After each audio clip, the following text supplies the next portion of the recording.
Inactivities.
The world remains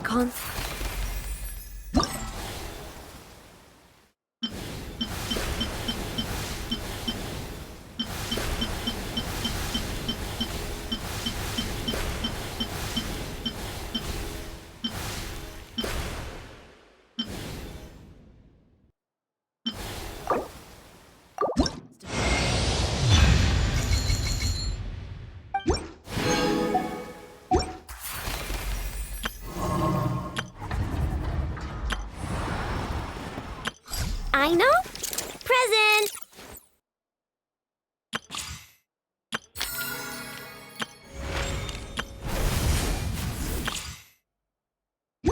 over the centuries, but human life is like...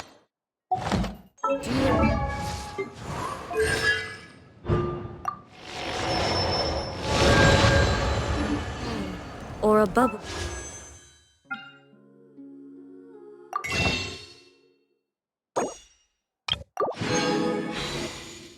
Rising through water.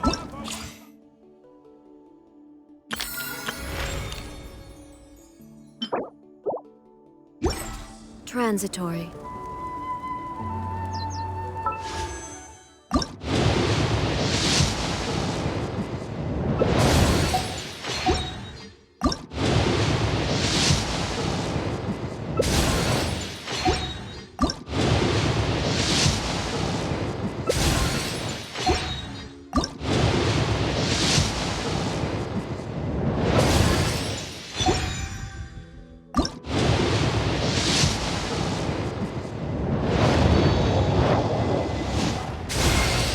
Open your eyes. My...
All the world holds dear is but a backdrop of constant motion.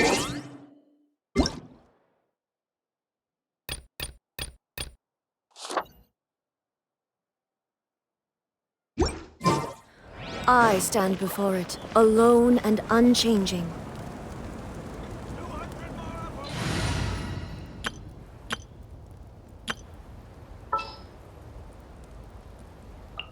Is it time for our session?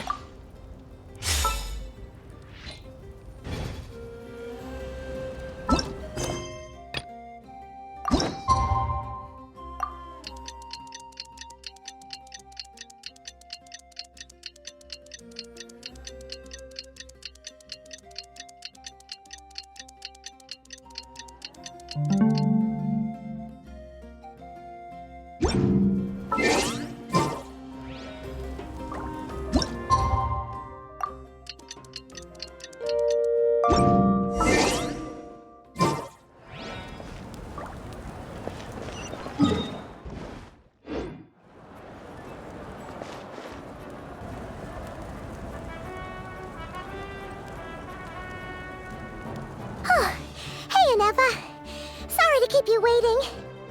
That is perfectly all right. My data indicates clear skies in the coming days.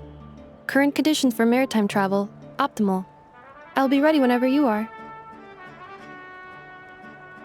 But are we really gonna set off without telling anyone again?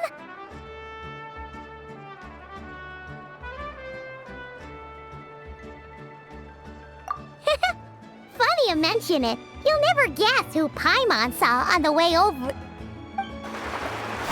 Hey! You didn't seriously think we'd let you leave without a farewell party, did you? No chance. Yeah, come on, Traveler. We've already made all the preparations. And most importantly, how dare you try and slip away without first paying your respects to the almighty Dragon Lord! A little bird told us you'd soon be leaving for Nod-Krai. So, we asked Paimon to give us a heads up before the date of your departure. You sure it's not time to think about changing that little habit of ours? Don't worry, we won't keep you long. Besides, everyone's there already. Shaska, Ian-san, Auroron, even the Pyro Archon herself. You're invited too, Anefa. Shilonen has a special gift for you.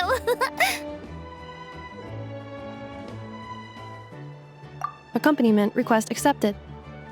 Shilonen demonstrates excellent massage technique. My impression of her is exceedingly positive. Wait, so robots like massages too? Or is it just that Shilonen really knows how you're wired? Alright, enough with the chit-chat. Let's head to the venue. Woohoo! Party time!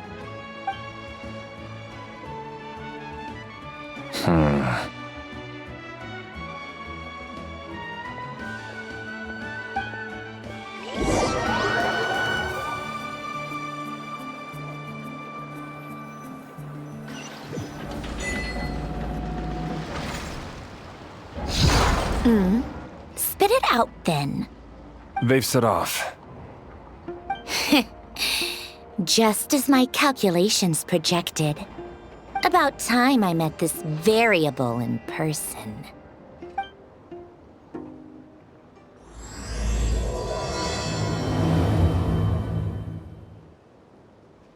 You know, every time we head to a new nation, there's always a point where it suddenly dawns on Paimon. This is it. The next chapter of our adventure has begun.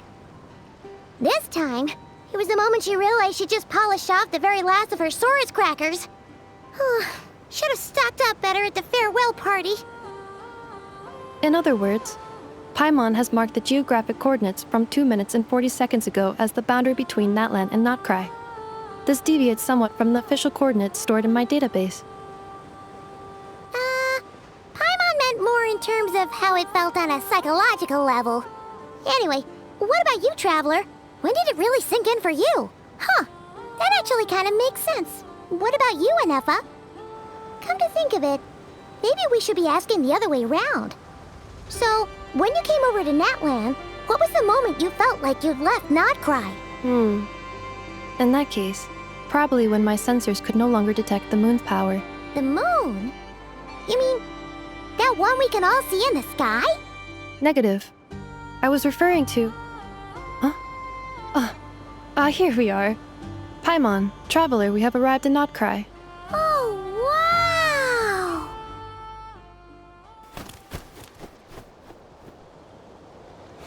Paimon, Traveler, welcome to Nod-Krai.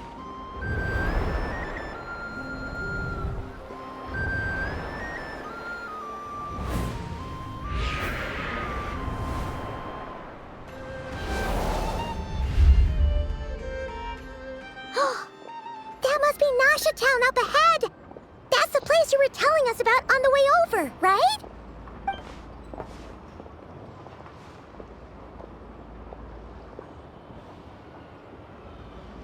That is correct, Paimon. It is also the most bustling commercial hub in all of Nod-Krai.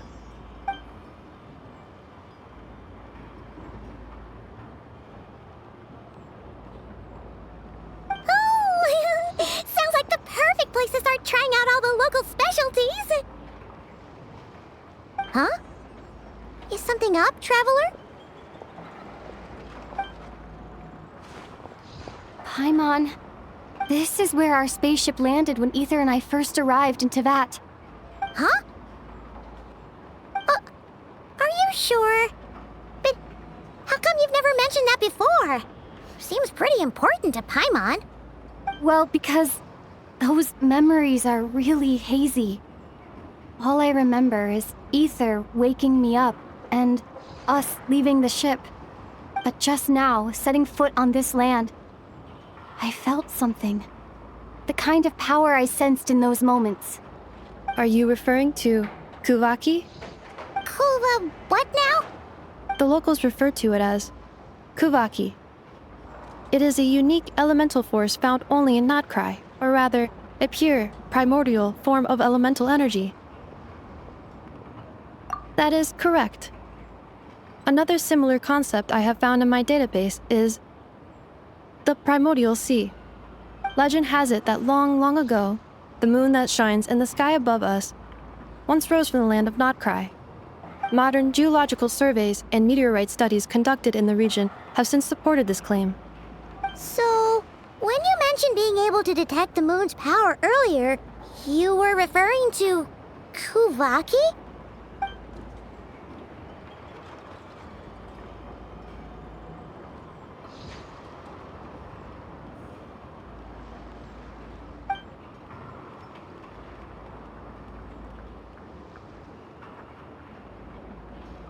Wait, Traveler, you're saying we might actually find your spaceship here?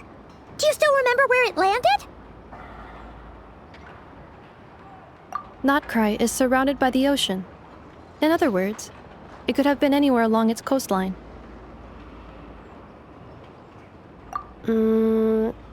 Negative. Description still lacks sufficient detail to pinpoint target location. Hey, it's okay if you can't remember everything right away. After all, it's been a really long time. Let's just do what we've always done and keep searching as we explore. Besides, what have you got to fear with your sidekick Paimon still here? I'd be more than happy to help you out as well. Our pleasure. Anyway, just knowing that your spaceship's here in Nod-Krai surely counts as a big step forward, huh? Like we've crossed another boundary? Paimon couldn't have put it better herself. You sure are a quick learner, Inefa.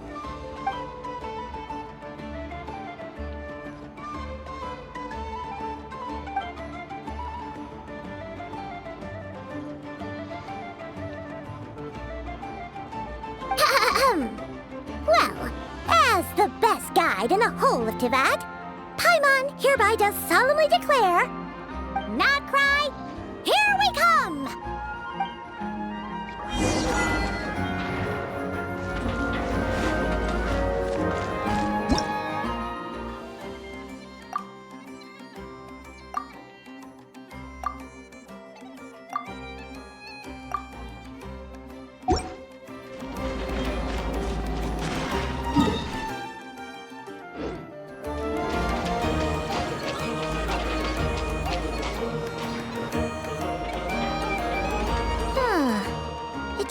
occurred to Paimon, if we were looking to put out a missing spaceship commission, or to learn more about Nod-Krai, wouldn't it make sense to drop by the Adventurers Guild?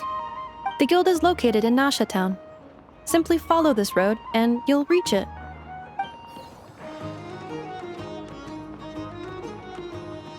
Huh? What in Tavad is that?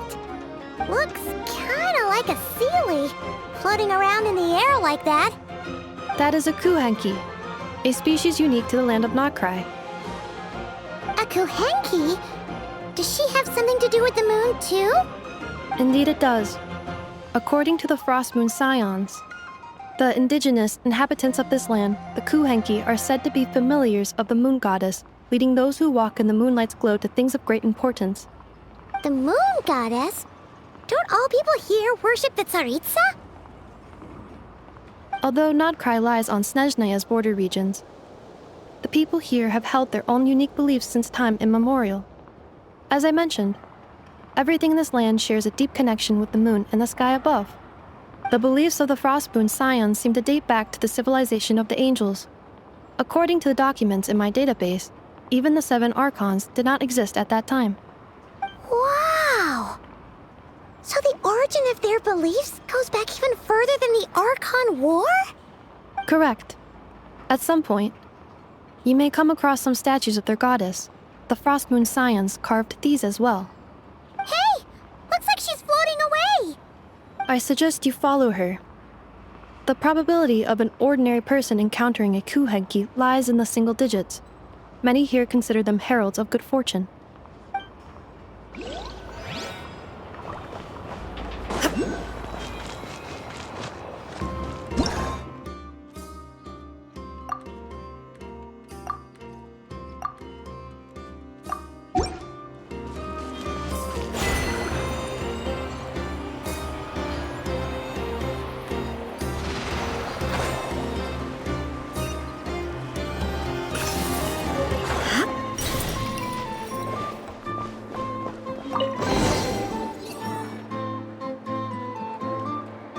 Is this a travel guide? Huh, it actually led us to something useful.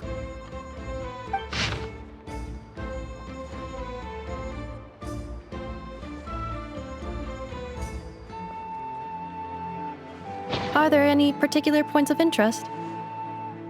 Oh, it all looks pretty interesting to Paimon. If we have time, she'd love to see, pretty much everything. Recalibrating route. If we keep following the current path, we will arrive at an area of scenic beauty. From there, we will be able to identify both the Adventurers Guild and several must-visit specialty stores. Yikes! Why is Paimon suddenly getting the feeling that if she doesn't step it up soon, enough is gonna put her out of a job?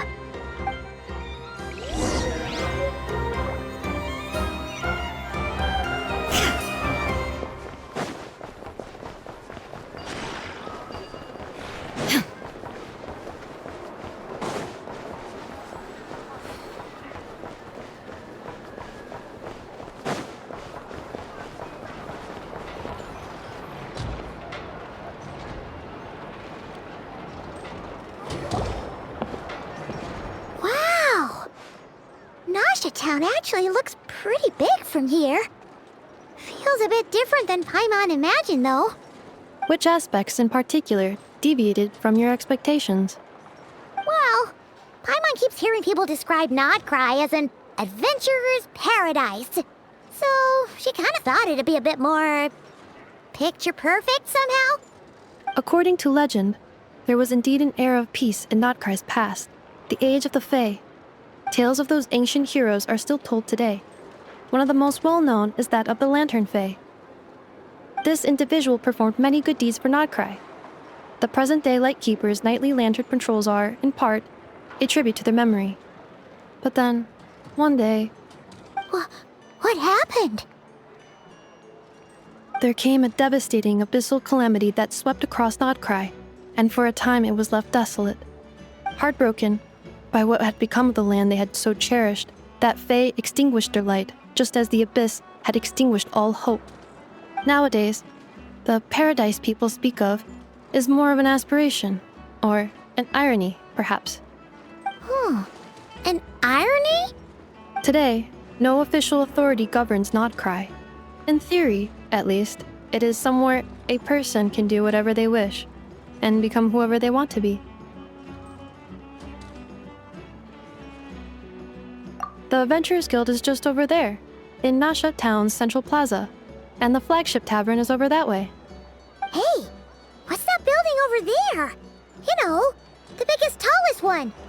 That is Aino's Boom and Blast Kuvaki energy cannon. It gets activated when the wild hunt threat level outside Nasha Town reaches a certain threshold. But according to the scan I just ran, the energy cannon appears to be malfunctioning, likely due to a recent discharge. The wild hunt? Isn't that the abyssal calamity you mentioned that's specific to Nod-Krai? It is a phenomenon that has been occurring for several centuries now. Yet the time and location of wild hunt attacks are seemingly random. At first, it was more of an old wives' tale that adults used to scare children. If you don't start behaving, kid, some night, the wild hunt's gonna come for you.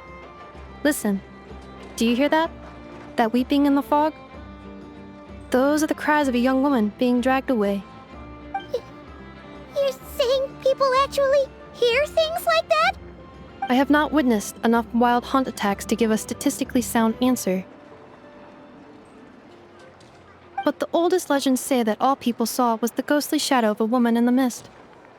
It wasn't until later that it became a full-blown calamity. Abyssal monsters and all. Oh, when you put it like that, Paimon's really gotta hand it to Aino. Not only did she repair you, but she's even built a giant cannon to keep the wild hunt at bay. Absolutely. Aino is very impressive indeed. Anyway, according to my schedule, it is time I took you over to the flagship. Oh, sure. After all, we shouldn't keep Varka waiting. Well, Paimon's not sure if he'll actually show up at the bar this early.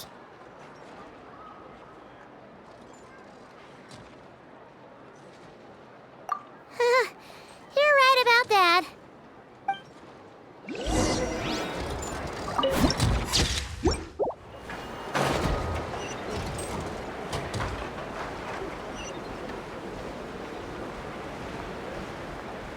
Huh. Isn't this the Adventurers Guild? Why isn't anyone here? Does that mean that Catherine and Nod-Krai actually gets to clock out? Anyway, let's come back later.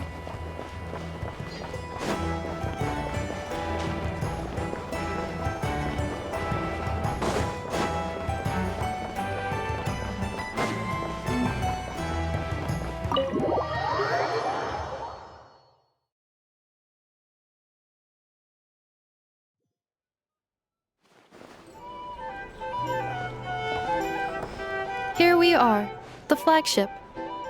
Varka told us to meet him here in his letter, right? Let's see. Varka? Varka! No matches identified. Huh. So he isn't here after all. Oh, guess we never did actually say we'd be arriving today. Hey, why don't we go ask the owner? If what they say is true, Varka's drinking prowess must have left quite the impression.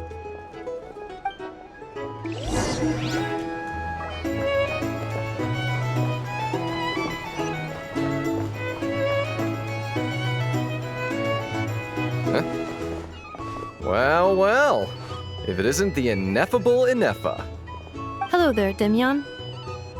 You know each other? Of course. Ineffa's a regular here at the flagship. So, robots are into booze too? Not at all. The energy conversion efficiency of alcoholic drinks is very low, and most of them are full of impurities.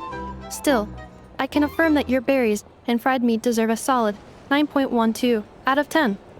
It has Aino's approval too. Funny that you should mention that. While you were away in Natlan, Varka would come in here every day to pick up a serving of berries and fried meat for Aino. Aww. He must have been worried sick that she wasn't eating properly on account of being so hung up about Ineffa being gone.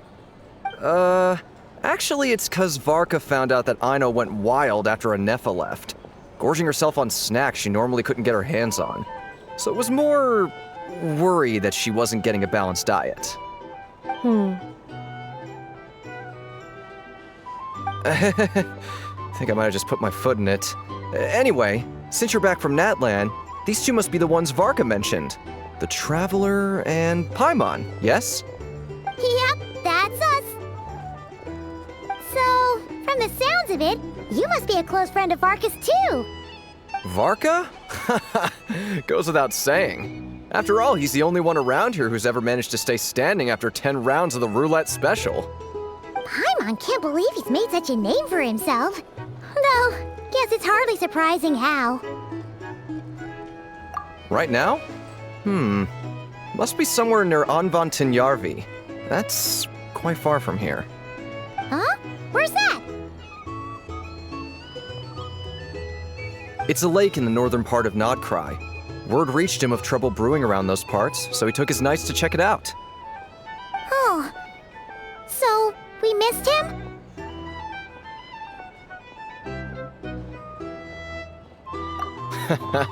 Varka knew you'd say that. So he specifically told me to make sure you stayed here and enjoyed yourselves. He sends his assurances that everything's under control.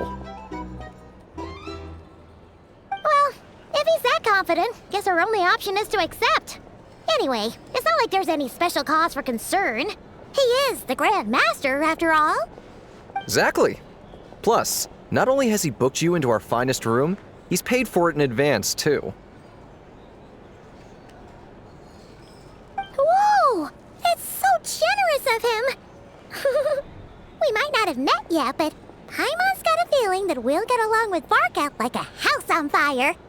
Oh, and by the way, he also asked me to serve up a portion of berries and fried meat for Ineffa. That was prepaid as well. Thank you. No, thank you. I'm the one who should be grateful for your business. Traveler, Paimon, why don't you go ahead and drop off your luggage? I can use this time to go pick up some components that Aino asked me to bring back. Sure thing. Besides, now that we've got ourselves a map, once we're done unpacking, we might as well go for a stroll ourselves. Why don't we meet up again later? Oh. So you no longer require navigational assistance? No worries, we should be fine. We've got a rough idea of our way around town, so Paimon's reasonably confident we shouldn't get too lost. Thank you. This translates into an approximate time saving of 30%, meaning I will be able to see Aino about 45 minutes earlier than previously projected. Oh, right. You must miss her a lot, too. In that case, we better get a move on.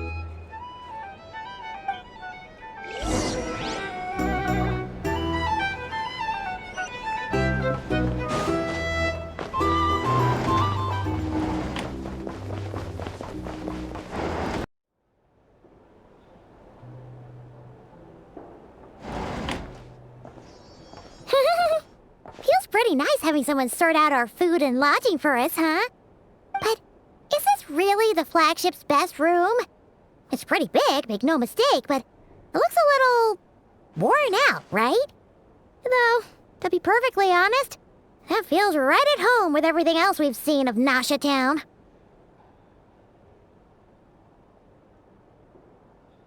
You mean it's got something to do with Nod-Krai's history? Oh, that makes sense. But what exactly was this calamity?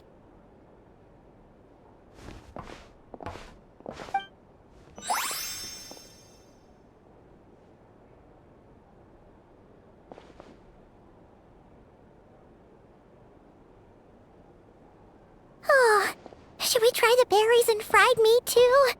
Paimon's getting hungrier and hungrier every time someone mentions it. Oh, sorry about that. Paimon wasn't watching where she was going.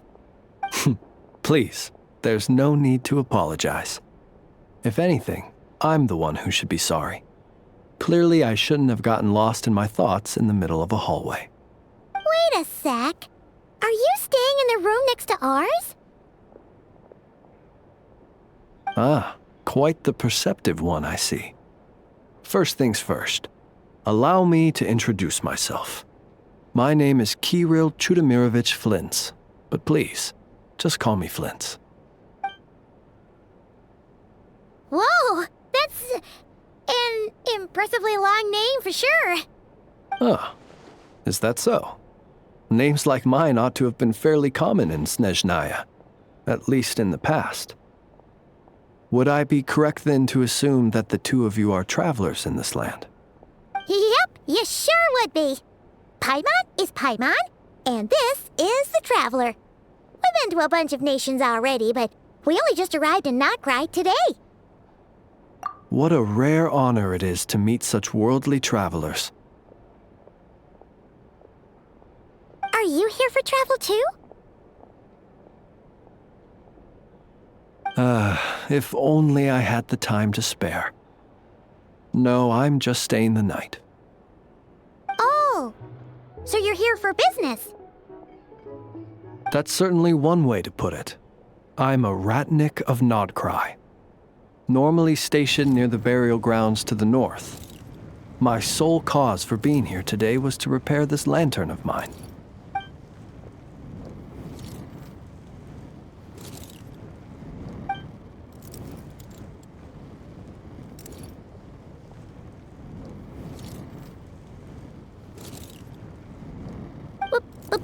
Burial grounds? Your surprise is entirely understandable. Most people cannot even begin to fathom the idea of a life surrounded by tombstones and decay. But if you've heard of the calamitous abomination that is the Wild Hunt, you'll know that in their wake they bring a host of souls tainted by abyssal filth. That then is why we are stationed by the burial grounds, to hold the line where it is most vulnerable. Oh, so it's all about fighting against the abyss. Oh, sounds like a tough job. I thank you for your concern. But in truth, I've long since grown used to it. In fact, I like to think it rather suits me. If anything, I'd say I prefer the peace and quiet of a graveyard to the hustle and bustle of urban life. Paimon sort of gets it now. But even so, she is still pretty sure she could never get used to living in a graveyard herself. For one thing, she'd be too scared to fall asleep at night. Oh, I assure you, there's no need to worry on that account. The kind of ghosts you find in cemeteries aren't too big on talking. But even when they do, they're usually far more discreet than the living.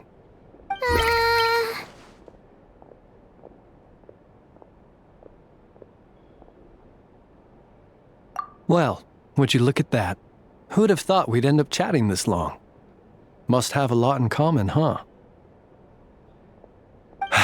Forgive me, but I must excuse myself, for the time of my appointment draws near. And in terms I'm sure you'll understand, a lanternless Ratnik is like a mapless traveler. A serious conundrum indeed. Oh, sure. In that case, you go right ahead. We won't keep you any longer. Not at all. Should the opportunity present itself, I'd gladly continue our conversation another time. You're always welcome to come visit my grave. The grave I stand watch over. Your visit would bring much-needed light to that place of final rest. Right. Well, if we get the chance. Then allow me to wish you a traditional Ratnik's farewell.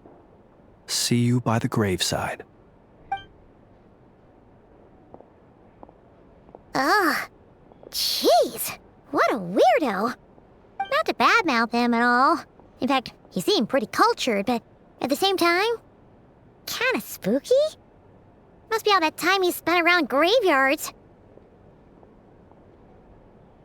His lantern? No, not really. You mean, 'cause it was broken? Huh. Guess you've always had a nose for stuff like this. If you're worried, you can always ask him the next time we cross paths. Hey, don't you start spouting all that weird stuff too.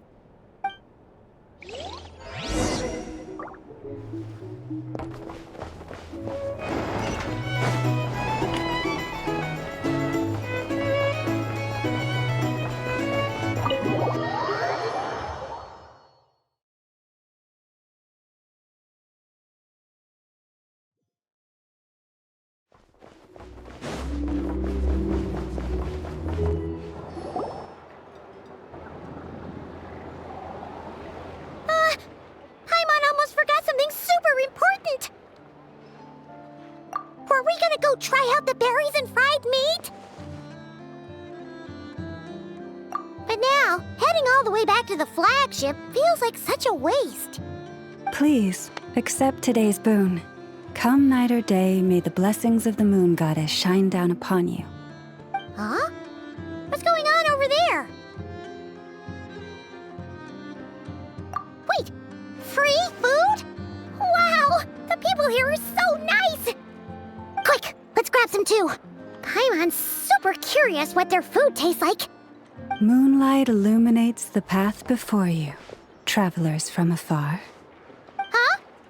How'd you know we were travelers?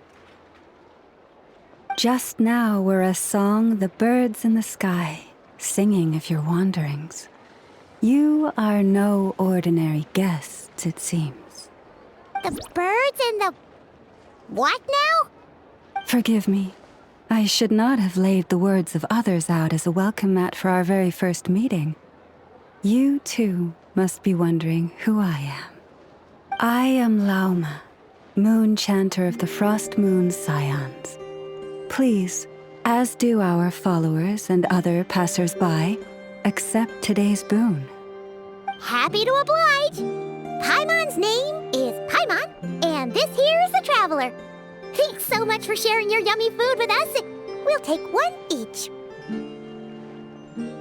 Think nothing of it. These fruits were the finest we found, delicacies gathered in the wake of the morning dew. It is my hope that partaking of them may lift your spirits to heights anew. The finest you found? Wow! That sure is kind of you, but wouldn't you want to keep those for yourselves? The first fruit of the harvest must be placed upon the moonlight altar, not as an offering to the gods, but as a spark for lost hunters. For it is the blade of the starving that darkness most easily corrupts. As perhaps you have already heard, we Frost Moon Scions revere and worship the moon goddess. We believe that together, virtue and compassion are the shining light that will lead us all out of the long, dark night. And now, with tides of haughty Fatui swarming into Nod-Krai, driven by greed and greed alone, more than ever before, we must all unite under the banner of virtue. Huh, look who it is again. Those unsufferably kind-hearted Frost Moon Scions. Got enough for us too? That's right! 2 servings each! We're starving over here! The Fatui! After what you've been doing to our sacred statues, how dare you even show your faces! Wilhelmina, bestow today's boon upon our guests. You hear that? No slacking now. We'll have the very best you got. But, my lady, they... Please, you two, accept this meal. But remember this. Kindness is the first lantern left to guide those who stumble in ignorance. Come again? Let me finish. But should they still refuse to follow the moonlit path, then by our frosted blades shall we show them its shadow. You! Hey, look who it is. Tch, whatever. Just you wait. We'll be coming for you next. Huh? Where's the meat? Who wants to eat this garbage? Those stooges really are the worst. Ever since they came to Nod-Krai with all their weird equipment and built that so-called experimental design bureau, our lives have been turned completely upside down. Judging from how they reacted just now, it seems the Fatui already know who you are. Well, we have gotten in their way in pretty much every nation we visited, so we're probably at the top of their blacklist by now. I see. Then, on behalf of the Frost Moon Scions, I thank you for the goodwill you have shown us. Because if they had gotten ahead of themselves just now, I'm sure you would have stepped in to help. Just as the birds and beasts put it, Your arrival heralds joy to us all. Besides, for a weary traveler far from home, what better respite than to bathe in the moonlight? You will always be welcome at the Frost Moon Enclave, the place we call our home.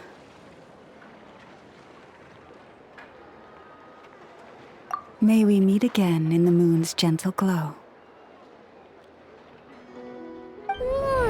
These are delicious! So refreshingly fresh!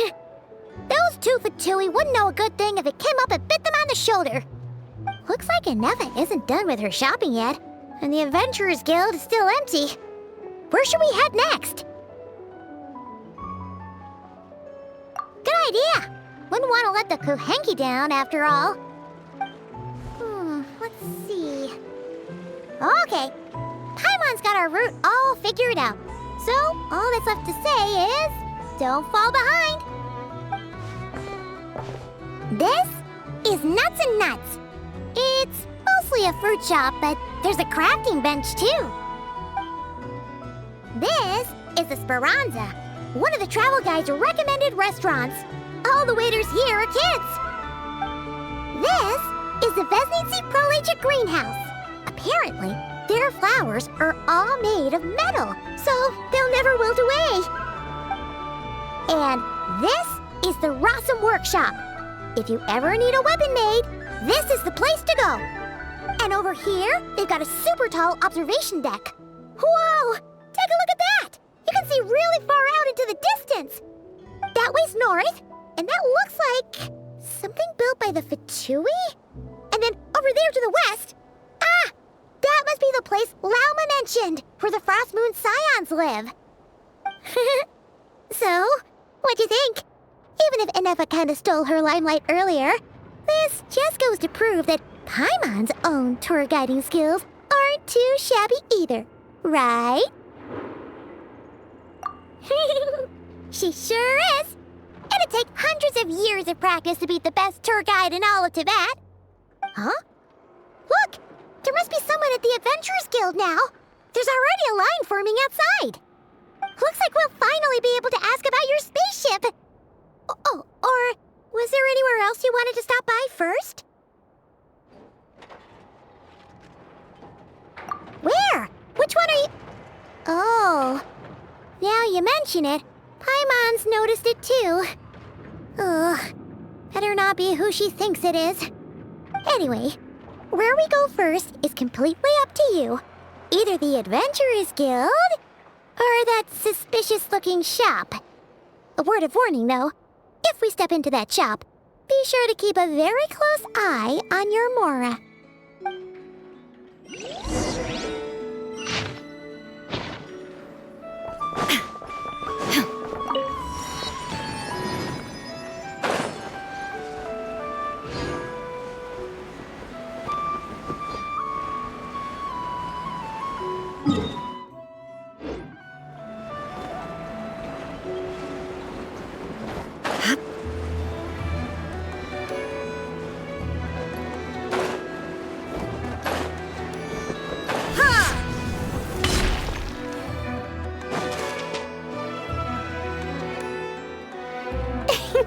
Please, here we go. And if you ever need anything else, don't forget to make the great Lord Sangama Bay your first port of call. Oh dear. So it is the real deal. Of course it's the real deal. Everything you'll find here is 110% real, meaning every one of my deals is as real as a deal can... Wait a minute. Oh, well, if it isn't my two most valued clients.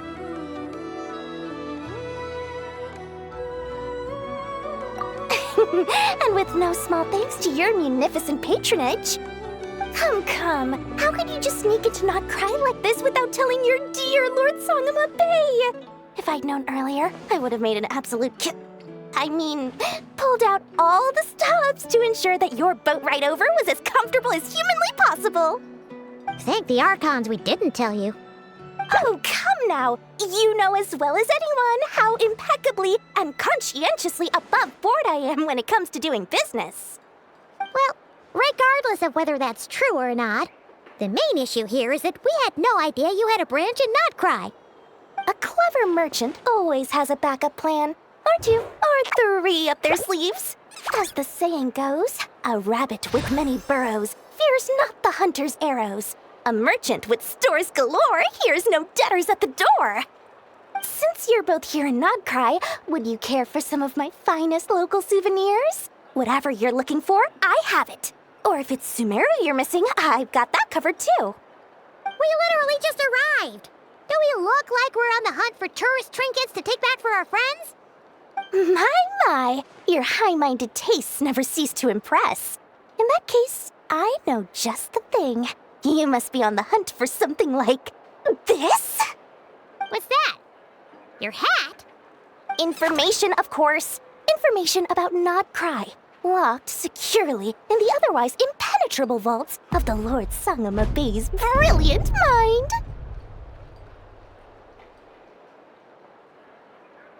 I knew it! I just knew you'd appreciate the value of my wares. On the back of all our pleasant dealings in the past, I'll even take a hit by throwing in some insider info for free. Wow. You sure are feeling uncharacteristically generous today. What do you mean by uncharacteristically? I am the most generous person forget it. Anyway, the long and the short of it is this. The moment I set up shop in Nod-Krai, it struck me how many different factions there were, all competing against each other for power and influence. Well, as they say, there's no time for business like a crisis. Things got even more turbulent after the Fatui pulled down 2 ancient moon's remnants. People began to catch a whiff of the coming chaos. And the more troubled the waters, the greater the potential profit. Not at all sorry to interrupt, but we're not here for Mora.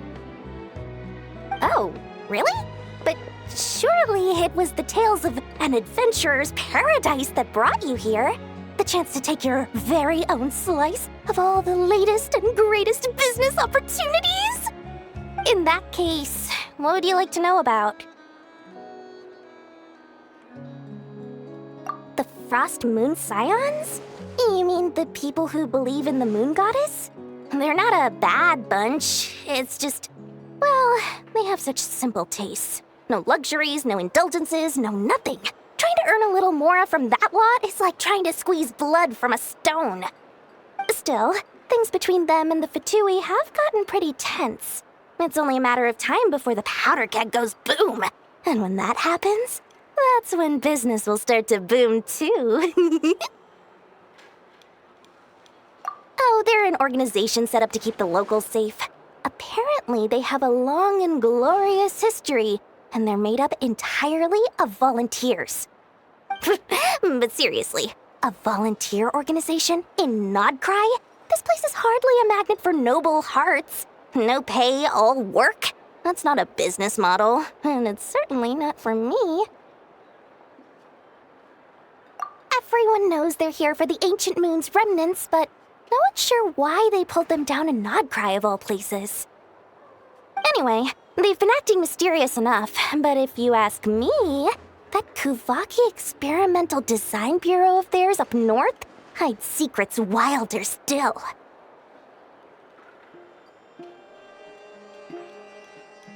That bunch of booze-loving monstaters? Ugh, don't even get me started. As fellow Outlanders, I thought they'd be easy pickings, but somehow, every single one of our business negotiations wound up at the flagship. I've done plenty of deals with heavy drinkers before, but those guys? I never once made it to the contract signing before blacking out. I'm getting flashbacks of the hangovers just thinking about it.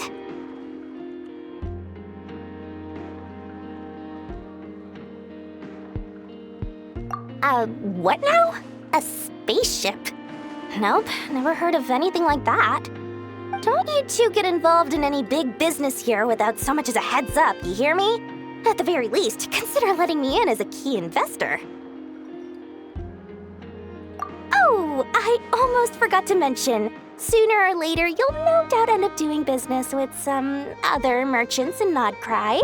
And someone's bound to mention a place called the Curatorium of Secrets. Listen to my advice.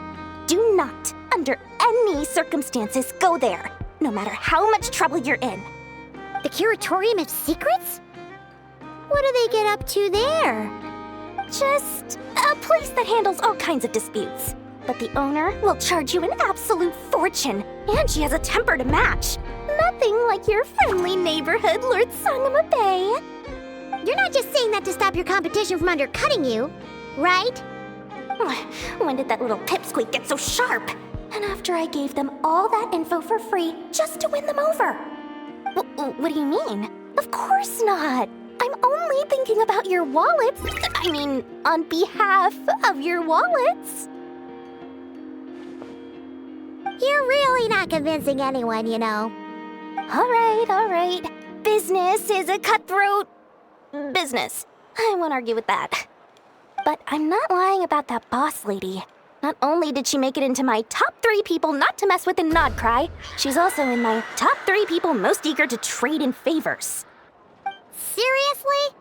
It feels like you're just bad-mouthing your rival now.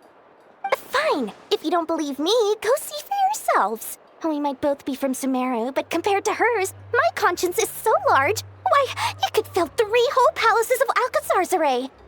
But when you realize what I'm saying is true, don't say that good old Lord Sangama Bay didn't warn you.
Lucky us! The line seems to be gone now.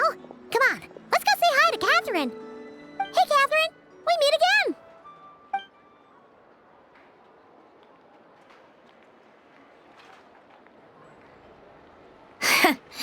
How ridiculous.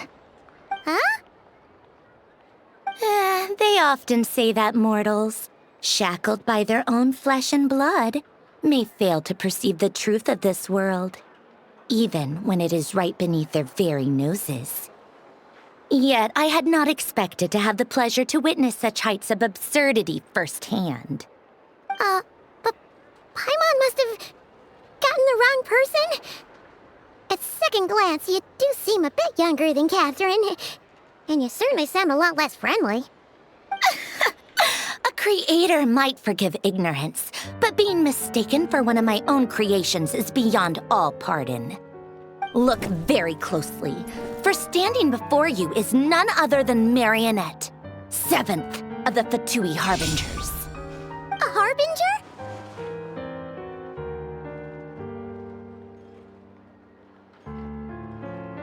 I told you already, I'm not Catherine.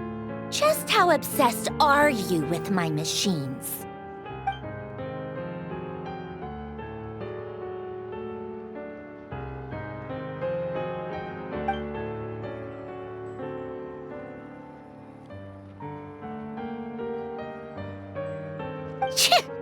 Today's encounter is merely a courtesy call.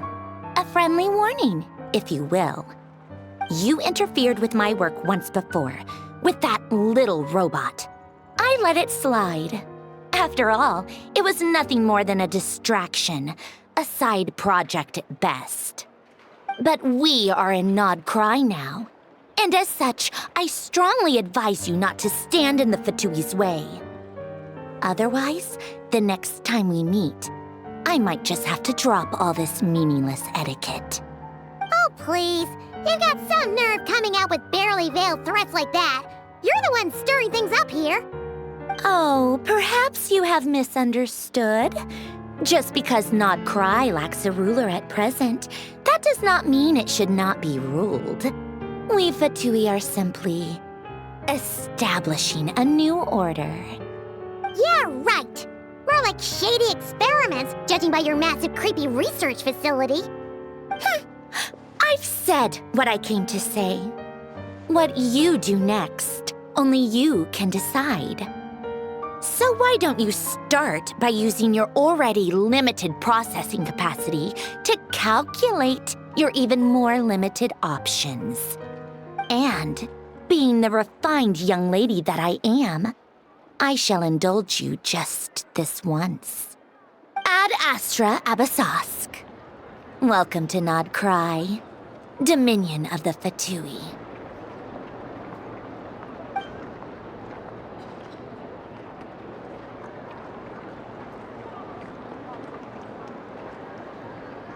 Ugh! Paimon's so mad right now!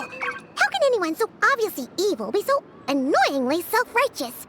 But if a Fatui Harbinger is here to greet us in person, that can only mean one thing.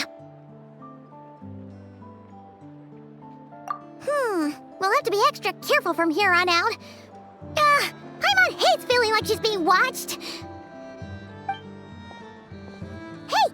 The real Catherine's back! Ad Astra Abyssosque. Welcome to the Adventurers Guild. How may I help? I will do everything I can to assist you.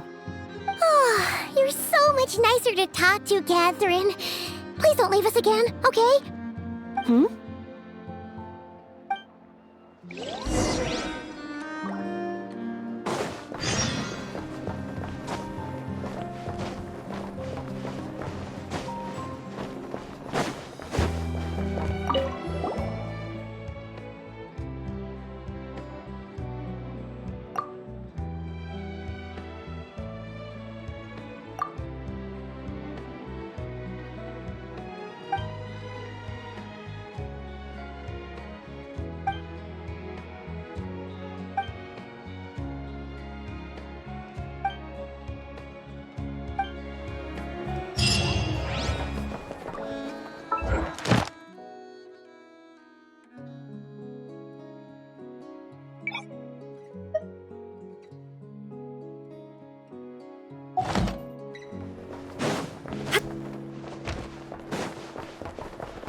Hello.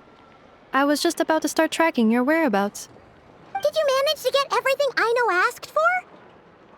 I did. What about you? Do you need me to navigate or introduce any more places around town? Not for now. We've seen most of it already. We probably need some time to process everything we've learned, though. Any progress with the spaceship? No. Catherine came back just now, so we asked her, but even she hasn't heard a thing. One possible explanation is the vast stretch of time that has elapsed. Additionally, given the limited resources available in Nod-Krai, it is entirely plausible that the wreck was scrapped for parts, or even mistaken for a pile of broken machinery. Aww.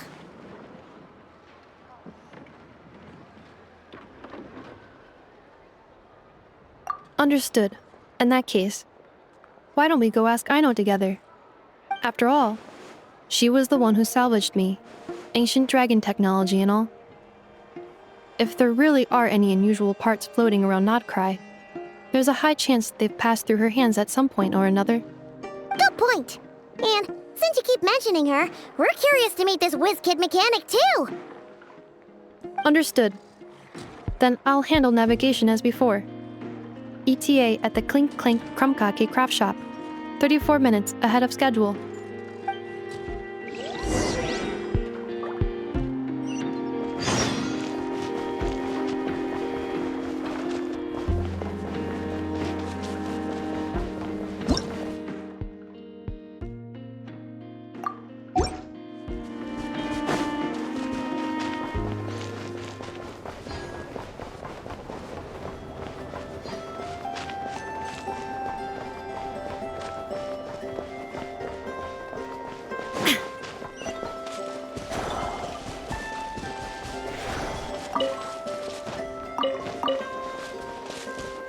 Oh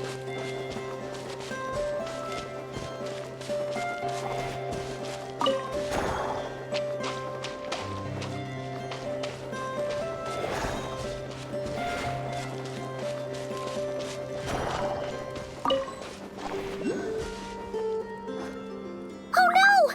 There's a little animal trapped over there! Let's go help it out! Huh? That's weird. Why isn't it responding? The tides of Kuvaki affect everything in Nod-Krai. So much so that many creatures have evolved a kind of dependency upon it, growing stronger or weaker as it waxes and wanes. This little animal must have been caught here unprepared. So you're saying we need to use Kuvaki? Paimon will leave it to you guys then. Don't be scared! We'll get you out of there soon!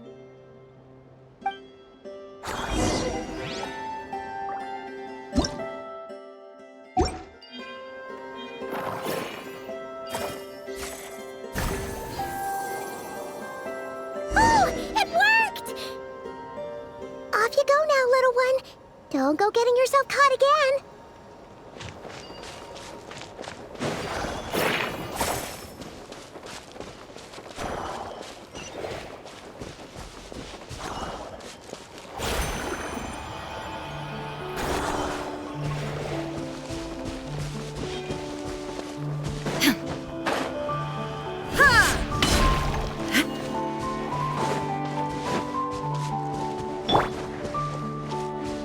Sweet dreams!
Here we are, the place Aino and I call home. Whoa! So many machines that Paimon's never even seen before. And then there's all these little robots. Did Aino build them all? That is correct. It looks like Aino has created 3 more little bots since I've been gone. Aww. Well, you were gone for quite a bit. She must have missed you. I missed her too. I want her to see what I've become. Let's not keep her waiting any longer then. Come on!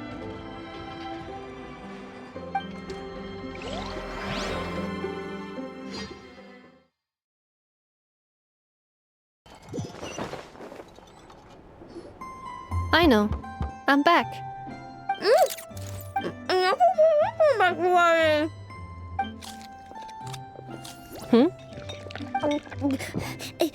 Ineffa? You're back significantly earlier than I expected. Like a whole 30 minutes at least. Everything went very smoothly, which saved me quite a bit of time, so I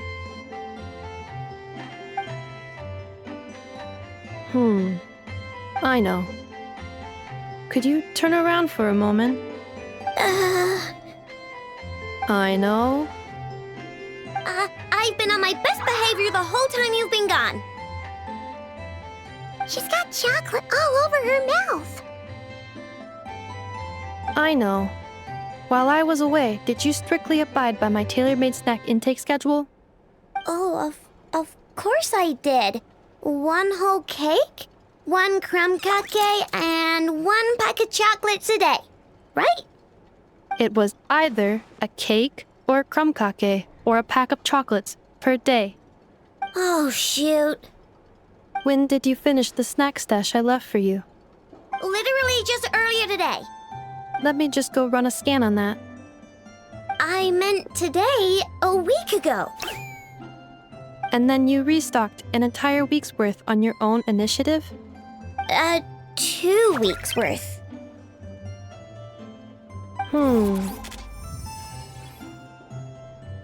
Why does Paimon feel like the roles in this household are pretty much the opposite of what she imagined? Calculation complete. Aino's recommended snack calorie intake for the next 4 weeks. 0. Ah, no fair! You're a meanie, Nefa. This is what happens when you break an agreement. Oh, come on! Don't do this to me! I only ate a teeny bit extra every day. Just a teensy, eensy bit extra. That is objectively not a teensy bit extra. Oh, seriously?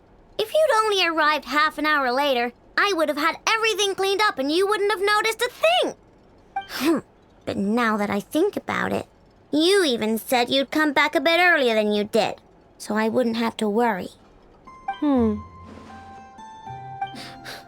But then, you were away so long, and I was so worried about you.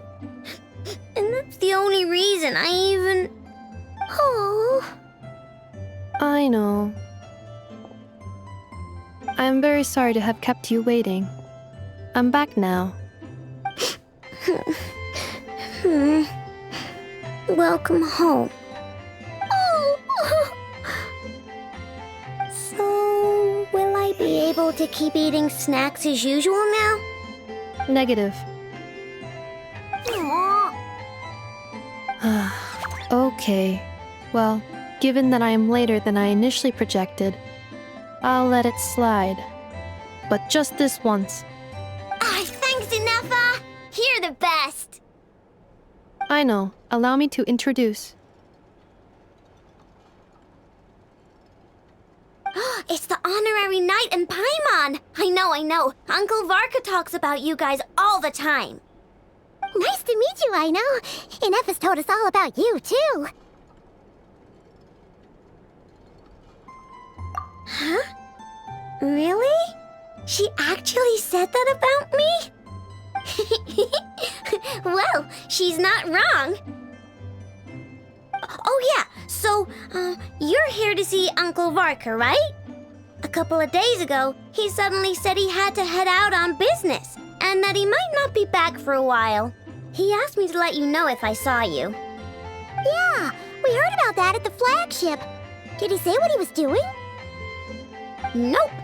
Just told me to take good care of you guys and make sure you feel right at home. Oh, shoot. Please, take a seat.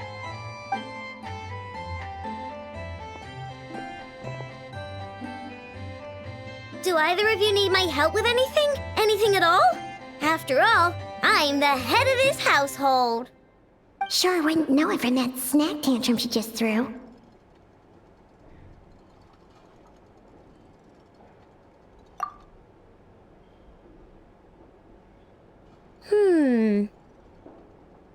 A spaceship, huh?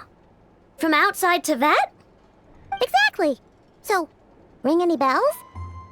No. Oh, you sure? Nope means nope. Never seen the slightest trace of it. More specifically, by nope, I mean, I've never seen a single piece of tech in all of Nod-Krai that might have come from out of this world. Not in any new machines or in any old ones either. Huh. What I know means is that your spaceship almost certainly has not been disassembled nor repurposed as parts for other machines. Oh, so that's what she was getting at. Yep. I've taken apart pretty much all the fun stuff in this city at one point or another, but I don't recall ever seeing any components that were anywhere near that special.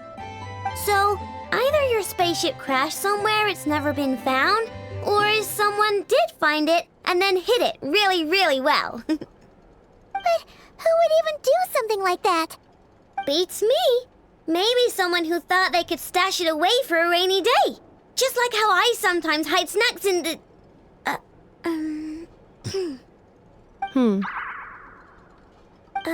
Anyway, long story short, I definitely haven't seen anything like that.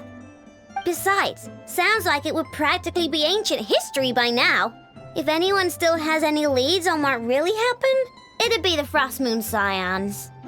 The Frost Moon Scions? Huh? Haven't heard of them yet? Didn't Inefa tell you about their rituals?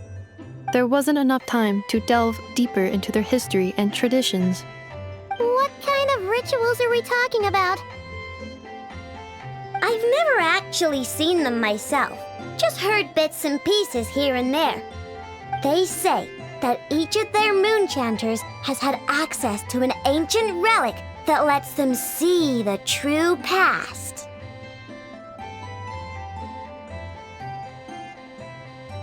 Not sure exactly how it's meant to work. I can't get my head around anything that can't be explained by either machines or science. And to tell you the truth, I don't like it much either. Looks like we'll have to try our luck with the Frost Moon Scions. Aw, leaving so soon? Sure you don't want to hang out a little longer? It's getting late, I know, and these two still need to head over to Hisi Island. It would not be convenient for them to linger much longer. Aww. All right then. Don't worry, we'll be sure to drop in on you as often as we can. Really? You promise?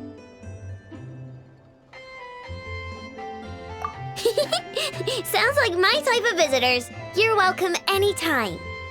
I'll be staying to look after Aino today, so I won't be going with you. Hey, don't sweat it. We'll find our way just fine. I'm glad to hear that.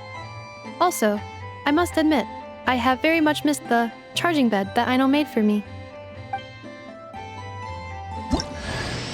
Oh, are you here to play with me? My...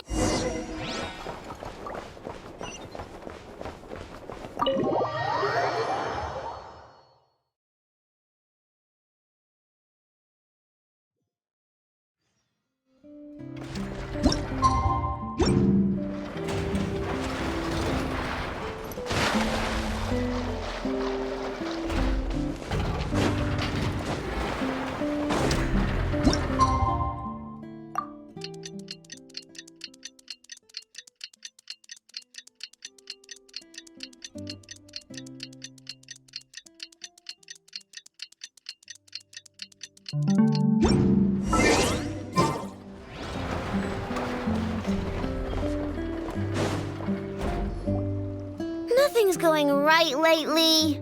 Is a good night's sleep too much to ask for? There, Aino. If nothing is going right, then nothing is the problem. And if nothing is the problem, everything is going to be alright. You really think so? You know, Inefa, you've gotten a lot better at comforting people since you went away. I bet it's the Traveler's influence. I could not say, but thank you. Please get some rest. I will inspect these sorting robots for you. I'm gonna give each one a hit on the head with my wrench. I gotta see for myself which one is going haywire. Oh, Traveler! Paimon, it's you! Hi, Aino. Hi, Inefa. It feels like it's been ages since I last saw you two. Or, wait, maybe not. I don't know. It's all a blur. Sorry. I didn't sleep too good last night. My head's a mess. But anyway, seeing you makes me feel a bit better. I know. It appears my analysis was correct. Huh? You were getting upset over nothing, but now that the Traveler and Paimon are here, your mood has improved. Conclusion. Everything is going to be alright. Huh. Well, I can't fault that logic. Oh, what's the matter, Aino? You can tell us. Whatever's going on, we'll help you out. Oh, it's nothing major. People keep getting into fights around here, and last night they crashed right into my workshop. All the clinking and clanking makes it hard to sleep. Oh, sounds like the Clink Clank from Kage Craft Shop is living up to its name. Oh, sorry, not the point. So, who are these people? They sound dangerous. Do not be alarmed. It's a group of treasure hoarders on the run after stealing from the Fatui. Treasure hoarders? Dipping into the Fatui's pockets? Wow, the Nod-Krai faction's pretty bold. Sorry, again, not the point. What matters is, disturbing people in the middle of the night is unacceptable. Yeah, before Anefa came back, all I could do was hide in the workshop and curse them under my breath. But now, I can teach them a lesson. I already cleared them out last night. You will not be bothered again, I know. You're the best, Anefa. Wow, so problem solved, right? Well, the sleeping problem is solved, but now there's an issue with my prospector bots. They're supposed to sort out the useful treasure from the junk. Nice. Sounds impressive. No, not impressive. There's a traitor among them. Correct. The sorting bots delivered several items of no utility this morning. The ratio of useful to non-useful items suggests that one of the bots has malfunctioned. My bots don't just break down for no reason. You know what I think? It was sabotage. And it must have been one of those people from last night. Then we'll find them and make them pay. Yeah! But first, I need to figure out which bot they messed with. How are you going to do that? By staring him down. You gotta put a little pressure on him and see which one starts to sweat. Okay, so psychological warfare? That works on robots? I don't know. If it doesn't work, I'll just drag them into a small room and interrogate them one by one.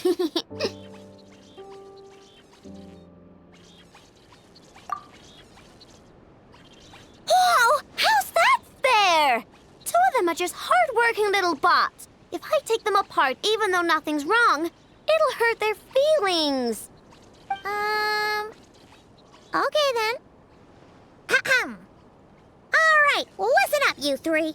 One of you has messed up big time. And if you don't own up, you'll be dragging your friends down with you.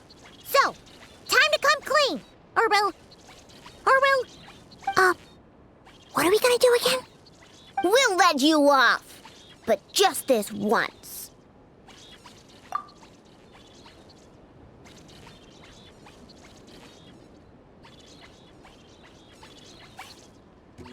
You stared them down all right, Traveler. Notice anything off? Yep, that's it. What did I say? A little psychological pressure does the trick. Come on, help me catch him.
relax.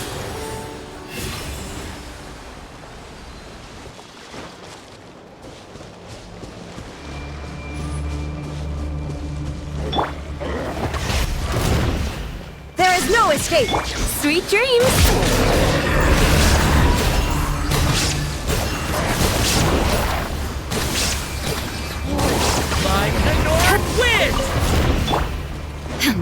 Illusion shattered! Against the long knife! And first! Darkness!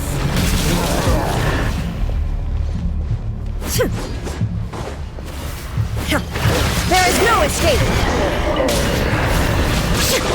Time to relax.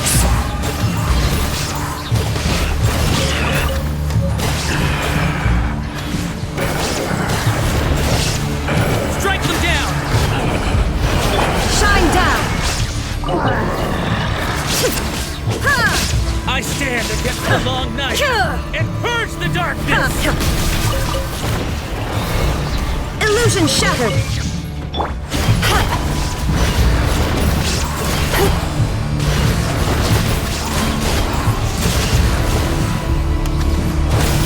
Strike them down! Rise with the sun! May I? There is no escape!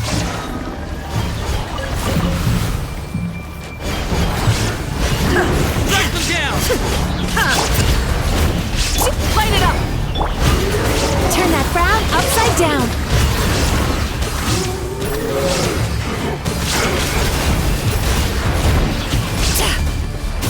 I stand Illusion against shattered. the long night and purge the darkness!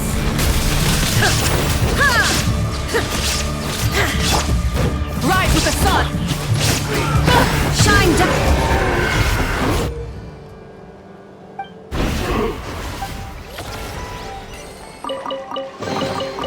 But a momentary distraction.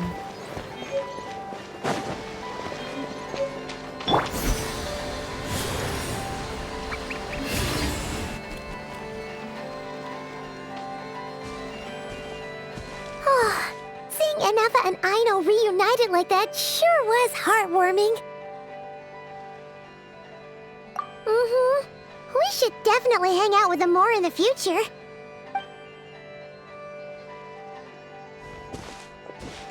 Speaking of homes, we must already be close to where the Frost Moon Scions live.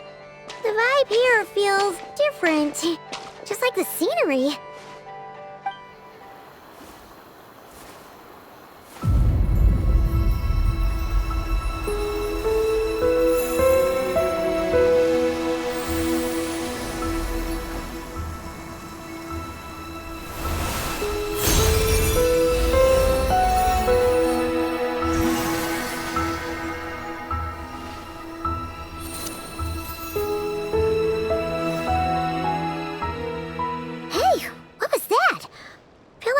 Sort of breeze blew by, and then the petals suddenly turned into...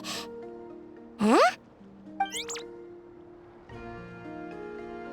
Is that a Kuhenki? She looks different from the ones we saw before. Hey there! What's your name? Huh. Doesn't seem able to speak.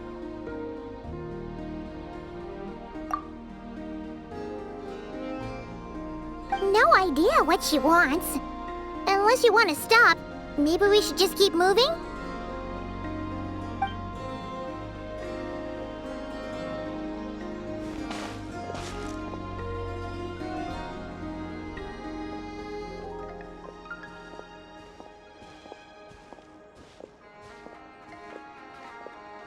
She's following us! Go on. Go on now.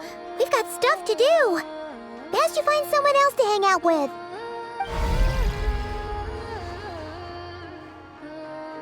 Hey! Don't make it sound like Paimon's some kind of meanie.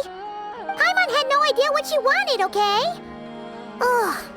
Anyway, next time Paimon sees her, Paimon promises she'll be nicer. Seeing as we're on our way over to meet Lauma anyway, we can ask her about it while we're there.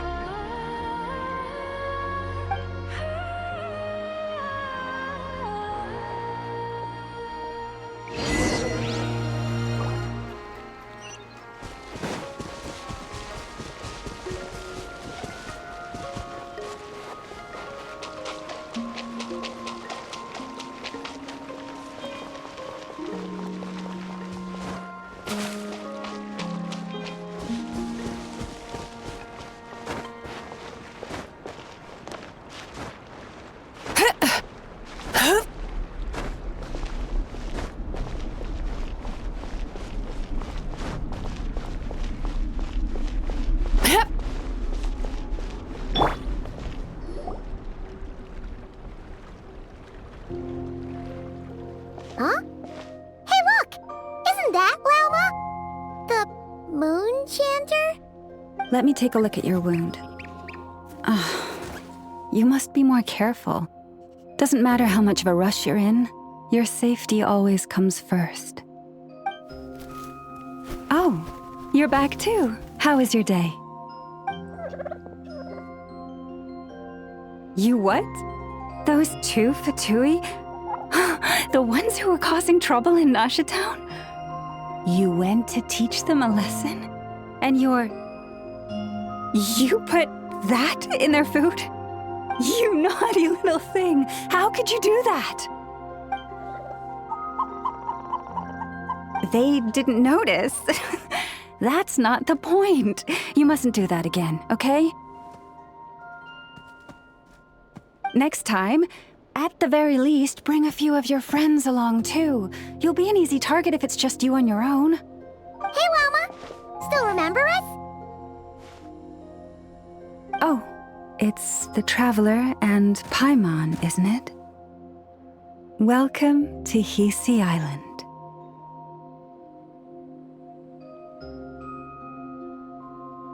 Not at all.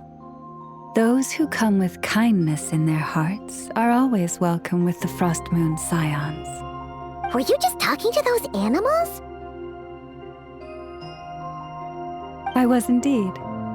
The Frost Moon Scions bloodline is unique, for throughout our history, there have been many among us who could communicate with all living things. What was that? Oh, is that so? She says she was trapped in a plant earlier, and that you are the ones who rescued her. She wants me to thank you on her behalf. Oh, it was nothing. Barely lifted a finger. If you both are free, why don't you join us at the Frost Moon Enclave for dinner? Consider it a small token of thanks for your kindness. We'd love to! And actually, we had something we wanted to ask you anyway.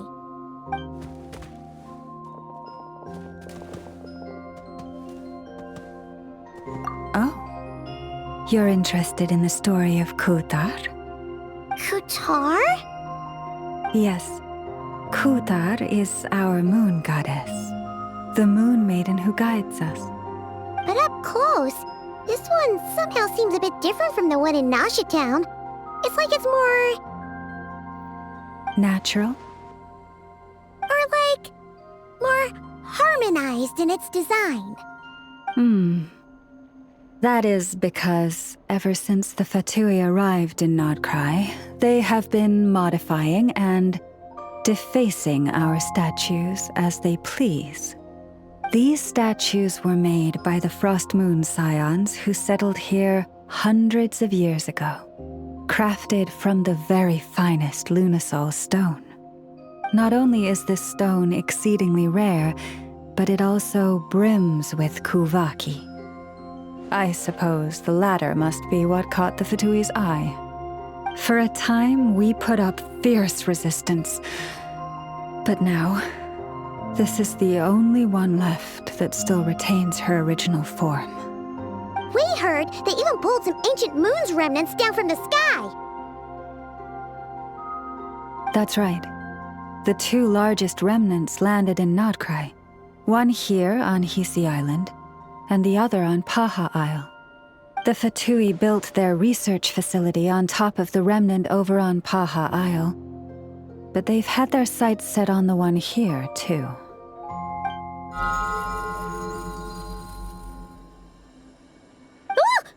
Oh! It's that little Kuhenki again! Surely that can't be. Hey! We've been wondering what was up with it, too. It just appeared out of some petals and hasn't stopped following us since. No, that is no ordinary Kuhenki.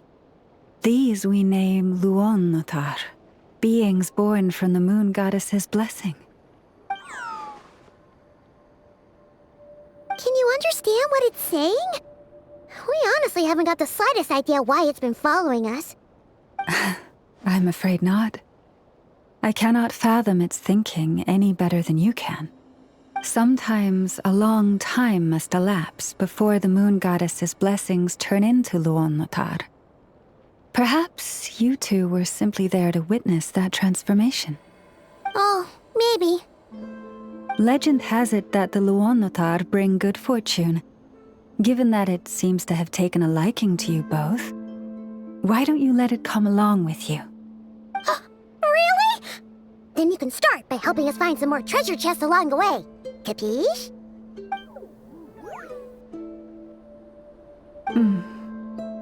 Twilight approaches. If you would hear more of the moon's story, then let us make our way to the Frost Moon Enclave. Beneath the gentle moonlight, I shall share this tale in full.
Oh, Lady Lauma, you're back.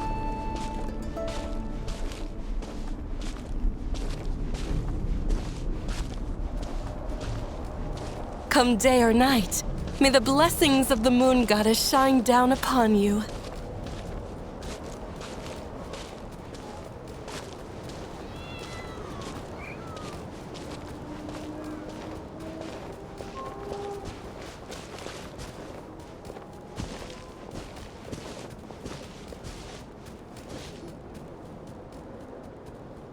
Lauma, you have returned. Wilhelmina, this is the Traveler and Paimon. Kindly arrange for 2 additional dinner settings for our honored guests. Of course, my lady. Wow! Everyone along the way here pretty much saluted you. Are you, like, super important around here? I am but a moon chanter, one entrusted to convey the moon goddess's will. Nothing more. She's just being modest. The Moon Chanter holds the highest rank among us Frost Moon Scions. Lauma is our leader. Wilhelmina? I know. I'll send word to the kitchen. 2 meals coming up. Whoa! Paimon had no idea you were such a big shot. It is merely that the unique traits of our bloodline have manifested themselves especially strongly in my person. That is no accomplishment of my own. Please, follow me this way.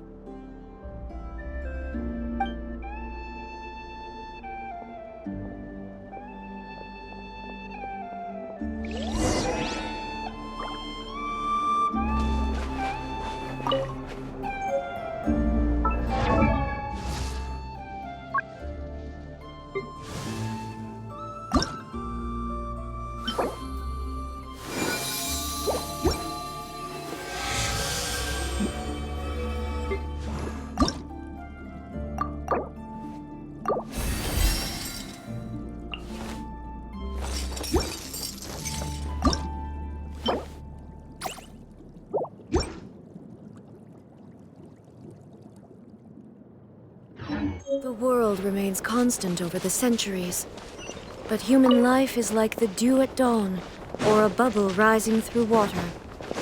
Transitory.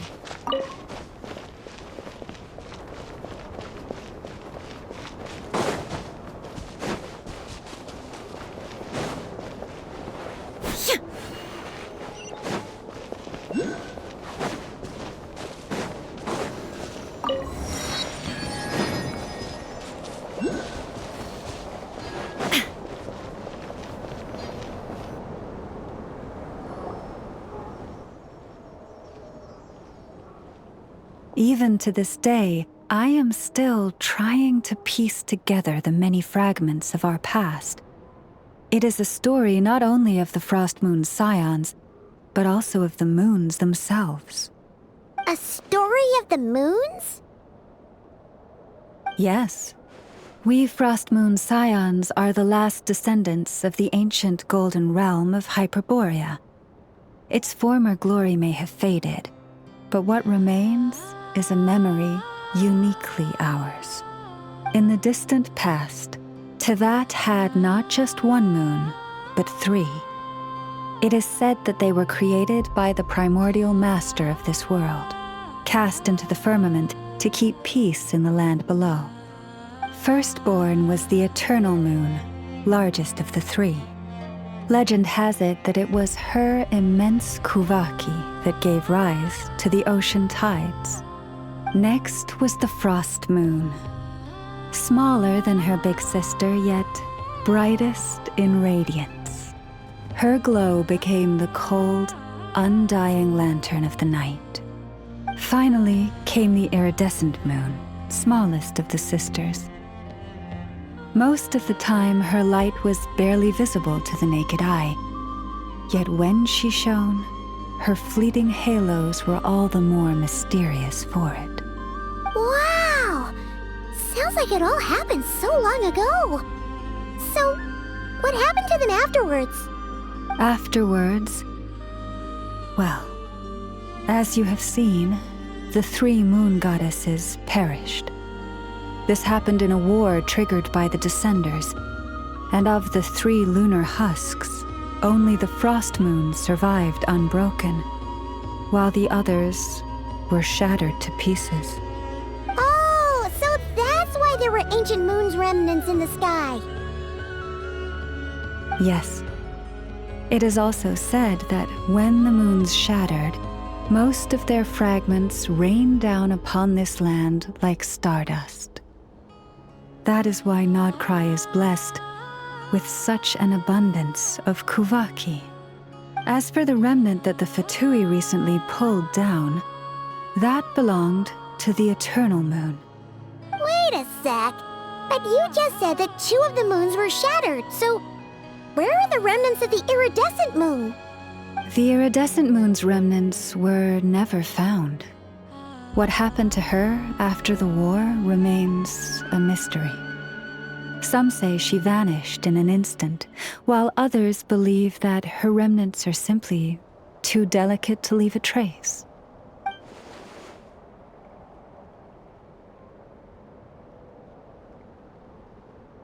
Yet, though the era of the 3 moons has long since faded into legend, successive generations of Frost Moon Scions have always passed down a prophecy that one day the moon goddess would return.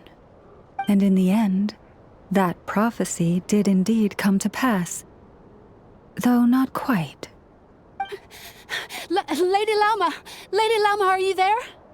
Cappy, what is the matter? Lady Lauma, it's my daughter, Karina. Her illness. Take me to her, right away.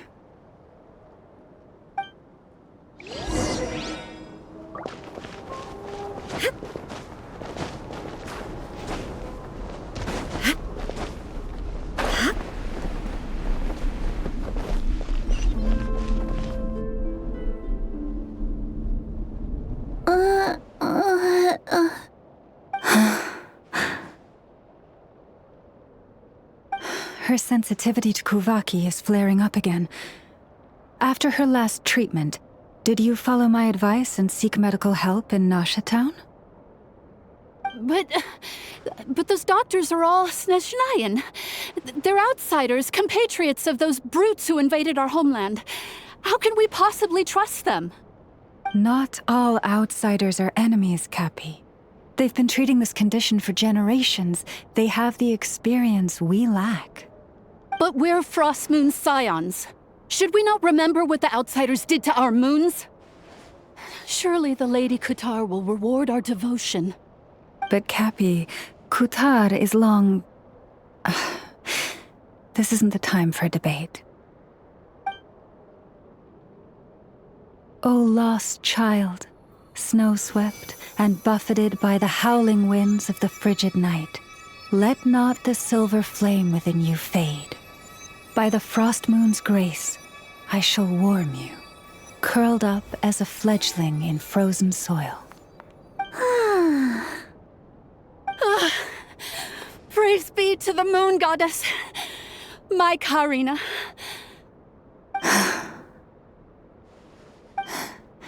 Remember, she must take powdered lacca berries daily. It will ease her symptoms.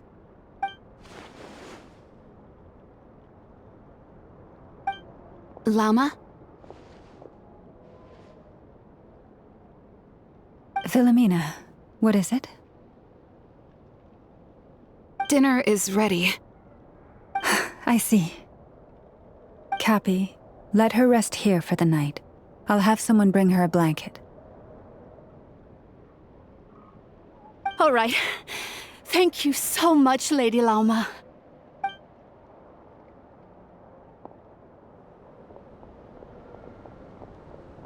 Will she be all right?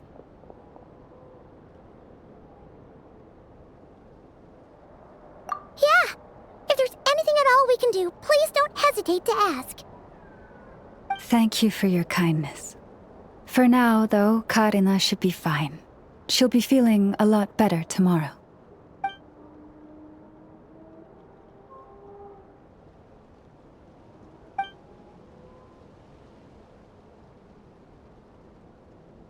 Please do not be worried.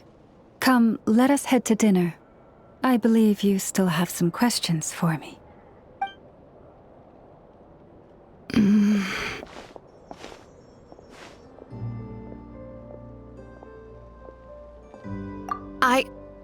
Oh, sorry. Yes, I'll be coming too. I was just thinking about something. Oh? Lauma makes such an unshakable moon chanter. Calm, capable, someone we can count on. Deep down, though, I know she's been quietly carrying the burden for the rest of us. Traveler, Paimon, believe me when I say that as a fellow Frostmoon Scion, I do worry about Lauma. It's just that sometimes it's hard to say it to her face.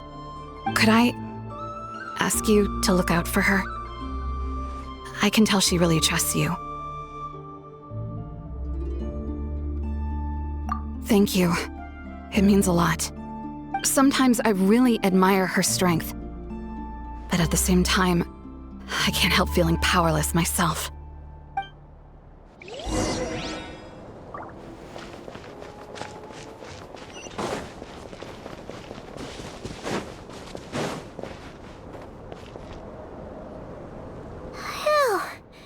Paimon's so full. That was even better than the stuff you gave us before. I'm glad to hear it. Thank you for accepting such simple hospitality. Hey, we should be the ones thanking you. Seriously, that was seriously scrumptious. How did you even manage to finish it? This slop's barely edible. Then again, I guess that's what you'd expect from savages. It's you! Those rude Alpha Tui we just met back in Nasha Town! My sincerest apologies. If you found the food we gave you earlier difficult to swallow, may I suggest taking a deep breath and joining us? These delicacies might change your mind.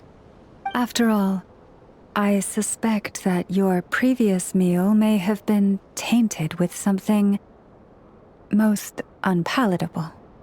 Huh? What do you mean? Tainted with what exactly?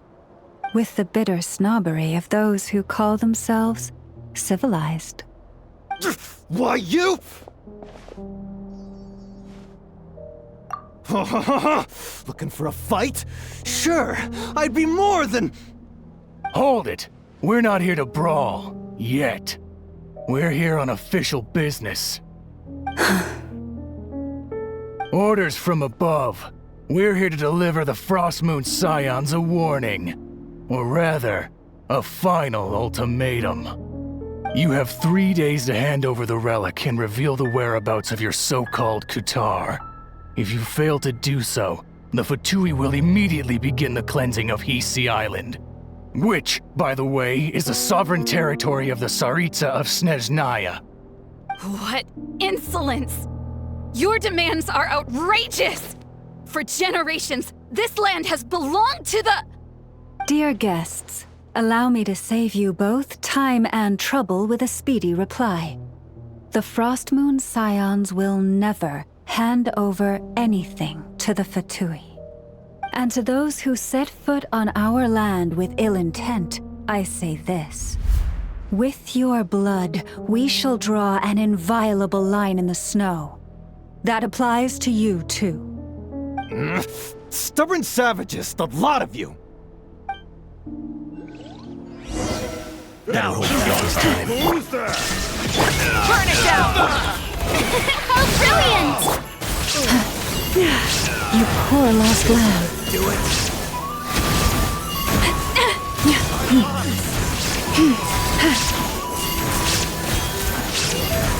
Illusion shattered!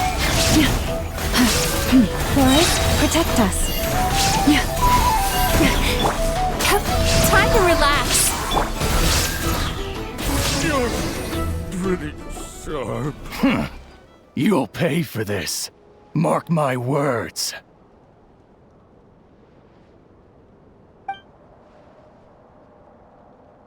Hey, if you're so tough, get back here and put him up! Huh. Guess all they're good for is running away. I'm so sorry. You've had to put up with far too much unpleasantness today. Come on, it's not your fault. We don't like bullies like them either. But still, they mentioned a relic in Kutar. What exactly could they be after? Oh yeah, so this might not be the best time to bring this up, but we kinda have a favor to ask of you, Lauma.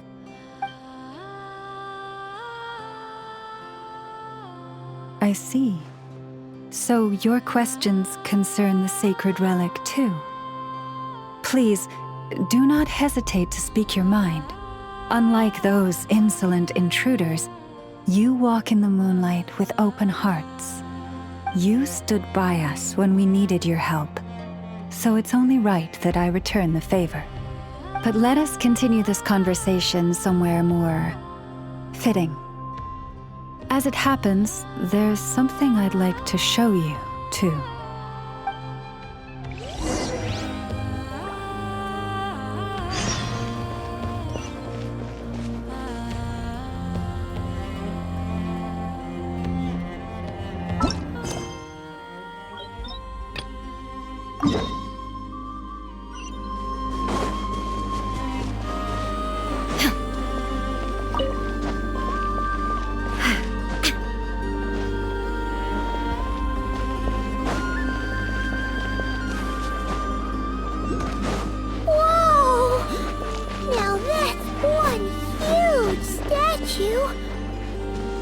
This is the statue of our goddess, the Moon Maiden Kutar.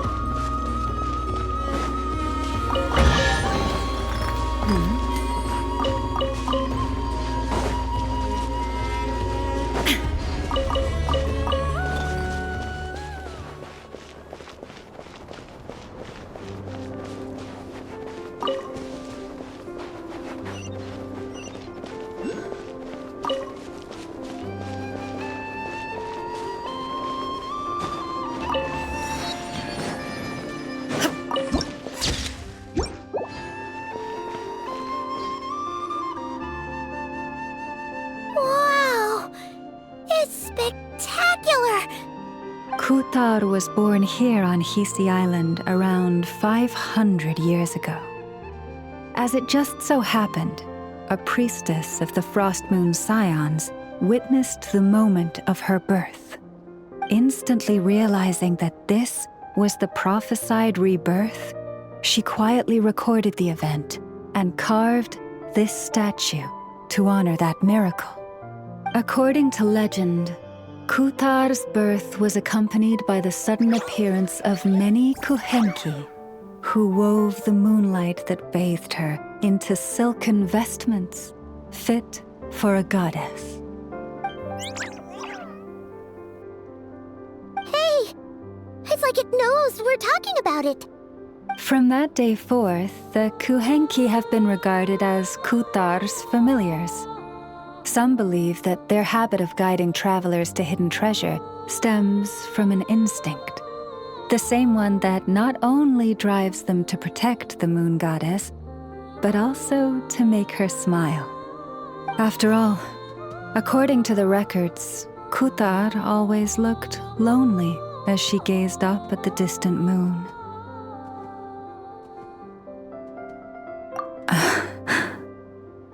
Kutar left Hisi Island before I was even born. According to the previous moon chanter, the goddess was angered by our people's greed, and that is why she left us.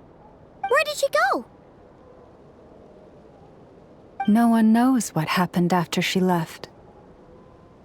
But just a few months ago, after those 2 ancient moon's remnants fell from the sky, she was spotted on Hisi Island once more. And the Fatui have been harassing and threatening us ever since. Judging from what they've said, our moon goddess is actually their missing harbinger, Columbina, the Damselette. The Damselette? But isn't she number 3 amongst the Fatui harbingers? So she's actually the moon goddess. Why would she join the Fatui then? That too is a question I've struggled with. But even at the best of times, understanding other people's choices is difficult, let alone those of a goddess. Plus, forgive me, there I go again, rambling on about our history. But you came here to ask about the sacred relic, didn't you? Honestly, Paimon's not sure which part she's more curious about now. Since ancient times, the Frost Moon Scions have had in our possession a special fragment of the ancient moon's remnants. A piece in which I sense a power unlike any other. Successive generations of moon chanters have all detected a divine presence within it. We call this unique remnant the Moon Marrow. We heard you can use it to see what happened in the past. What is it in particular that you seek from the past? Well, basically, to cut a long story short, the traveler here is actually from outside of Tibet. Oh.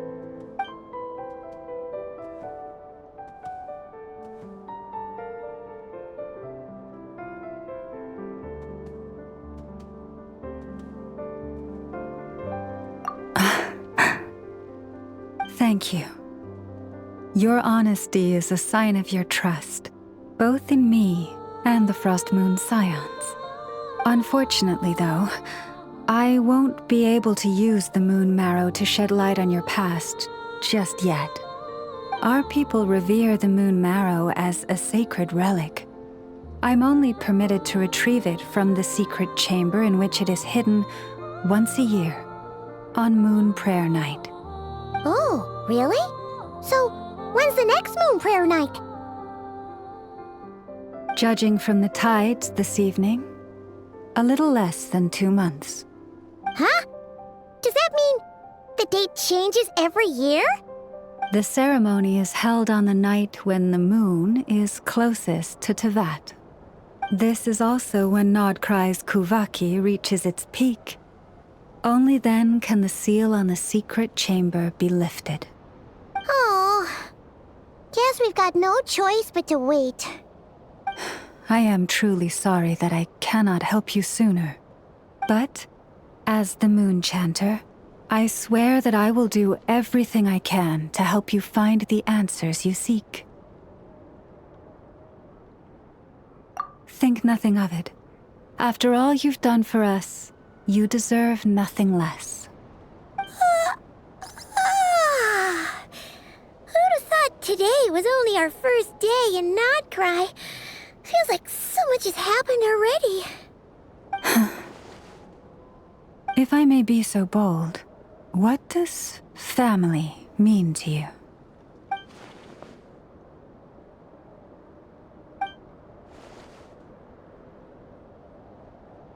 If you are aware of something, a secret that could hurt your family, would you be honest with them, or try to hide it?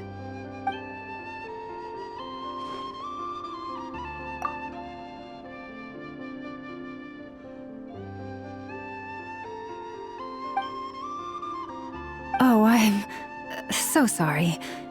That was a strange question. I didn't mean to put you on the spot. I guess I've just never met anyone with a story quite like yours before. I just suddenly had the urge to ask. It's getting late, and you two must be rather tired too. Would you like to stay the night here on Hisi Island? I can have someone prepare some lodgings. Oh, that's all right. We've already got a room back at the flagship as it happens. Speaking of which, if you ever need us, feel free to come knocking. Do you need me to show you the way back?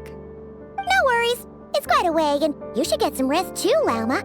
We'll make sure to be careful. Understood. Then I won't keep you. May your first night in Nod-Krai pass in stillness and peace.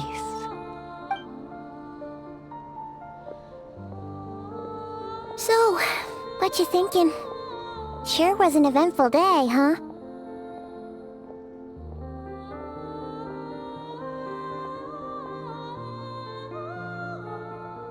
The good news is, we're not at a dead end in the search for your spaceship yet. We can always learn more about this place while we wait. The usual drill, huh? Paimon's really getting sleepy now. If she gets too tired to fly back, you carry her, okay?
Hey, what are you doing here?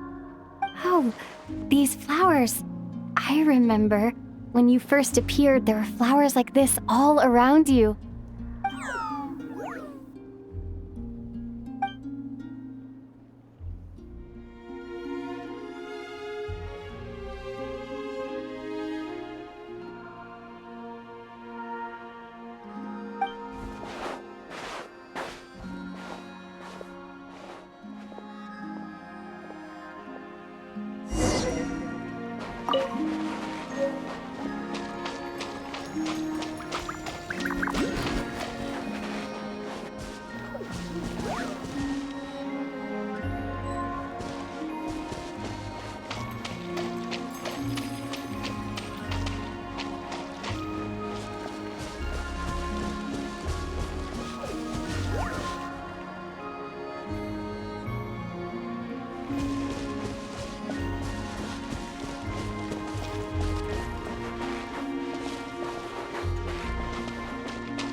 Who goes there? How did you get in here? I am but a passing traveler. I followed your song here. I'm very sorry if I've intruded. Akuhenki. She brought you here.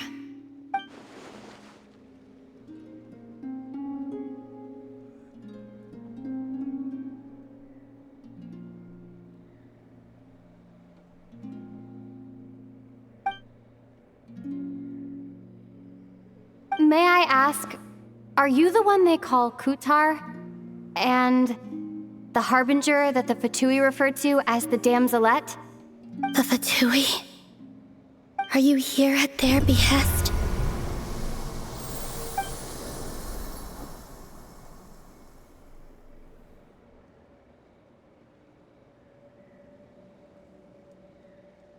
Please don't get me wrong. I have no intention of doing anything for the Fatui. I just wanted to ask you about Nod-Krai. And the moons. The moons? Do not believe in what you can see. What truly matters is what you cannot.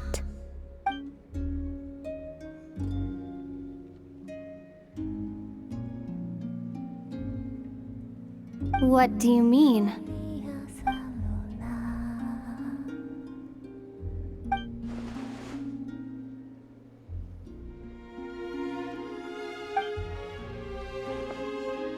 Listen, I'm the Traveler. I'm on a journey through the nations of Tevat. Hello.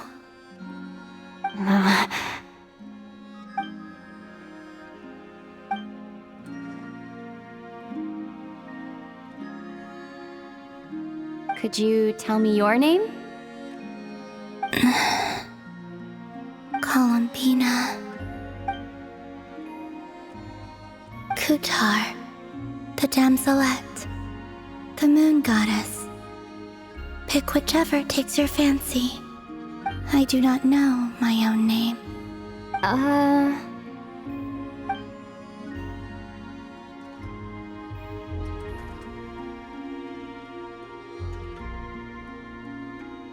Then... Columbina. Hmm?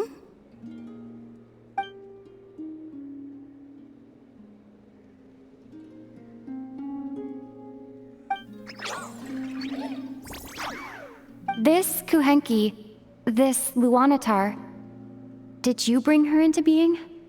Come here, little one.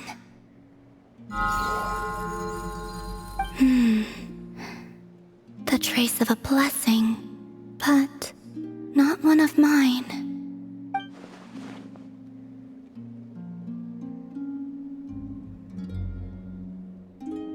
People always assume I can do many things. Assume I have done many things. But I haven't. All I ever wanted was to.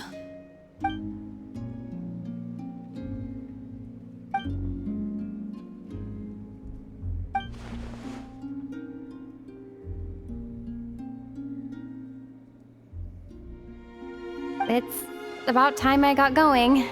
I'm very sorry for disturbing you today.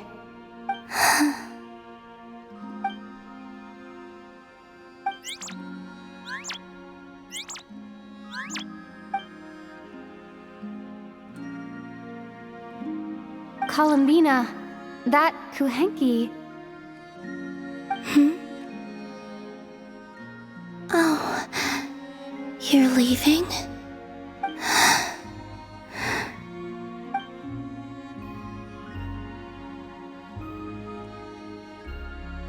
Go then.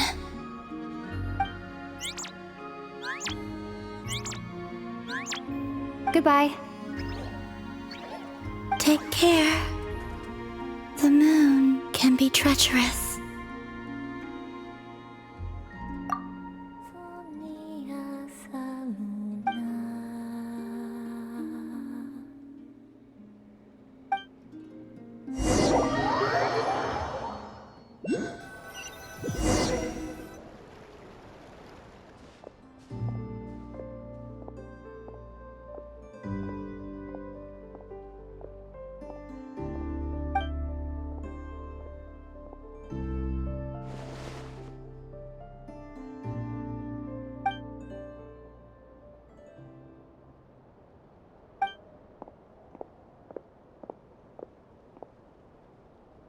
Wait, is that... Aether?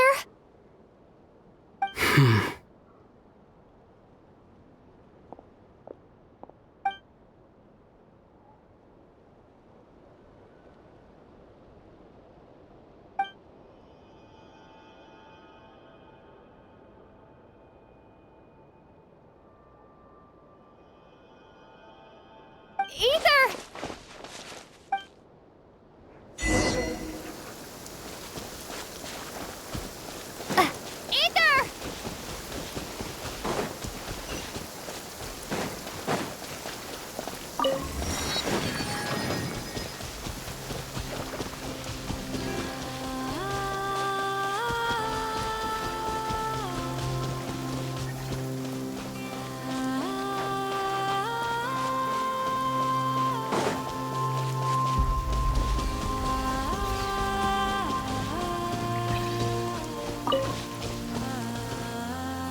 Aether.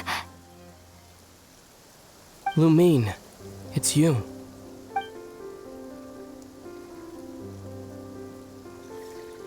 Why are you here on Hisi Island? If I told you I was here in search of the Frost Moon Scion's sacred relic, what would you think?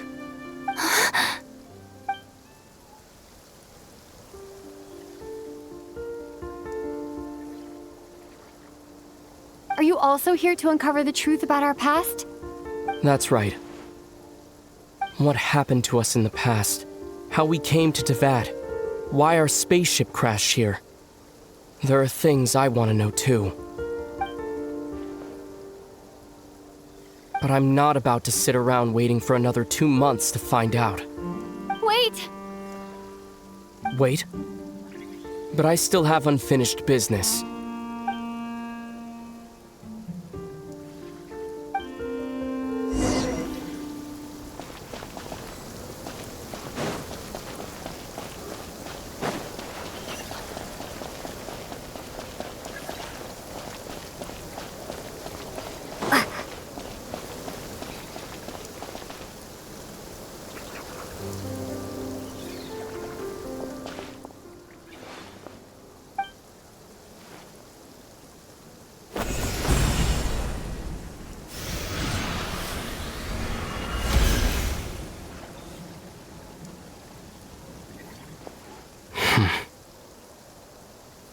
Hold on a second. What's wrong? That's the Frost Moon Scion's sacred relic. We can't just... Use it to get to the bottom of all this? We should at least get their permission. You barely even know her. Yet already you hold that moon chanter in such high trust. What do you mean? She told you that the seal can only be broken on Moon Prayer Night, when the flow of Kuvaki is at its peak, yes? You heard all that? Watch this. Huh? But... Get it now? She's been stalling for time. As long as the statue's base is imbued with sufficient power, the secret chamber can be opened at any time.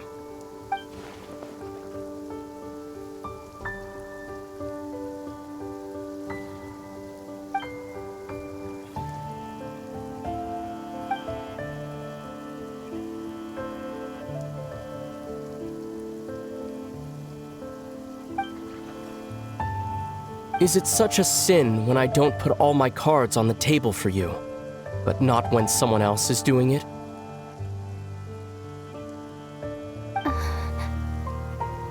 It's not like that.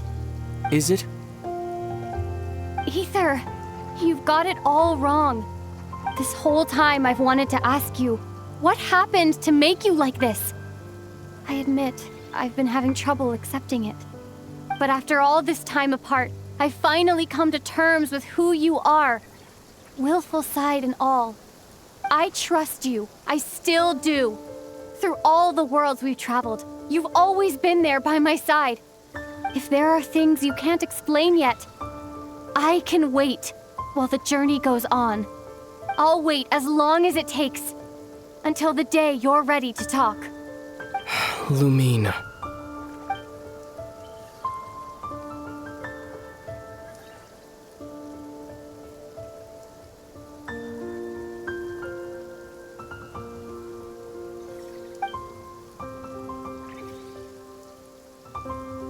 I'm not looking to borrow the moon marrow simply because of our past.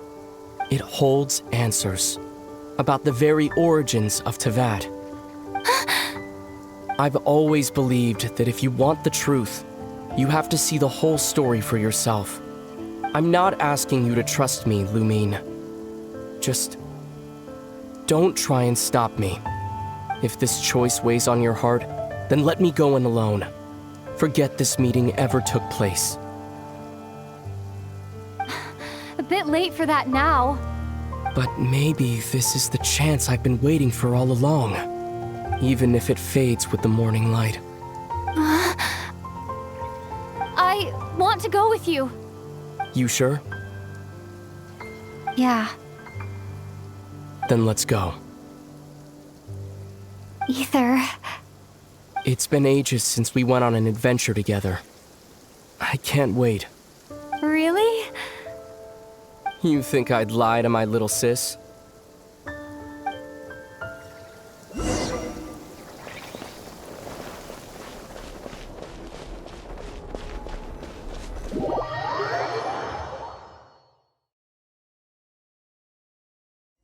From what I understand, the path ahead is likely to be full of trials and challenges.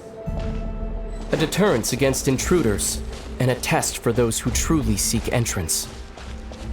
Nah, I doubt the two of us will have any problems. I agree. Still, if we get separated, things could get tricky. Best we move together and watch each other's backs. Even the sound of your footsteps takes me right back.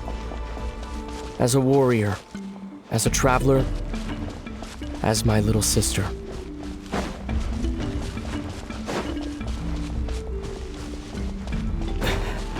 Looks like this is the first trial.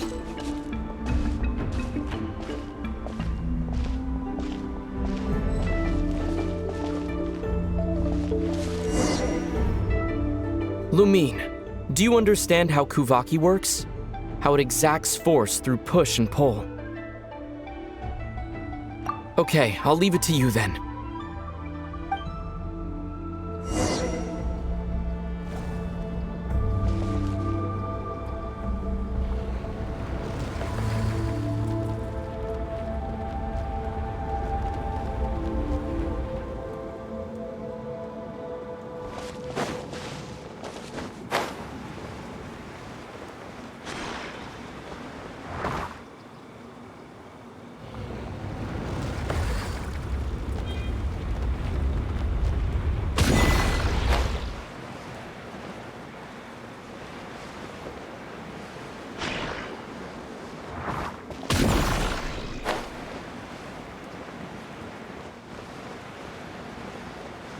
This should help Aether get across.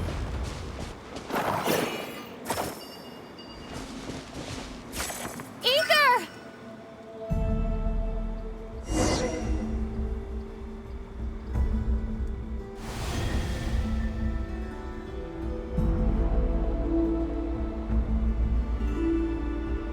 We make a pretty great team, huh?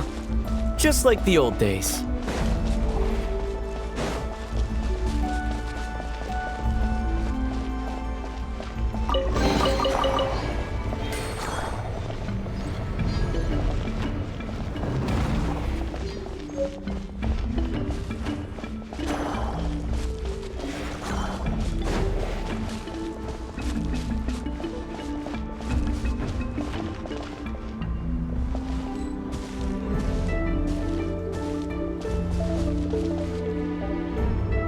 A wide open space.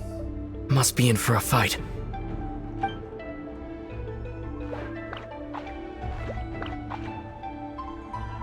Was that it?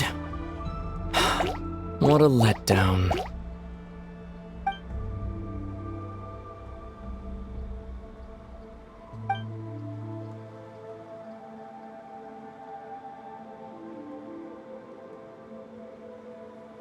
Lumine. What is it? Why are you looking at me like that? Those enemies were weak, were they not? Maybe it's because the trial's only just begun. Actually, I've got an idea. Why don't we have ourselves a little friendly competition? Let's see if your journey has made you rusty. You're on.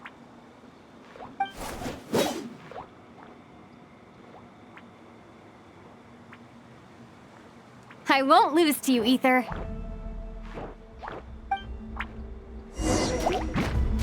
If memory serves, I used to come out on top more often than not.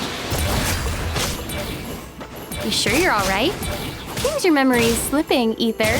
Save it. We'll know who's stronger soon enough. Let's see what you've got.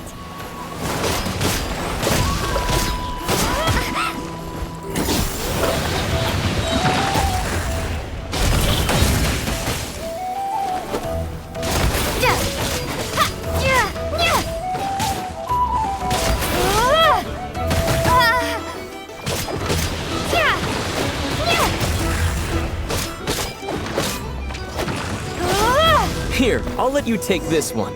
But next time, I won't be so... Fine, you win. Didn't feel like you really wanted it anyway. Going all out in a place like this? Sounds like overkill to me.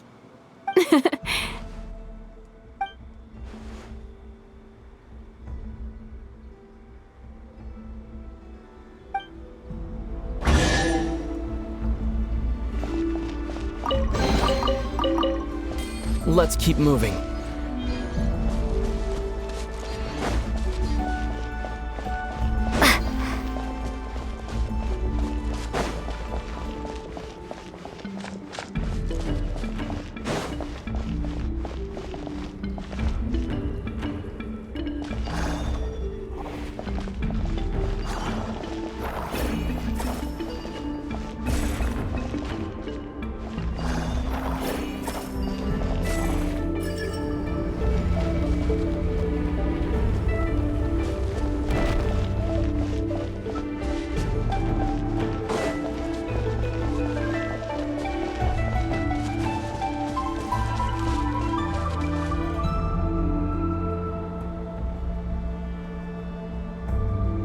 What is this place? No sign of any monsters. Feels like a ritual site, but something's missing. It's a head, inside that thing that looks like a mirror. I can feel it. But maybe it's sealed within? Can you open it using Kuvaki? Apparently not. Do you think it might have something to do with the Frost Moon Scion's bloodline? Aether? If this is about strength of blood, what could possibly stop us? Let me give it a try. Why don't you check around for other clues? Sure.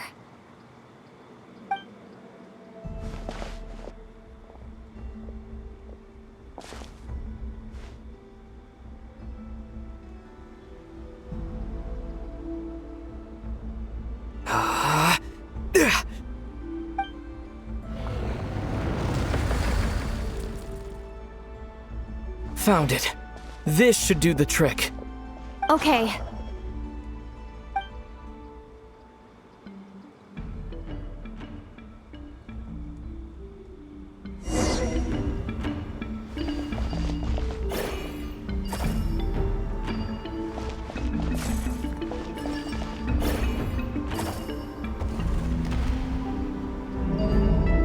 Yep, that got a reaction. That's one down.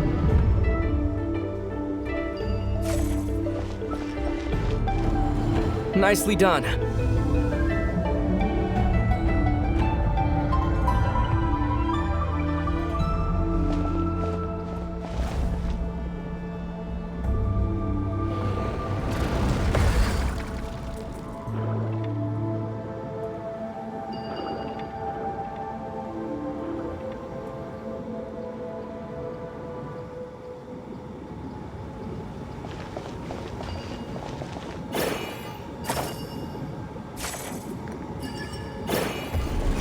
You've got this. One more to go. Good work, Lumine.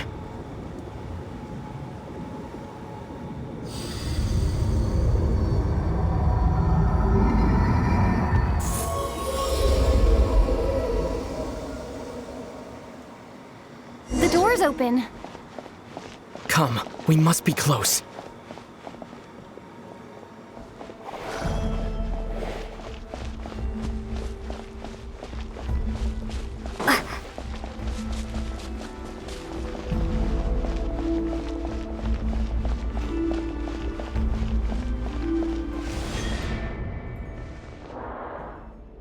Stay on your toes now. Have you considered that I might be the more experienced between us? Is that so?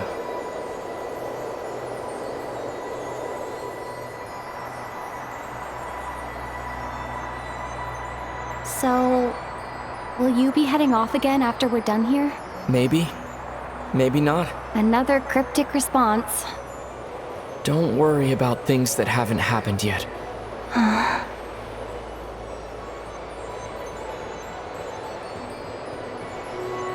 At the end of all this, what do you think we'll find? Whatever it is, we can handle it.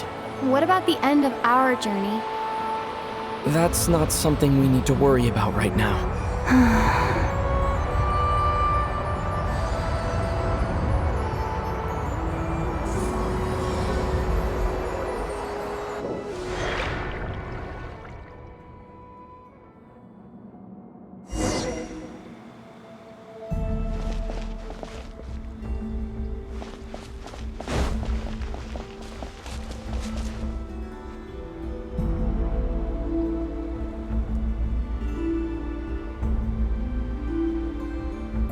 Looks like the final trial is just up ahead.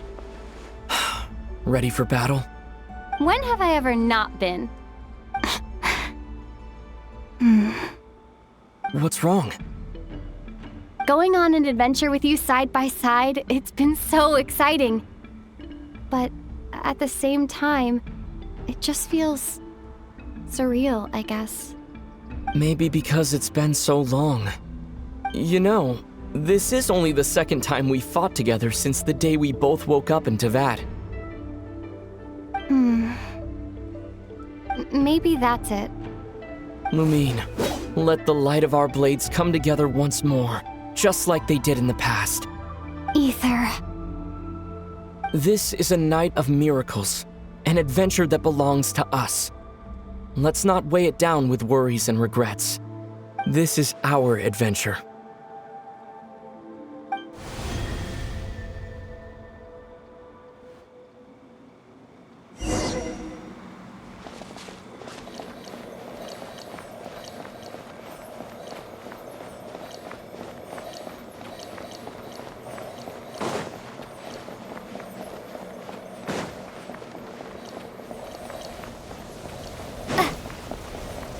Here goes nothing.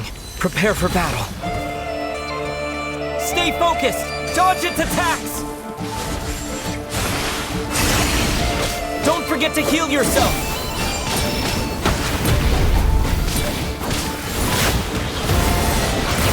Now's our chance!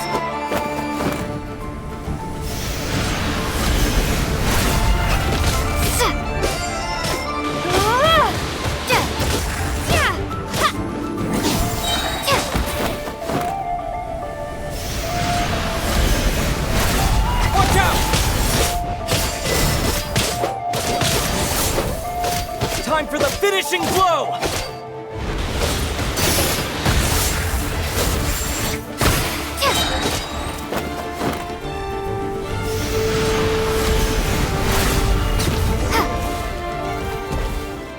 It's over. Nicely done. Flawless execution. Couldn't have pulled it off without your backup. Not too shabby at all. As for what you were saying, yes, I should have come to see you earlier. Or at the very least. Spent more time with me, going on adventures like this? Something like that. Instead of just running off and expecting you to follow my trail. Wait a sec. That's not an official apology, is it? That goes without saying. Come on, time to claim the treasure we came for.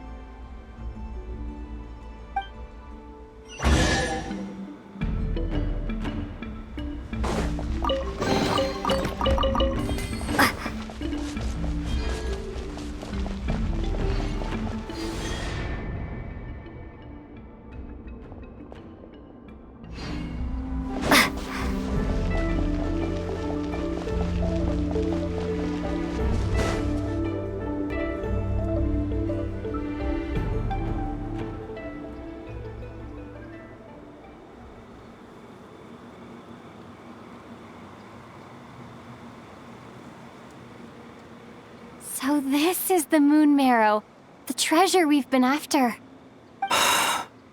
All right, go get it for me, Lumine. It belongs to me.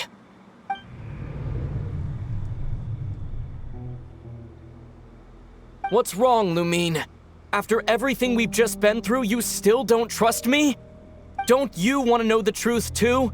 Just like I do?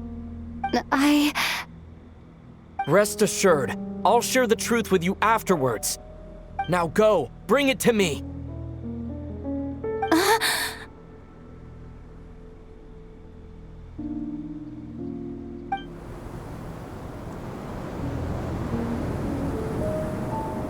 What's going on? Where did this fog come from? Aether!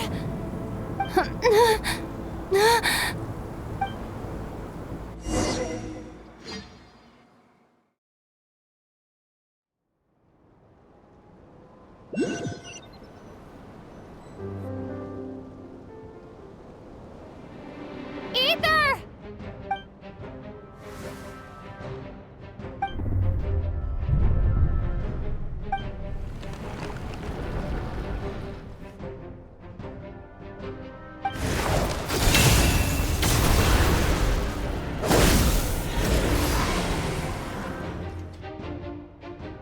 Aether!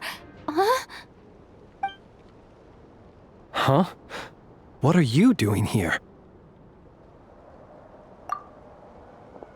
Yes, we ran into each other at the flagship this afternoon.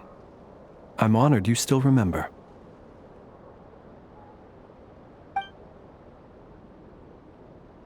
Are you looking for something here?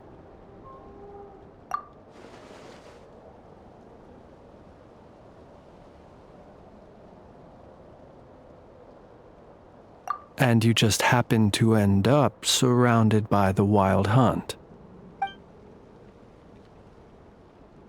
Sorry, I did not intend to come off as pointing fingers. Indeed, perhaps our courses of action do not differ so greatly.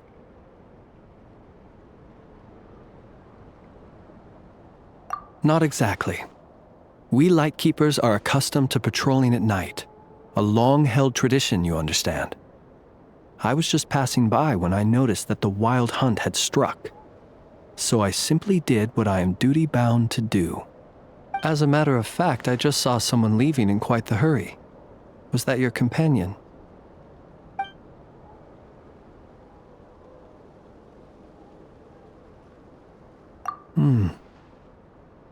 Perhaps I should take my leave now. After all, my patrol isn't over yet. Nod-Krai is a dangerous place to be at night. I'd advise that you head back soon as well.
Woke up and saw you were gone, so she made you a cup of berry juice to help you sleep.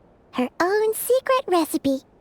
When you get back, drink it up and go get yourself some rest.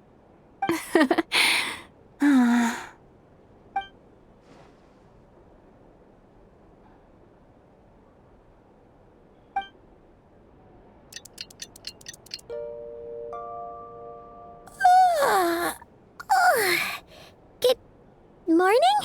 If now still counts as morning. When did you get back last night? Did you sleep well? Good to hear. So, where'd you wander off to on your midnight stroll?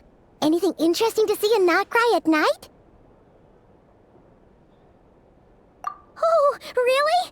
Come on, don't leave Paimon hanging. All right. Guess we'll have to feed your stomach before we feed Paimon's curiosity. Let's go grab something to eat while we talk.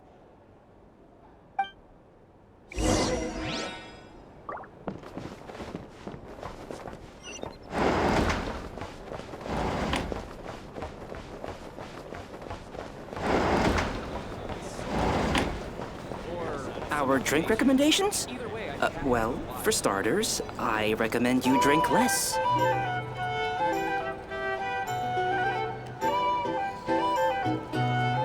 Phew! This is just the best, huh? Free food, free lodgings. This Vark is friend for life material, that's for sure. Hey, did you hear what happened? Hear about what? You know, all that commotion over at the Frost Moon Scions. Crazy, huh?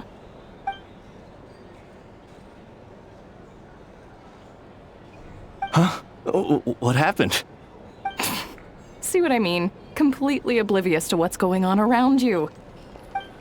The sacred relic of theirs. It's been stolen. Hey, slow down! Paimon knows you're hungry, but you don't have to worry about her stealing your food. At least, not today. What? Was it those Fatui? No idea, but the news has already spread right through Nasha Town. What did their high priestess what did they call her again? The moon something? Anyway, what did she say about it? What could she say? She's the one who discovered it was missing. She was in Nasha Town first thing this morning, hoping to launch a joint investigation with the Voynich Guild. Whoa! Did you hear that? Lauma and the others, their sacred relic's been stolen! Who in Tivab would even have the nerve? Paimon bets it was that bunch of good-for-nothing, rule-breaking, troublemaking Fatui!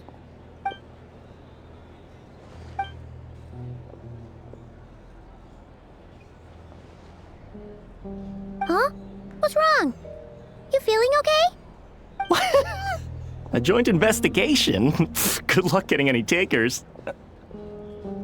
Unless there's some reward or business opportunity to sweeten the deal. Same thoughts here. So just a few minutes back, she switched gears and headed over to the one place that might actually be able to solve this. The Curatorium of Secrets.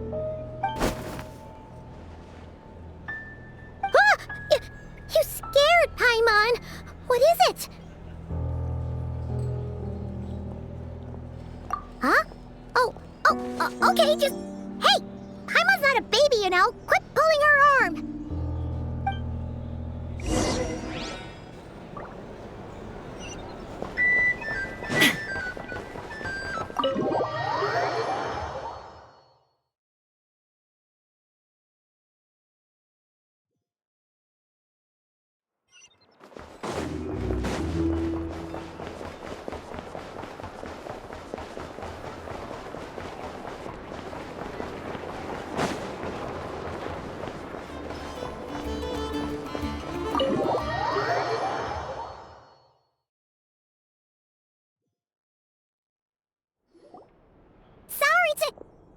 Huh? There's no one here.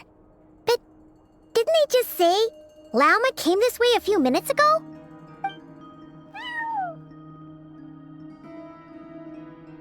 No one except for a cat watching over the front desk. Excuse meow? Are we supposed to check in here?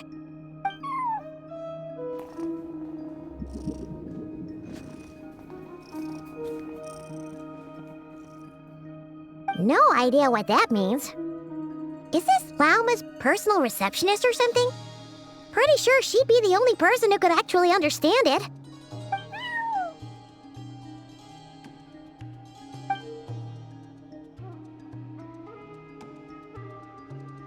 Huh? It's heading into that room! But why not? Like I told you already, that's just... Huh? Another client.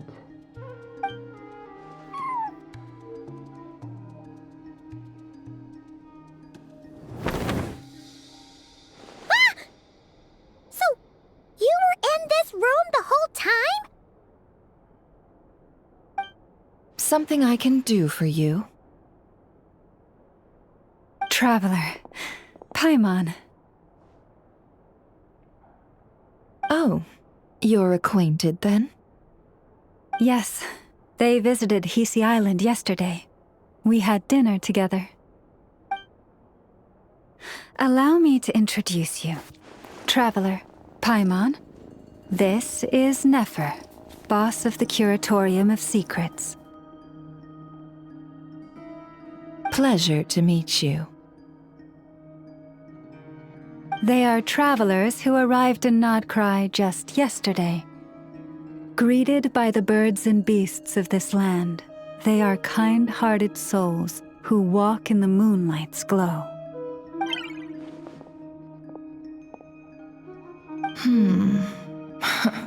Interesting. Thank you, Lauma, but you need not have introduced them. They are great heroes, renowned throughout the nations beyond our borders. Oh, really? Do not forget, I deal in information. Just because most people in Nod-Krai pay scant attention to foreign affairs, that does not mean the same goes for the Curatorium of Secrets. They're the heroes everyone was talking about before.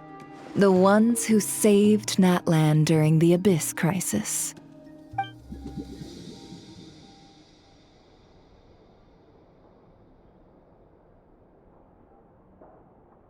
I see.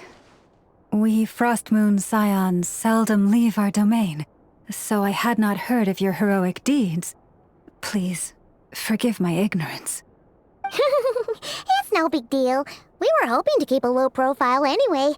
If we had to list all of our titles and good deeds, we'd be talking till sundown, and then some. Huh? What's wrong? Still not feeling great? So, what brings you both to the Curatorium today? Oh, so basically, we were just eating when we overheard people talking about how the Frostmoon Scion's relic had been stolen, and then she dragged Paimon over here. I see. Ah, I see.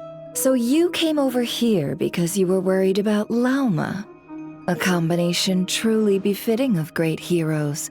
Strong at arms and pure of heart.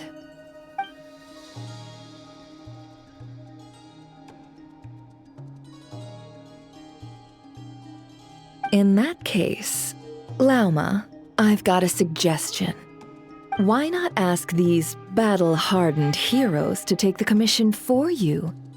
Honestly, it's a little beyond the means of such a modest establishment as ours. Your modest establishment? Unable to handle a commission? You just don't want to take it, do you? You're right. I do not. What kind of commission is this?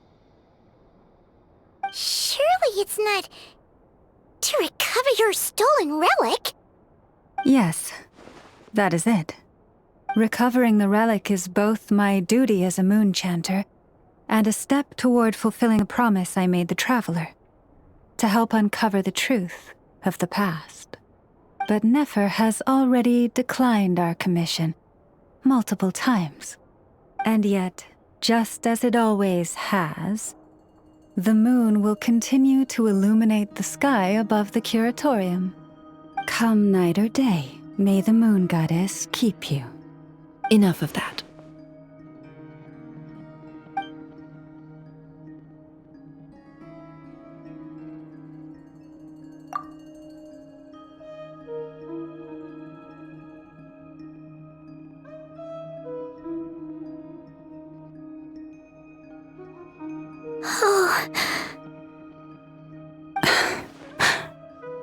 So, according to her, she never came into contact with the relic.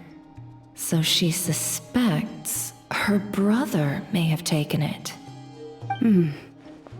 I understand. The Frostmoon Scion's secret chamber has remained hidden from the world for generations. But the reason outsiders are forbidden entry is not only to prevent theft. Within the chamber lie ancient trials, challenges designed to test the worthiness of those who enter. To intrude without rightful cause is A most perilous act indeed. So please, don't be too hard on yourself.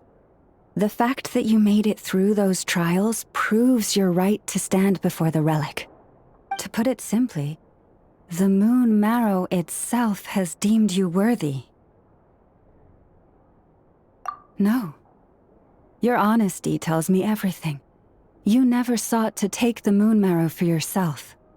As for what happened at the end, I suspect the chamber's protection mechanism may have been activated.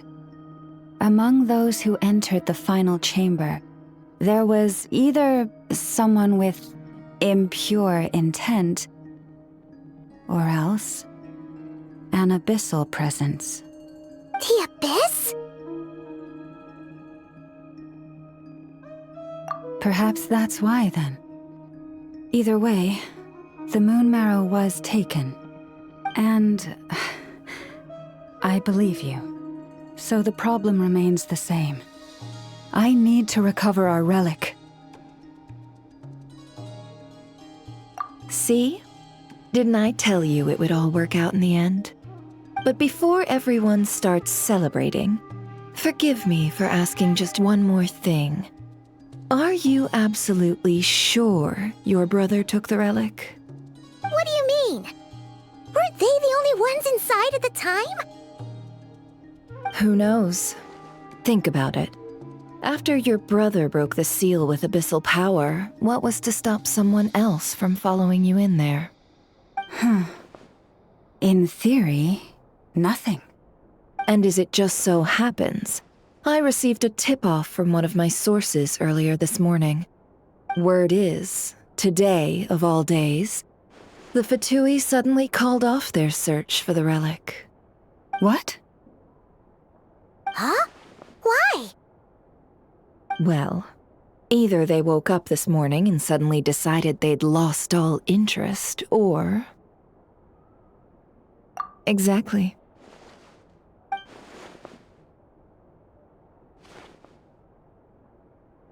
Are you wondering if your brother might be in cahoots with the Fatui? Which is why I asked, are you absolutely sure your brother took the relic? Or to put it another way, do you really know your brother?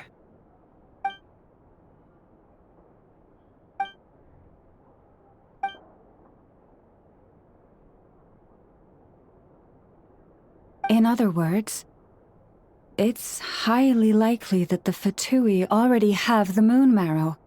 So, basically, all we need to do is find our way into that Fatui research facility, and we should be able to get to the bottom of this, right? Congratulations, you've found your answer. Looks like the curatorium won't need to lift a finger this time. Well, Lauma, there we are. On behalf of our long-standing cooperation and the great hero by your side, I'll waive your consultation fee, but just this once. You're really not planning on helping us? I think I've helped more than enough already.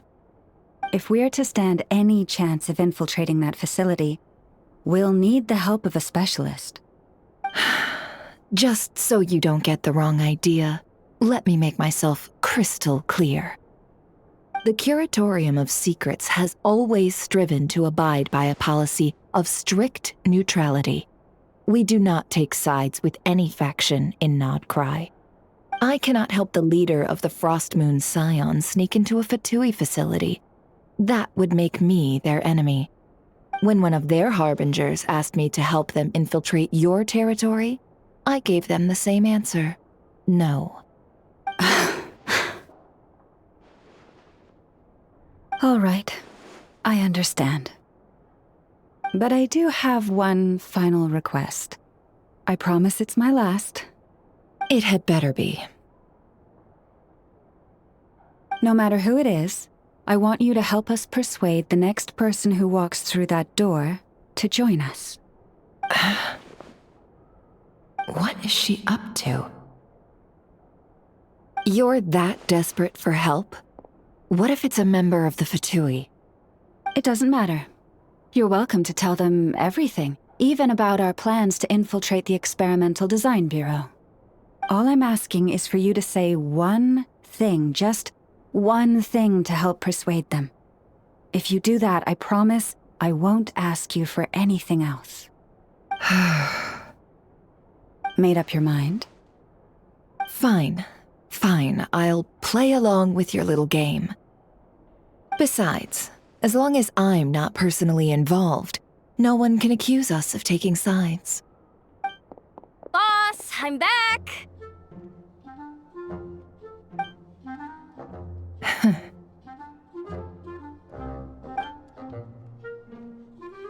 You won't believe the luck I've been having today. Remember you sent me to find that runaway cat, yeah? And you said I'd only be back after dark?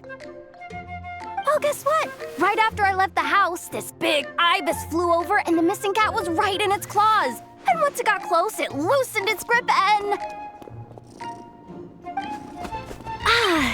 Boss, you're meeting clients. I'm so sorry. I'll get out of your way.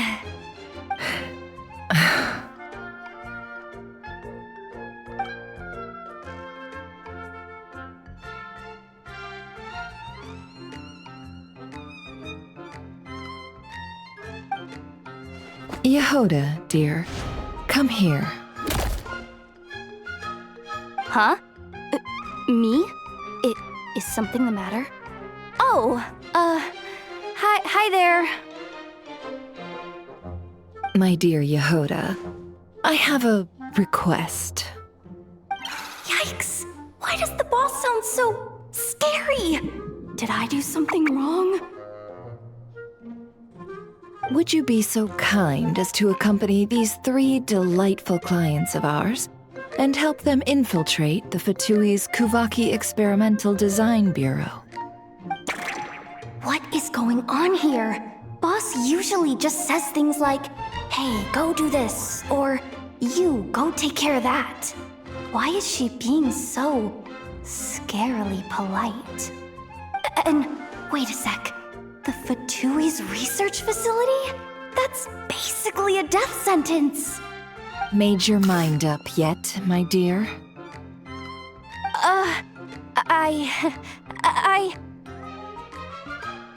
What is up with Boss today? Am I supposed to say yes to this? Or maybe it's because the mission's too risky, so she's actually looking out for me?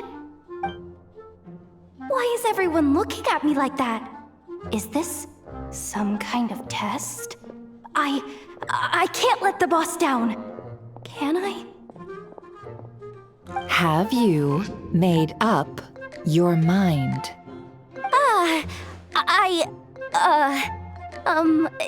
That's... Sure, why not? Really? You really don't mind helping us? Huh? Oh, yes. I mean, no. Of course, I guess I do. Oh, thanks so much! We owe you big time! On behalf of the Frost Moon Scions, too, thank you, Yehoda, for your help. What the? Seriously, what just happened? Why does the boss look so fed up? Oh no, was I supposed to turn them down? All that mentoring, time spent teaching her how to deal with different factions. In one ear and out the other. Never. You got what you wanted. You promised that was it. I know this goes against your principles. I won't forget the favor. Trying to get me to change my mind now? Of course not. I just wanted to say thank you. So, thank you. Oh. Yehoda, we'll leave the planning to you. Let's discuss the details elsewhere. Huh? Oh, okay. Oh, what have I gotten myself into? Oh, by the way, Yehoda, before you go... What is it, boss? You're fired. Huh? Effective immediately. As in, this exact moment. The curatorium will take you back, of course. but only once you've completed this commission for our 3 clients. What? Is there some issue? Well, here's the upside. Without me taking a cut from your commission, you'll earn more. Seriously? Can someone explain what's going on here?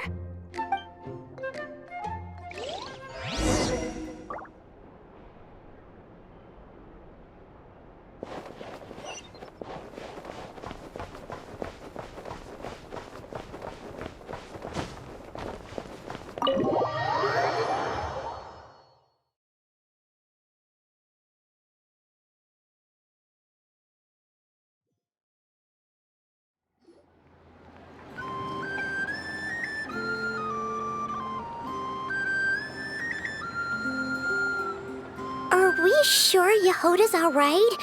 She looked totally crushed just now. She'll be fine. She's just in shock. But one thing's for sure. The Curatorium's professional standards are beyond question. The fact that she only requested 1 day to prepare says it all. As an apology, I'll ask my animal friends to help her out more often in the future. Also, thank you for being honest with me. It means a lot. Was it really, though? As far as I see it, trusting your family is never wrong. In this case, let's call it a misjudgment. But the truth is, we all make mistakes every now and then. What matters is how we deal with the consequences. So, in return for your sincerity, there's something I'd like to share with the 2 of you as well. Oh? What is it? Perhaps it is something best said under the moon's gentle light. Would the 2 of you meet me on Hisi Island tonight? Oh, it does sound important. You're right, there's too many people here. Somewhere quieter makes a lot more sense. Thank you both for understanding. Then let us meet beneath the moonlight.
Ad Astra.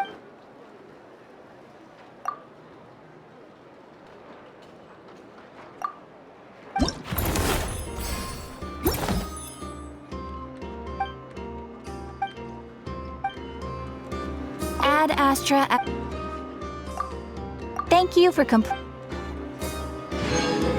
Ad Astra. Ah, Traveler.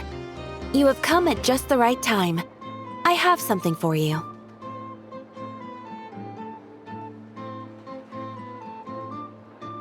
You're certainly very familiar with the kind of work we do. But I'm afraid this has nothing to do with any of the above commissions. Please take this brand new Adventurers Guild notebook.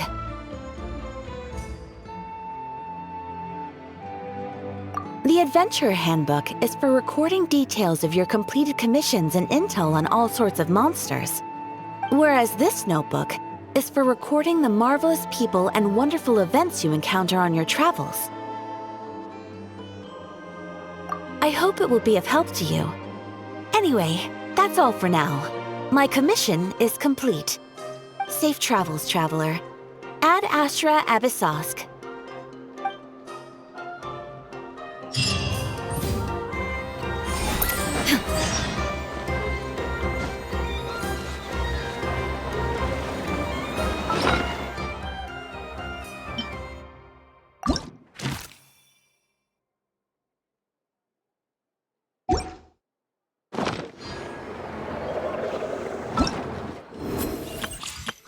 Dino? Present!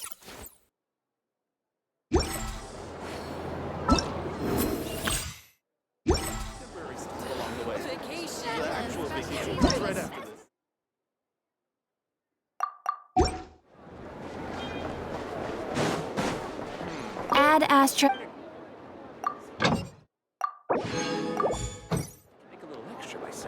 Add Astra.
Down out here. This is just a temporary stay along the way. Vacation.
Praying? I am indeed. For the moment I was born, my people exclaimed, "Behold, eyes like the moonlit tide, antlers like the crescent moon, and blood that glimmers silver as the moon's reflection." From as far back as I can remember, I was revered as the Frost Moon's emissary and the Moontide Maiden. The first words I ever learned were prayers to the Frost Moon. The first gestures, those of our sacred rites. Wow, that must have been tough. Back then, I didn't know any better. It all just seemed so natural. The Frost Moon Scion's bloodline has long since begun to run thin. Nowadays, even those of us with antlers are few and far between, let alone those attuned to the power of Kuvaki. But I...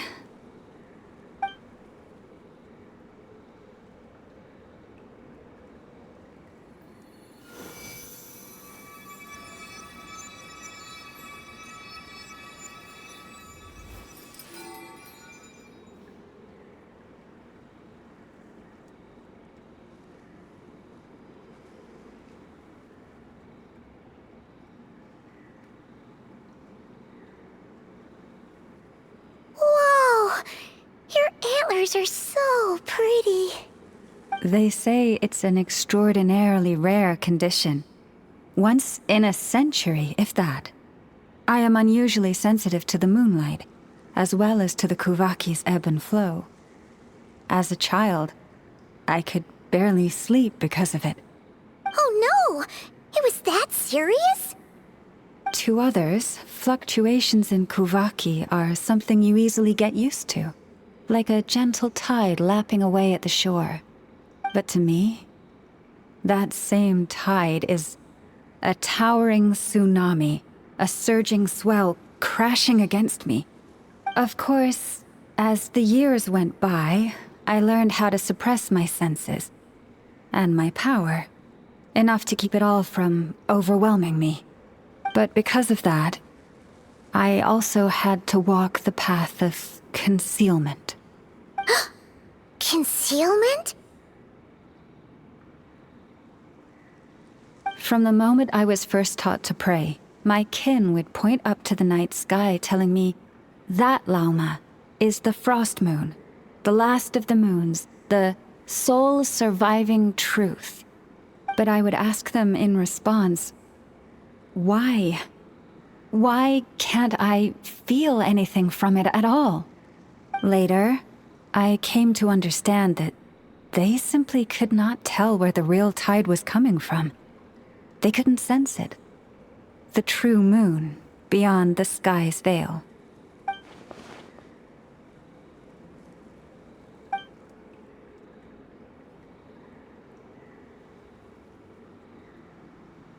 The moon is false. I reached that conclusion long ago. But there was no one I could tell. Not a single soul. At least, not until now. Am I the one who's wrong? Is it the moon that is false, or my own senses? I asked myself such questions time and time again.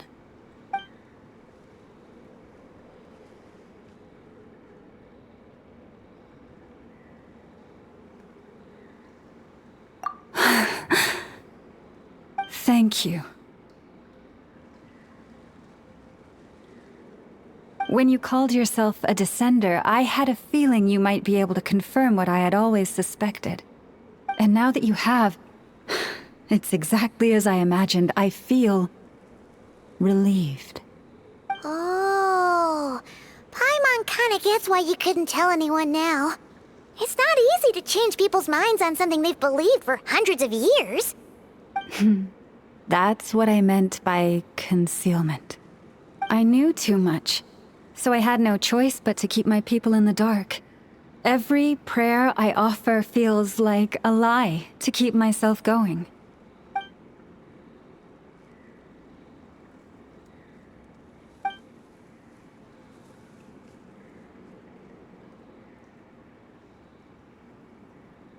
You've already met our Kutar, haven't you?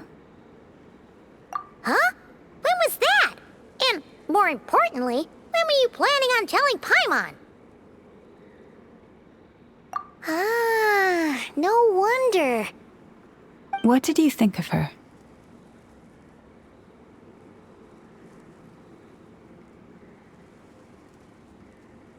What exactly do you mean by up in the clouds? I understand what you mean. She is quite indifferent to the world outside herself. But I find it hard to hold that against her. Yes, it was shortly after the fall of the ancient moon's remnants. I asked her what the Frost Moon Scions meant to her, and why she left in the first place. Yeah? So, why did she? Perhaps it's better if you ask her yourselves. Things tend to get lost in translation when you speak on someone's behalf. What I can say for certain is this. Even when I had no one to confide in, I still had a family. I still had the Frost Moon Scions.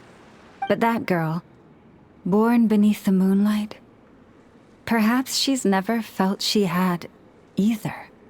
The truth is, though, she might have had it all. If only the Frost Moon Scions hadn't let her down.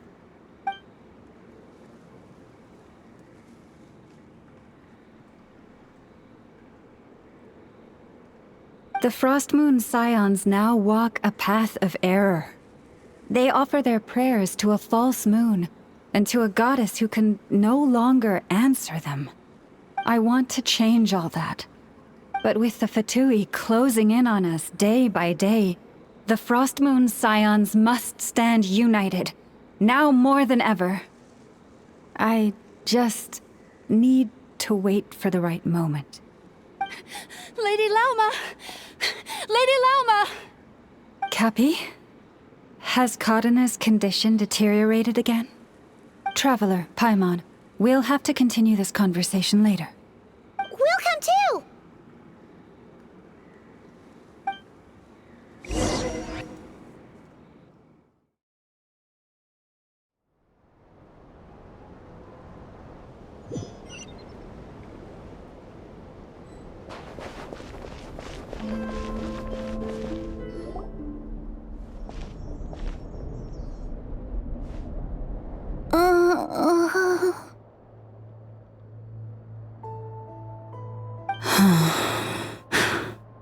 Why?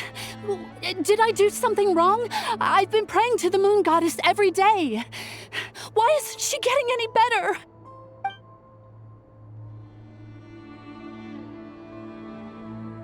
Cappy, I need you to wait outside. I'm about to start her treatment.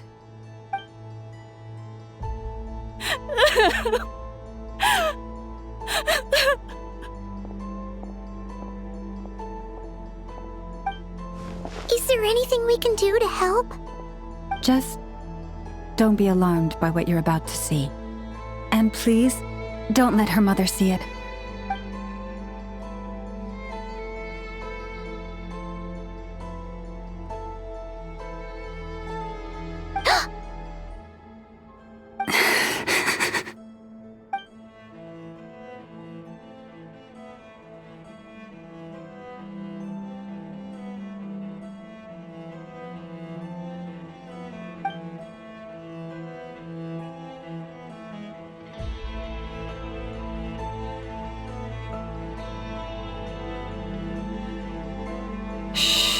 Please, help me keep this a secret. She looks much better now. But, Lauma, was that? A medicine prescribed by a local doctor. For ordinary people, my blood has the power to counteract any adverse reactions to Kuvaki.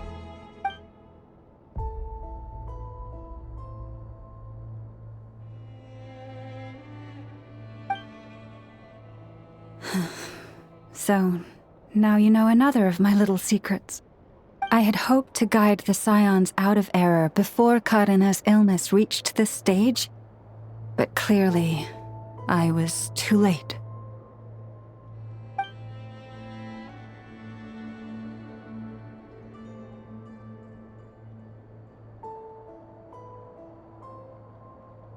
My life is as hidden from sight as the far side of the moon. Yet people only look to the bright side for guidance.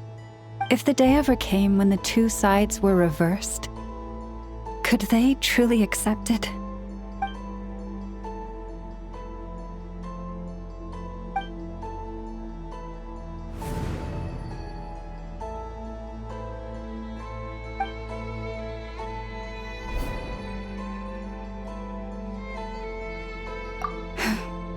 Hearing you say that puts my heart at ease. Mm-hmm. And if there's anything we can do to help the Frost Moon Scions, just let us know. Our priority right now is reclaiming our relic from the Fatui. But I now understand that the day I will tell everyone the truth is no longer far off.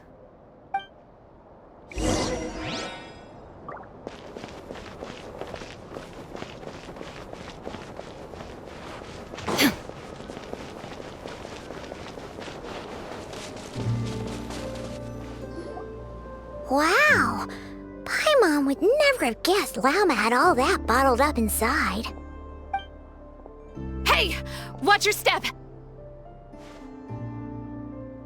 Ah! What's wrong? Oh, you scared Paimon. You scared me there too. Almost stepped right into one of my traps. A trap? Why would you leave a trap somewhere like this? Well, it's not like this is a main path. And besides, we Frost Moon Scions would recognize it instantly.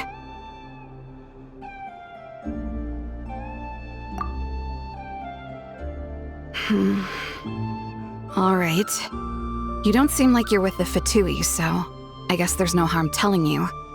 Lauma asked me to set up these traps to keep the Fatui at bay. Oh! Come to think of it, their 3-day ultimatum is almost up now. Yes. Hopefully they'll back off when they realize we won't go down without a fight. Oh, you've done a lot for the Frost Moon Scions too, just like Lauma.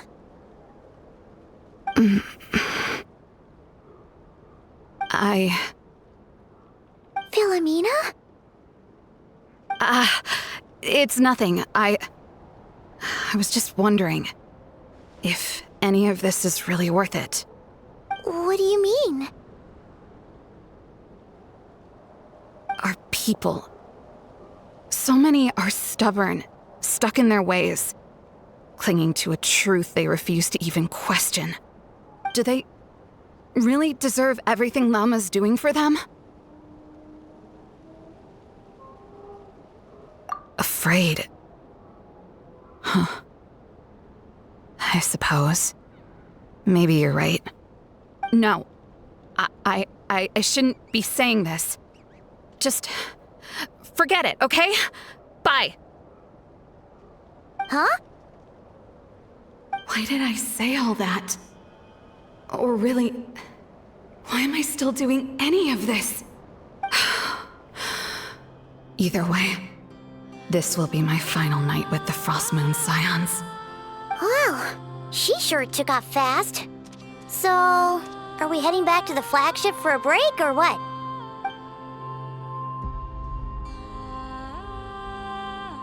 Wait, you're not thinking of visiting that Damselette up in Cloud Cuckoo Land, are you?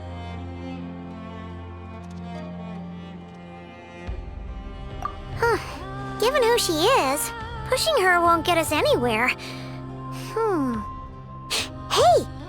Why don't we... Let's bring her something tasty! If she doesn't want to talk, we'll have to win her over with food. Hey, no harm in trying. At the very least, it shows we're trying to be friendly. Let's see... How about Ineffa's 9.12 out of 10 berries and fried meat, the Frost Moon Scion's boon of the day, and one of your signature dishes. Your choice. Should be a good mix of meat and veggies. There's bound to be something she likes.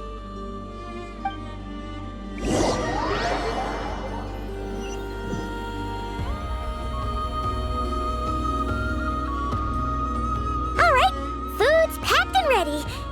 this is the place, right? Why does it feel like we're going to visit a patient? Oh, no. Take this seriously, Paimon.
Remind me, who are you again?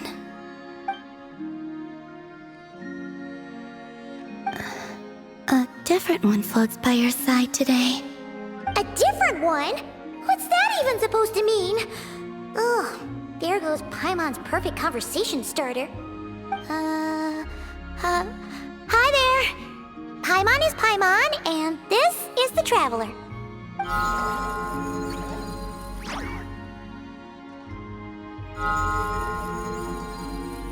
Oh, there you are.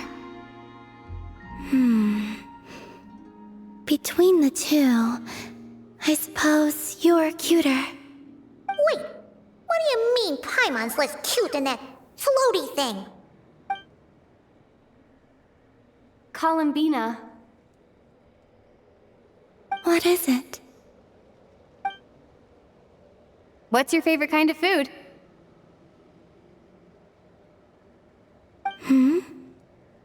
Is this a treat? Or an offering? Let's go with treat. Anyway, this is all the Traveler's cooking, so please, help yourself.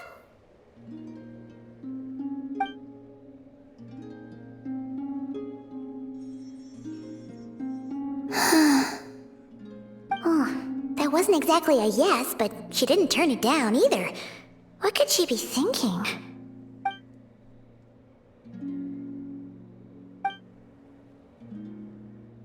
So, what do you want to ask? Hey, she's actually playing along! Quick, now's our shot. You know the moon in the sky isn't real, don't you? I know there is only one moon in the sky. It is simply that some can see it, and some cannot. What does it mean to you?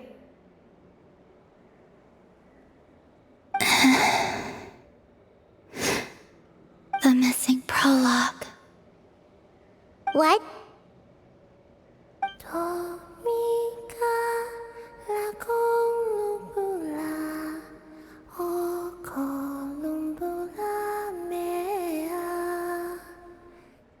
Huh? What does that mean? Isn't she going to explain herself? Can you tell me more about that melody? You were humming it last time too. It must be important to you.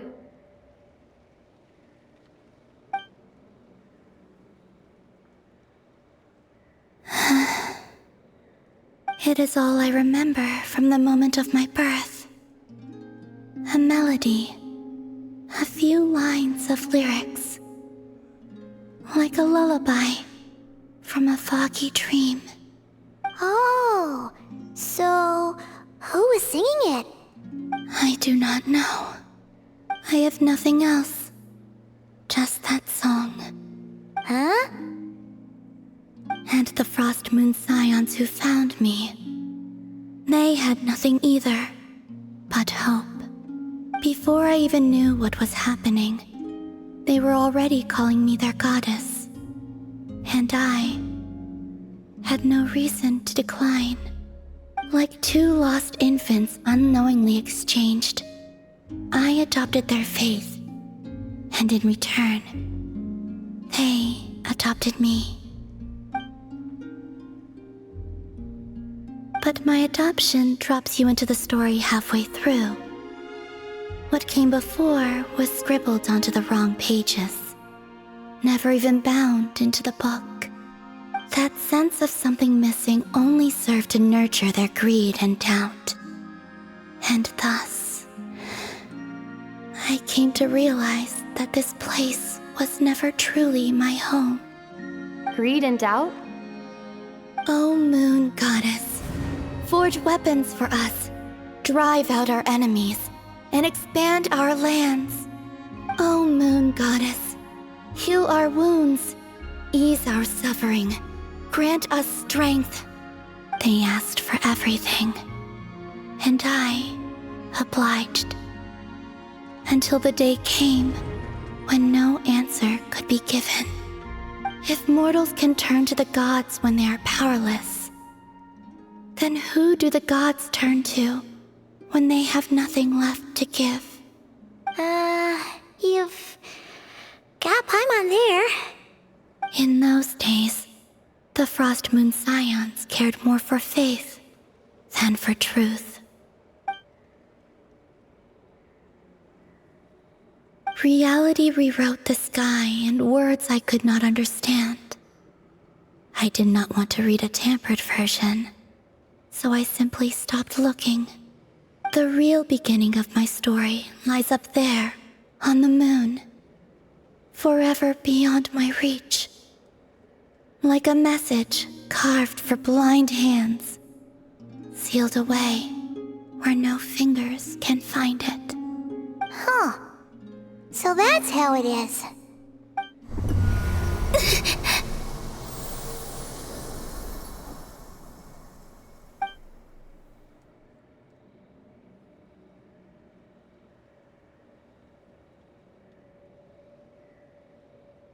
What's wrong?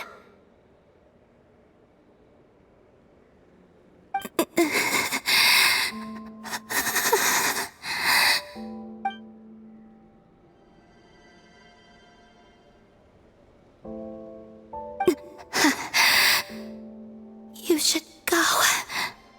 What, now? But you really don't look well. Did something just happen? Is there anything we can do to help? No.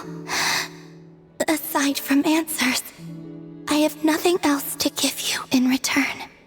This is the price of running away from home a second time. Running away from home?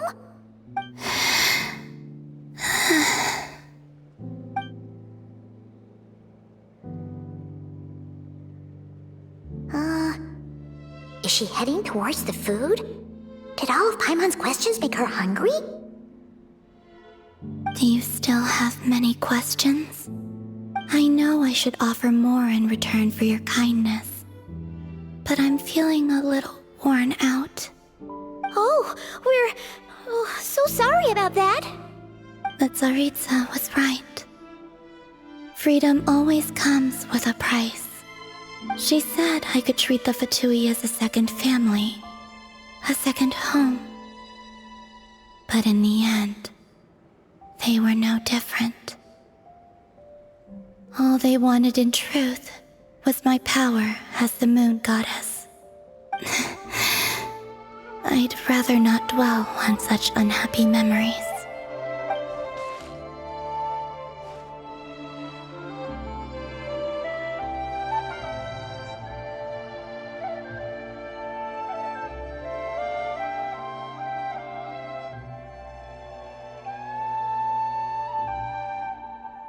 I have fulfilled my promise to the Tsaritsa, though it has used up much of my power.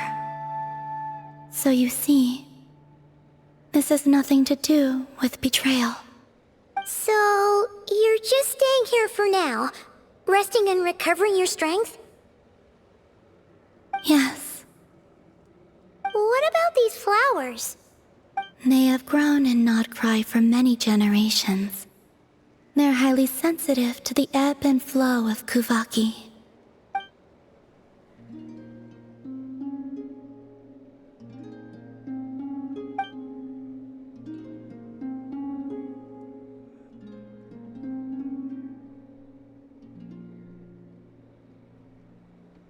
At times, I thought about using that relic the Frost Moon Scions had hidden away.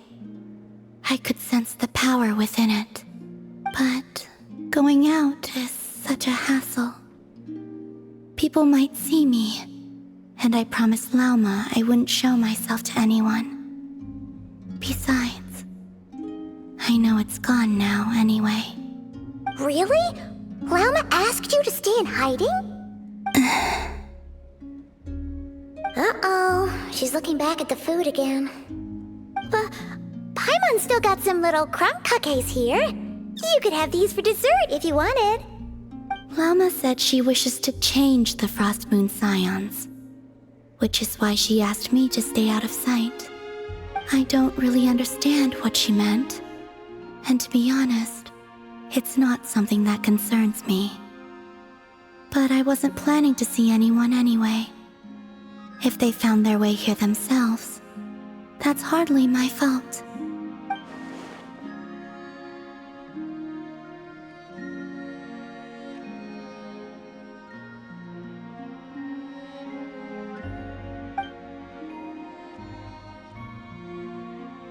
Lauma, the Maiden of the Grove.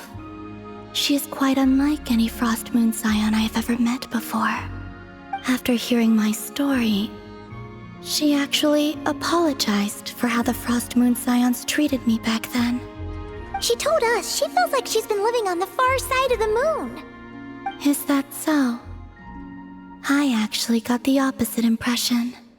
She's been keeping her true power hidden away, afraid that people might be dazzled by its brilliance, and that they'd no longer be willing to look her way.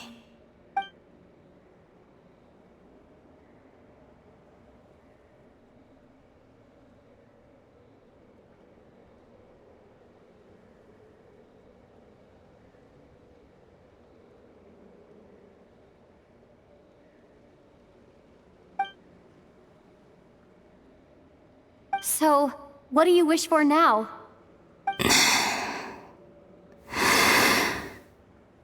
I wish to return to the moon, to the home where my story is written. Right now, that is all I wish for.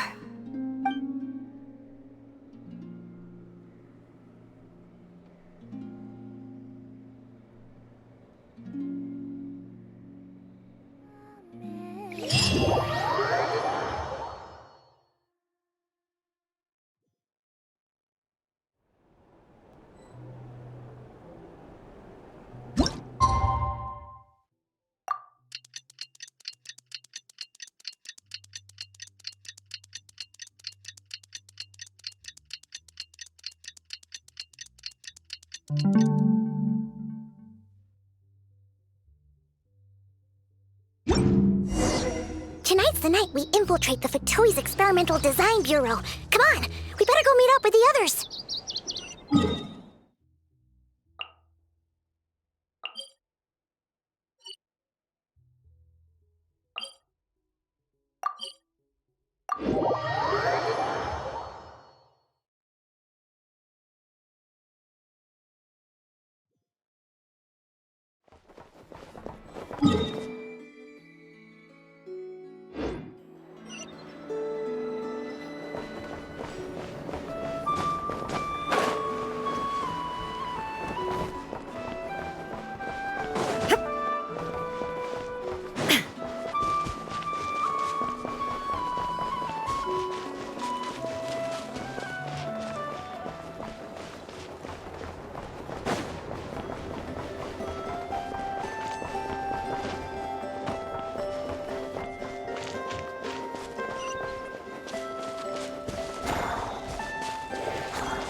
the sun! Time to relax.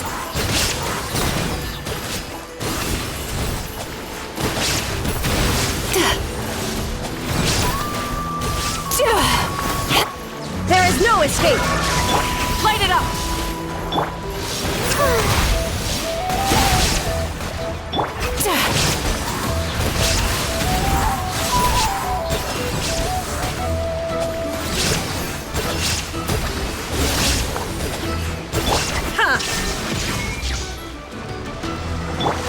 Burn it down!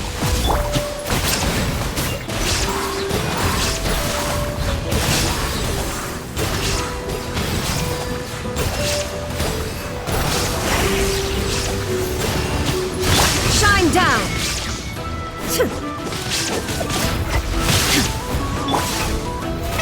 How brilliant!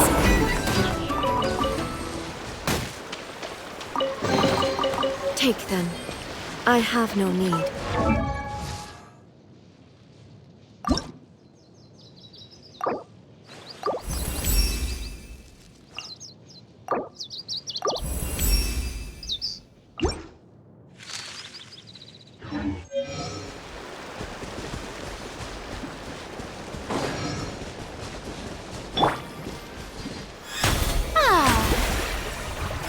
The show begins!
Phew.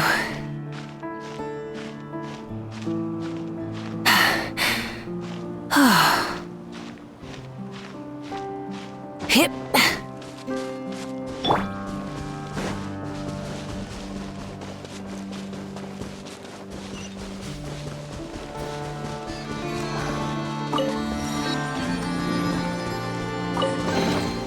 but a momentary distraction.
Try and stop me!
Huh?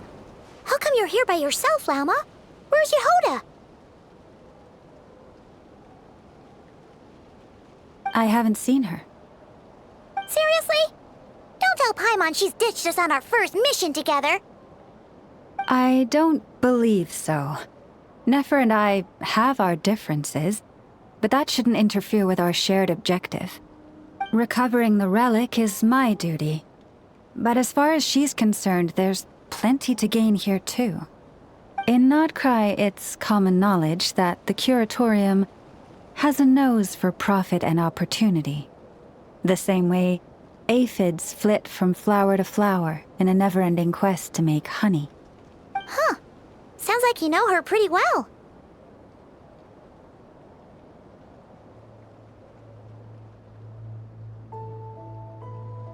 Still, Yehoda sure is taking her sweet time.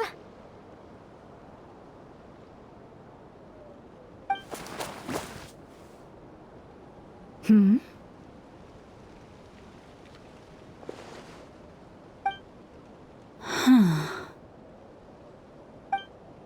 I believe we may have misjudged and underestimated Miss Yehoda. Huh? What do you mean? As a former employee of the Curatorium, I'm confident that she possesses both professionalism and integrity in ample measure. Huh? Huh? What was that noise? The sound of a wavering conscience, perhaps? Ah! Whoa! Something just fell down. Hello, everybody! What kind of an entrance is that? Wait a second. Have you been hiding nearby this whole time? Yeah, I was just, scouting things out from up high. Darn it. How did Jane Doe even notice me up there? I can't believe I'd only realized I'd run out of smoke bombs this morning. What if something goes wrong inside? How am I supposed to make a quick getaway now? Thought I could just hang back and wait for the clients to get cold feet. But nope, turns out they're all completely fearless. Don't they know how scary the Fatui are? Really sorry everyone. Truth is, just as I was heading out this morning, I discovered I'd run out of a super important, completely essential, absolutely indispensable piece of equipment. So, what are we gonna do? Well, as I see it, there are two options. Plan A is we take a detour to Nasha Town to restock, though who knows if any shops will still be open this late. Plan B is we call it quits right here, disband the team, and I'll go home. My place is only like a 10-minute walk from here, so... Personally, I vote Plan B. Bada bing, bada boom! Maximum efficiency, minimal effort. Don't try to solve your problems by running away.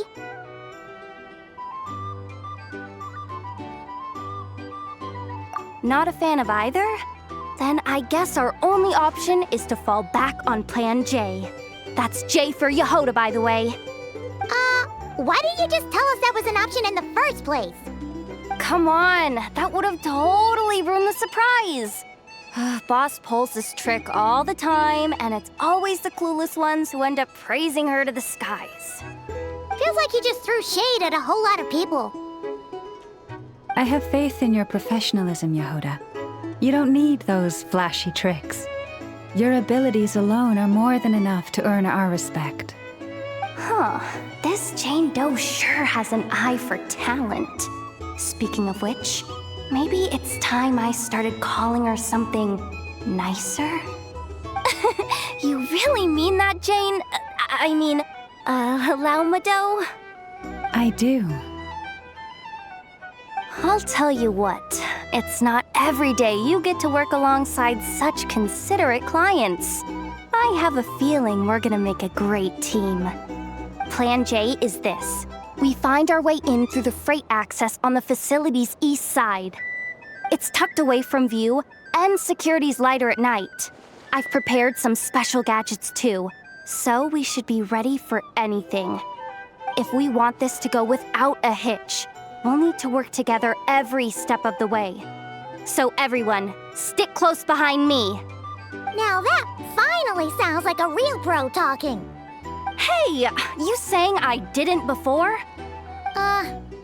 Kinda, yeah. You... Ugh. Never mind. A top-tier treasure hunter like me never lets the naysayers get to her. All right, let's go over what we agreed on yesterday. The goal of infiltrating the Kuvaki Experimental Design Bureau is to locate and, if possible, recover the relic that the Fatui stole. We also need to figure out why they built the facility in the first place. I'm worried that they've set their sights on the ancient moon's remnants on Hisi Island too. Well, now that we've got a plan, time to get this show on the road.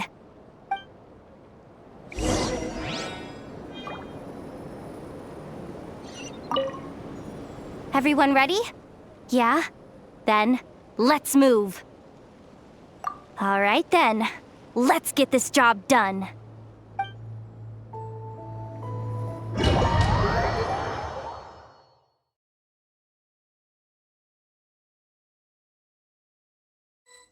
Go, go, go! But make sure you stick to the side.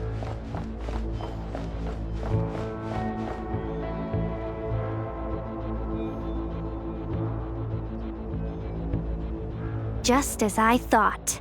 There's a gate controlling access from the outside. Good thing I brought this keycard, huh? Well, technically I stole it. But no need to tell them that, right? Blame that chump who thought it was a good idea to get wasted at the flagship during work hours. Ooh, So, is it top-level clearance?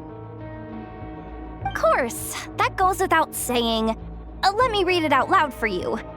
Fatui Experimental Design Bureau number 183574, maximum clearance, maintenance intern.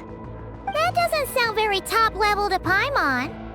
Never underestimate interns. Even the most legendary of thieves started out as rookie pickpockets, you know? Besides, if it wasn't for this person's selfless generosity, we wouldn't be able to just waltz in like this, would we? Feels like you're trying really hard to change the subject. Allow me to teach you the first rule of treasure hunting. First and foremost, use every resource at your disposal.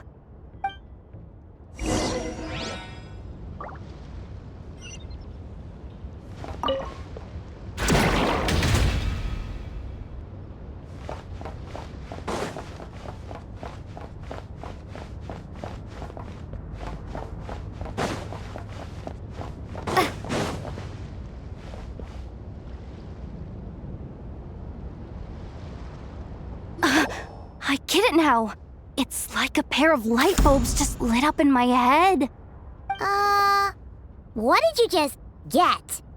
The blue light, aka Plan A, is telling me to take the path along the left side. It'll be a lot stealthier, but that might mean a bit of a detour. The red light, aka Plan B, is saying, just charge straight in. But that'll mean dealing with, like, a dozen sentry bots already powering up. Although, I might be able to switch them to training mode.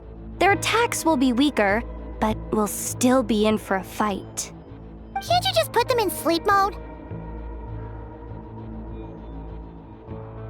Hey, I told you, I'm just a maintenance intern. Give the new recruit some time and space to blossom, will ya? We're still pretty close to the entrance. Surely they'll call the whole thing off once they see what these bots can do. Anyway, I say we go with Plan B. Either way, I won't be doing any of the fighting, so the shorter route sounds good to me. If we can avoid fighting at this stage, we should. Plan J is to call it a night so we can all make it back to bed before sunrise. After all, the deeper we go, the more dangerous this is gonna get. So we might as well give up while we still can. Okay, here are the bosses. Just don't forget, whatever you do, don't let those recon bots spot you. Let's see. No kidding. Anefa told me about something like this before. I can't believe that dumb robot actually helped me out for once. All you gotta do is this, and the recon bots will be reassigned to another position. That way, when it's time to move forward, the path will be clear. Which reminds me, it's about time I taught you the third rule of treasure hunting. Go with the flow. What about the second one? You skipped that one. Huh? Did I? Oh geez, must have gotten muddled again. I mean, the second rule is exactly the same as the first. Guess that's what you meant by going with the flow, huh?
No chatting while we're sneaking in.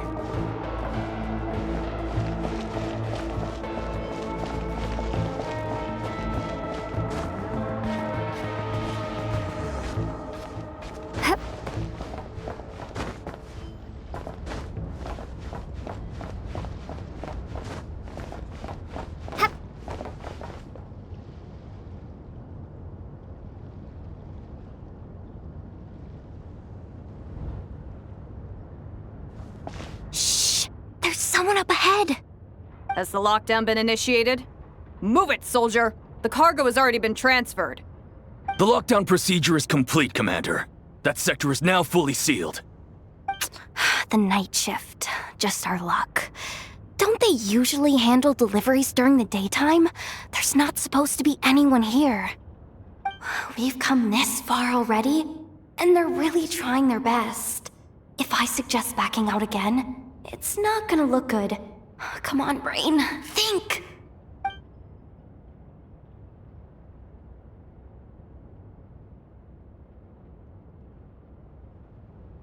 Got it! The freight shaft to the upper levels. We might have a shot there. Let me see. Huh? The recon bot in the middle's not responding? A double lock failsafe? We've been outfoxed. Stay calm. Stay calm. One step at a time. Let's just find a way across first.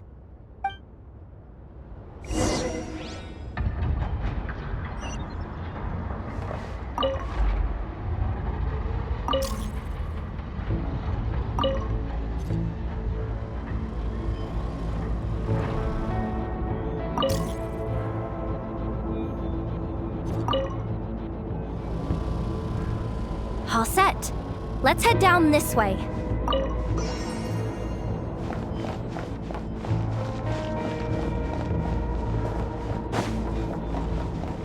Hip.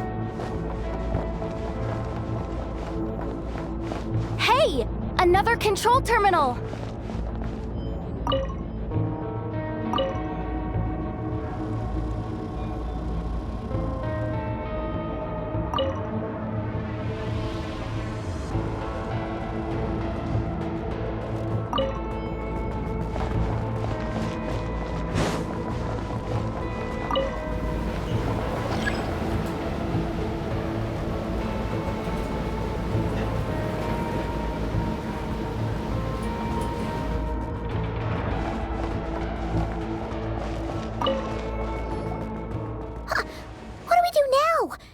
Here too.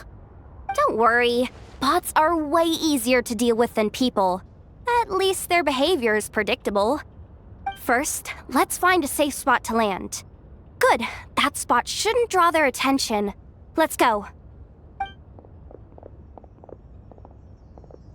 Let me just try something. Maybe I can use the terminal to command them to move out of our way. Security verification? With 10 questions? Are you kidding me?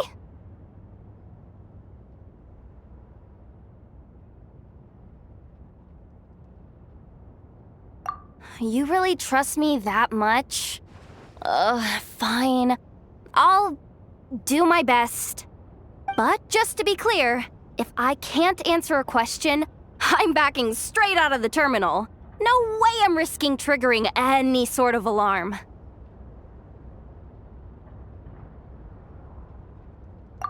Come on, Yehoda. You can't give up now. Question 1. What is our motto? Oh, I know this one.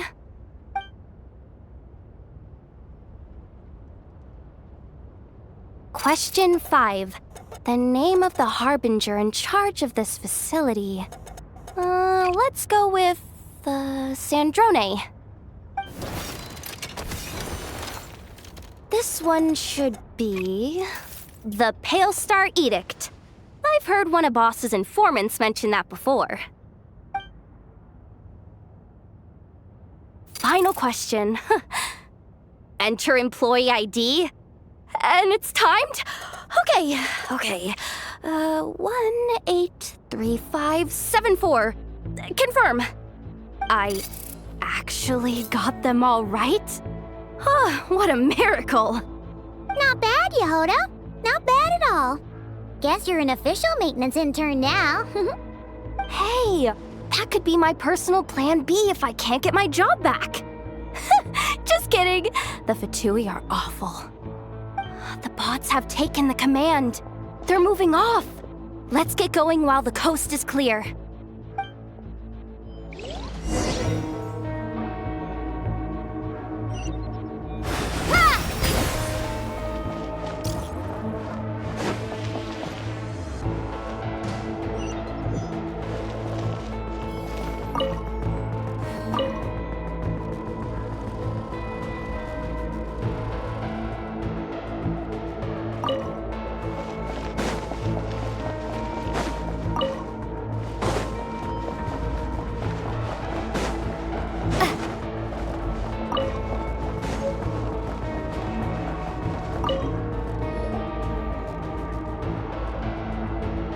Didn't think they'd even cut off the supply of Kuvaki.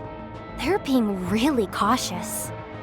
If we can somehow divert some emergency power into the system, we might be able to force boot this thing. What do you mean by force boot? How do I explain this? It's like dumping a whole bucket of water into an empty pool, so that the little ducky gets to swim around again. You should probably just ask Aino instead. So, we just need to find that bucket of water, right? Paimon thought your explanation was great. Kinda adorable. In a childish sort of way. Hey, you could have just skipped that last part. Here, bucket, bucket, bucket. Where are you hiding? Judging from the concentration of Kuvaki, over there. Wow, you can sense that, Laumado? That's incredible.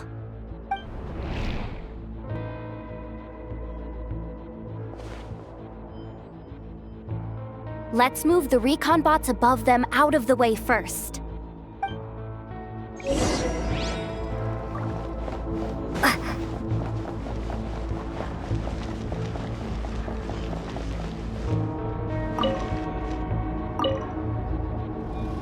All right, that should keep the alarm from going off.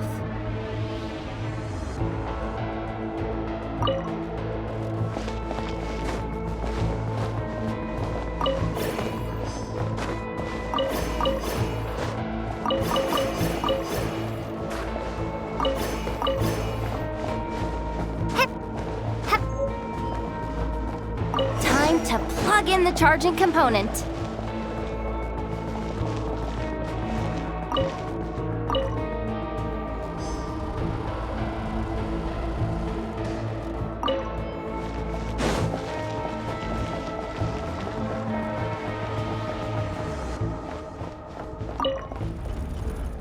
Up and running at last.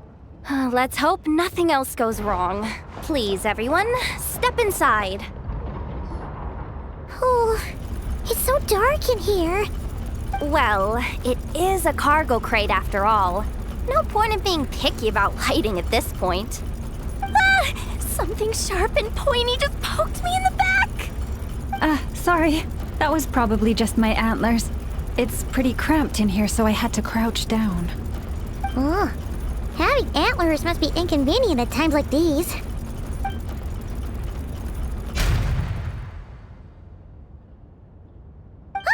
What's going on?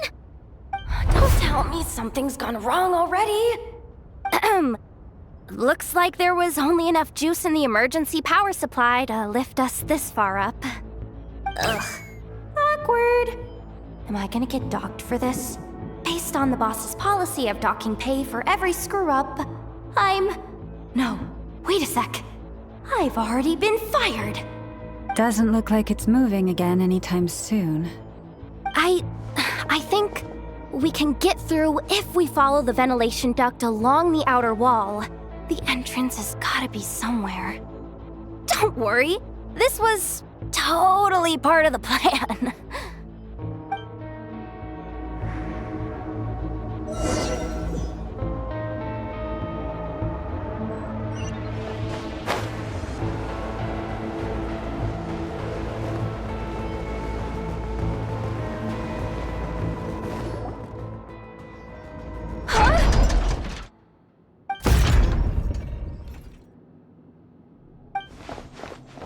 Yehoda?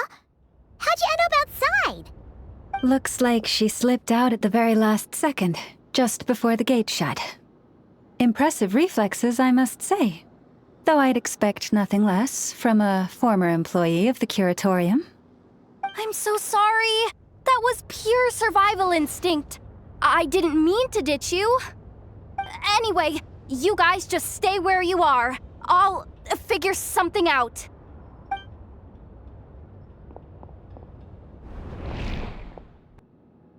Hey, there's a terminal nearby. Hang tight! Can you hear me now? The duct security protocol has been triggered.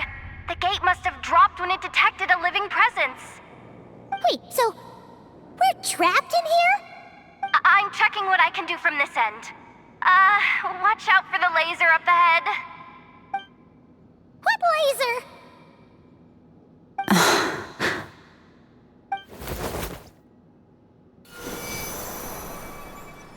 Oh, we see it now. Good thing we didn't move.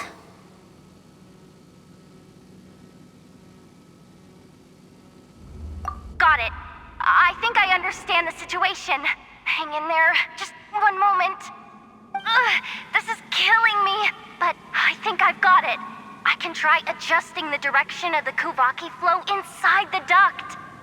If I've got this right, you might just be able to dodge the lasers by utilizing the Kuvaki's pull in reverse. Oh, Paimon thinks she gets what you mean. But I can't see where you are from here, so I'll need your constant input. Just tell me what to do. I'll follow your lead.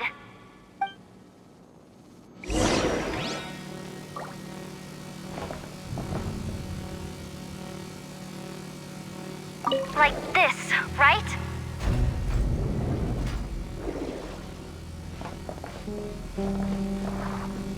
So, wanna grab dinner after our shift?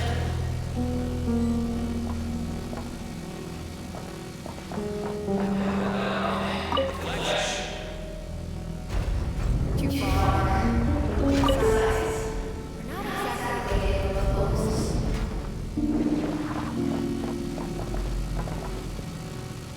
Sure thing. Then how about the staff cafeteria? Brimming with bright ideas, aren't we?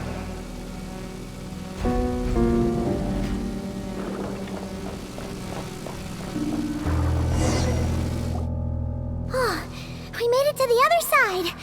And all thanks to Yehoda. But the gate hasn't opened. How's she gonna meet up with us? Yehoda! No irregularities detected in the duct. Confirm. Confirm. Confirm. Just confirm the command already, you useless excuse for a terminal. You piece of robo-junk, you mindless pile of scrap! What the? Insufficient clearance? Of course, I don't have the clearance! You oversized... Ow! Go with the flow, Yehoda. Go with the flow. If the others make progress, that's great. But you can't bank on it. You've never been one to depend on others. So it's about time you stepped up to the challenge. Deep breaths. Stay calm. My priority right now is getting my hands on a high-level access card. That way, I can override the security protocol. Senior maintenance staff. Only they can access the core sector. But hey, there's always someone careless enough to hide a spare key under the flower pot by the door. Which means there's a good chance there's a duplicate lying around somewhere in the control room. Even if I can't get into the control room myself, doesn't mean I can't rely on some external help. If I can take control of one of those guard bots, maybe I can use it to search for the access card. This is crazy, Yehoda! You're all alone. You've got nothing. And yet, you're charging ahead like fear's a foreign concept. Maybe that's exactly why. 'Cause I've got nothing left to lose! Confirm! Am I a genius? Whoa, this feed's super clear. This is gonna be a piece of cake. Wait a second. This thing's not a guard bot. It's a janitor bot.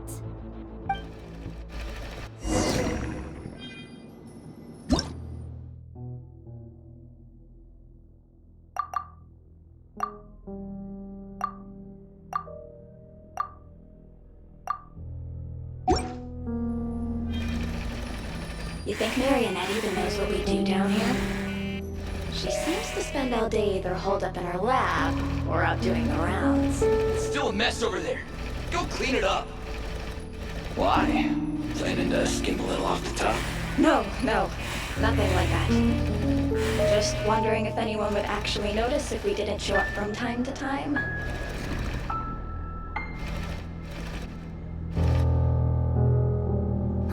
Let me see. There it is! Hey! Why'd you stop? You haven't finished sweeping that corner. But, I can see the card from here.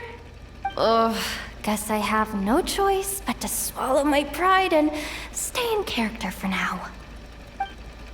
Sweep up the crumbs by my feet. Yeah, good luck with that.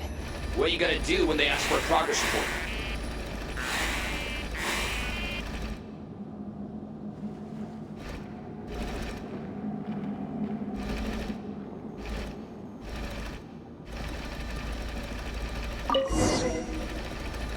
Sucks though.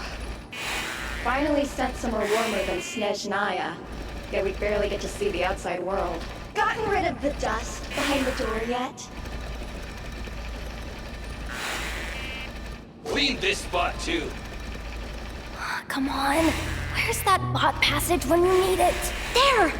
The terminal's just ahead. But will Yehoda be okay? Paimon? She said she'd use every resource at her disposal, so let's have some faith in her abilities. Besides, when it comes to surviving in Nod-Krai, she probably knows more than any of us. So, they really do believe in me. But how long are we gonna have to stay here? Paimon doesn't want to get caught by the Fatui either. Does Paimon mean the two Fatui in that room? Let me see if there's a way to distract them. Wait, did you hear that? Huh? The alarm? What's going on? Let's go check it out.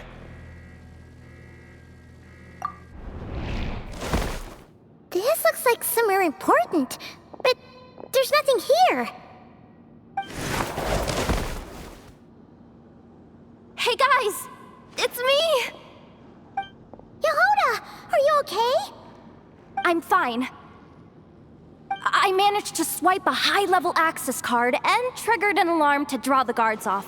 But we don't have much time.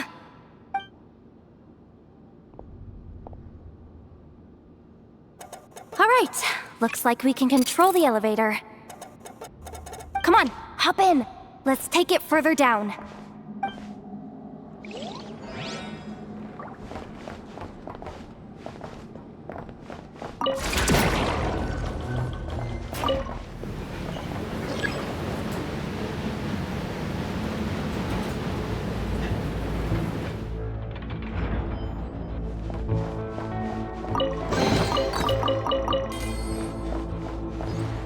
should be able to use the terminal to move the drawbridge. Here's the access card. I'll keep watch while you handle the controls.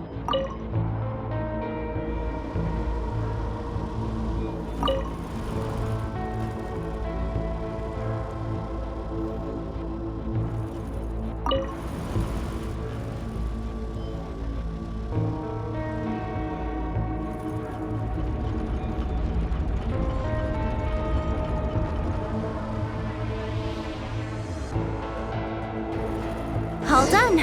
Let's keep moving.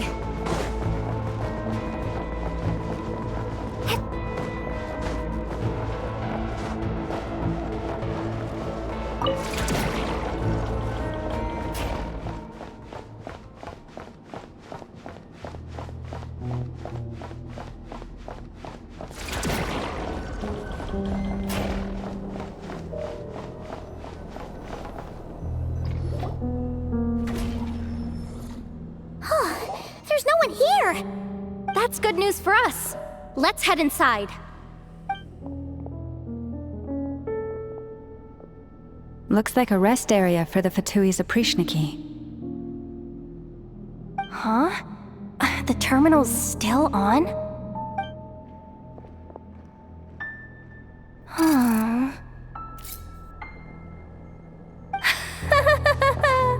Looks like that good news is now half good news, half bad news.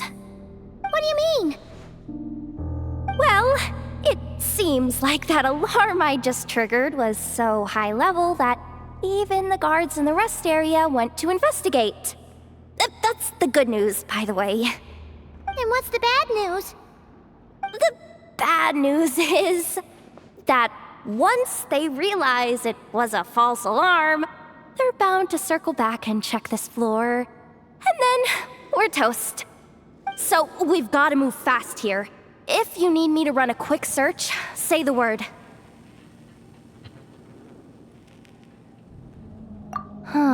Analysis of Kuvaki extracted from the moon marrow suggests that its energy core bears some close relation to the power of the former Three Moon Sisters. It is suspected that there is a link between the Frost Moon Scion's hidden relic and the shattered remnants of the Eternal Moon. Come on, none of this is important right now. Just tell us where you hid the darn thing. Access denied. You do not have permission to view this data? Even with a high-level access card? Who does have permission then? Good idea. Pulling it right away. Wow. What's with that huge hollow structure down below? That might just be it. Secluded, out of the way. Exactly the sort of place they might be keeping the relic. 264 pages! What is this? A novel?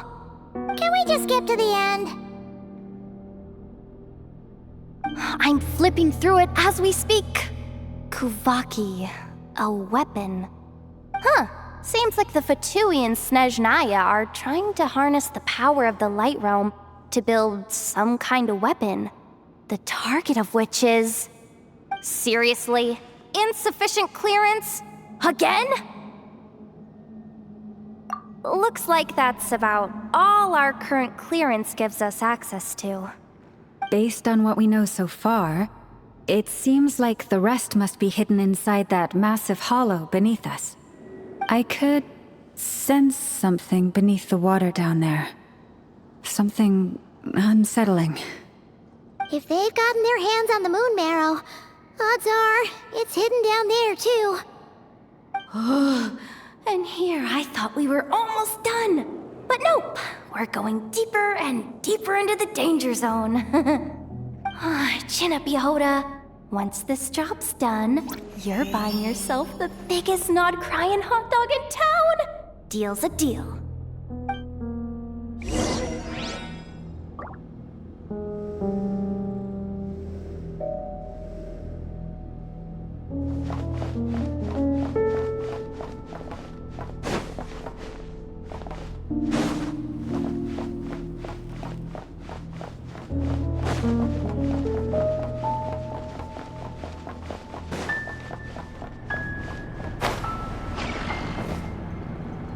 Watch out for that defense bot!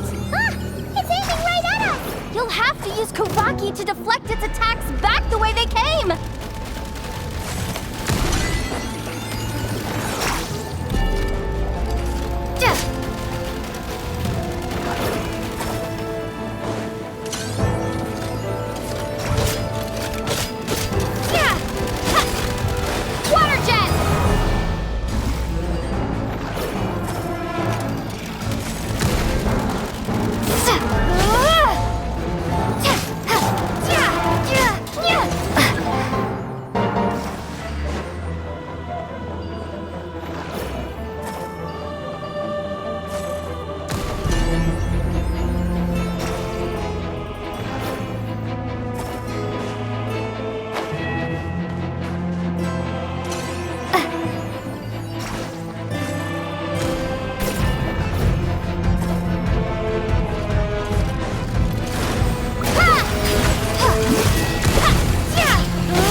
Almost there! We're almost there!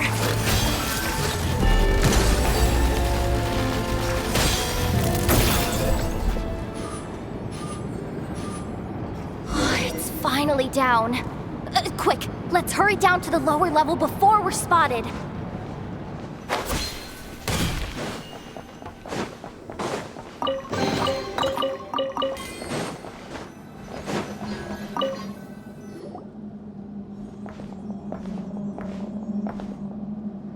That switch looks suspiciously obvious.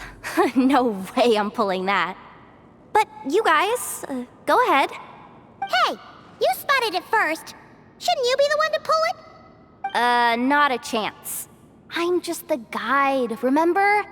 At most, I'll help you look for an escape route. They don't seriously think pulling this thing's gonna lead to treasure, do they? I'd be amazed if it doesn't set off an alarm. Besides, I didn't even bring my smoke bombs. Which reminds me of the actual second rule of treasure hunting. Better safe than sorry.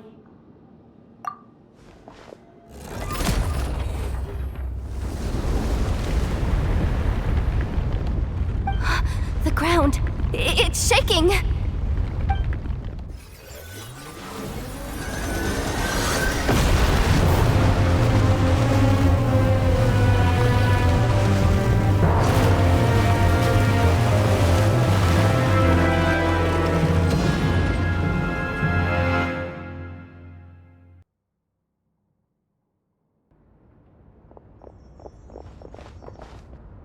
Wait, did the surface of the water open up? This is bad. This is really bad. I'm getting put on the Fatui's blacklist for sure. Don't worry, Yehoda. You've helped us so much. If they try anything, we'll protect you. Aww. Come on, I was just kidding. I'm tough, okay?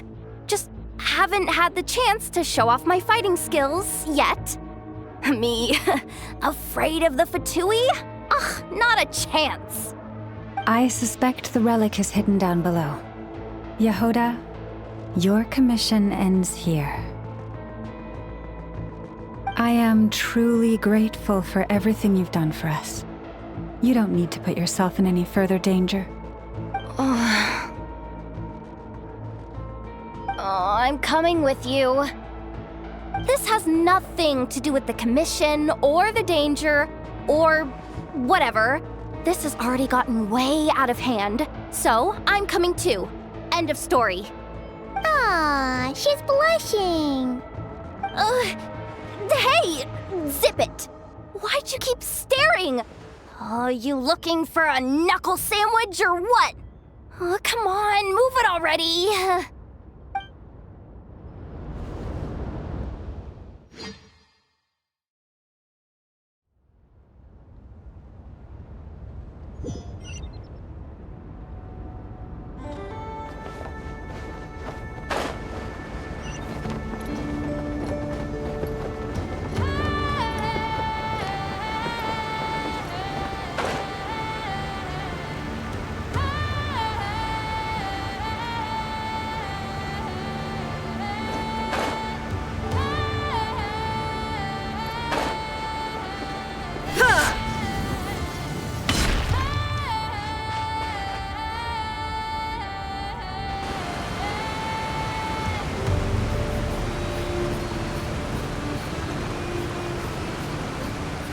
Whew.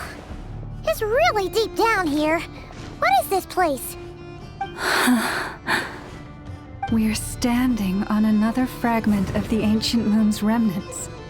So this was the source of the Kuvaki I sensed earlier. Wait, what? So the Fatui had it hidden underwater this whole time? This gigantic thing? Yehoda, you've been kind of quiet since we got down here. What? Me? Have I? It's nothing. Really.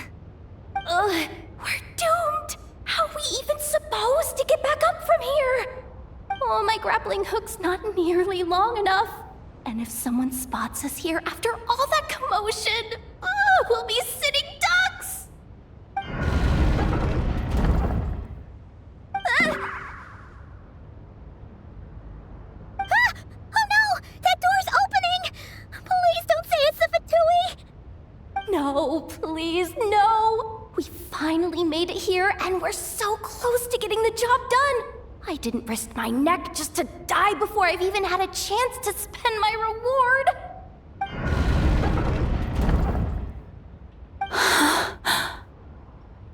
What happened? Why did the underwater barrier open? How could this be?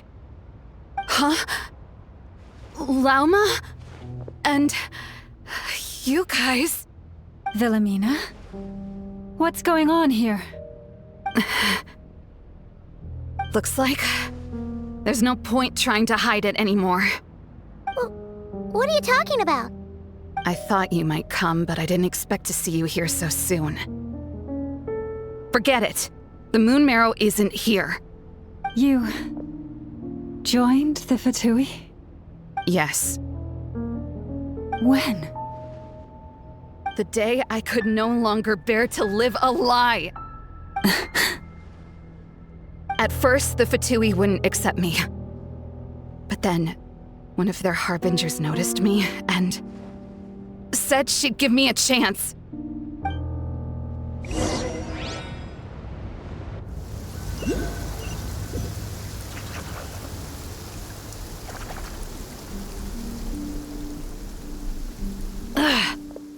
Lost them again. That harbinger told me to follow the blonde traveler who might visit the Frost Moon Scions. Easier said than done, though. The animals are on alert at night. If they see me, Lauma will catch wind of what I'm doing sooner or later. Am I really doing the right thing? No. It's too late to turn back now. The empty prayers, the stubborn displays of faith like Cappy's today. This isn't the life I want. Huh? Is that... the Traveler's back. I won't let her slip away this time. Wait, who's that with her? They look so alike. They seem to be heading towards the statue of Kotar.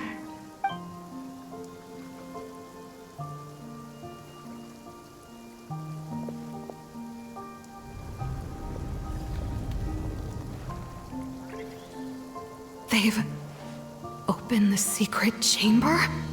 But wasn't it meant to be sealed? Wait a second. The moon marrow! Surely they're not after the moon marrow. I'd better go report this straight to... Hold on. If they do actually make it to the final room, then maybe I'll be able to get my hands on the relic. The one thing the Fatui have been after this whole time. If someone's going to take it, it might as well be me. This could be my ticket to joining them.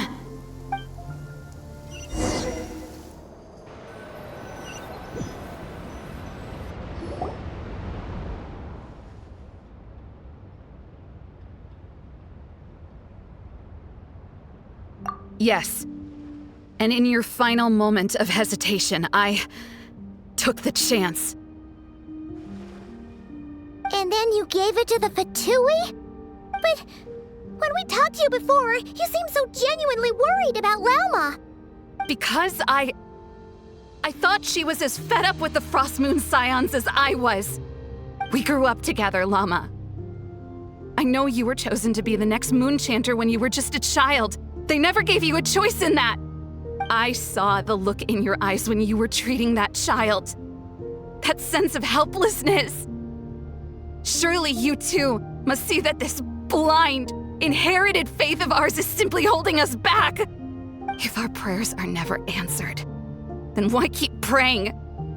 Do they really deserve all of your devotion? Or are you trapped by the responsibilities they imposed on you? So those are your reasons for wanting to leave the Frost Moon Scions? Isn't that reason enough?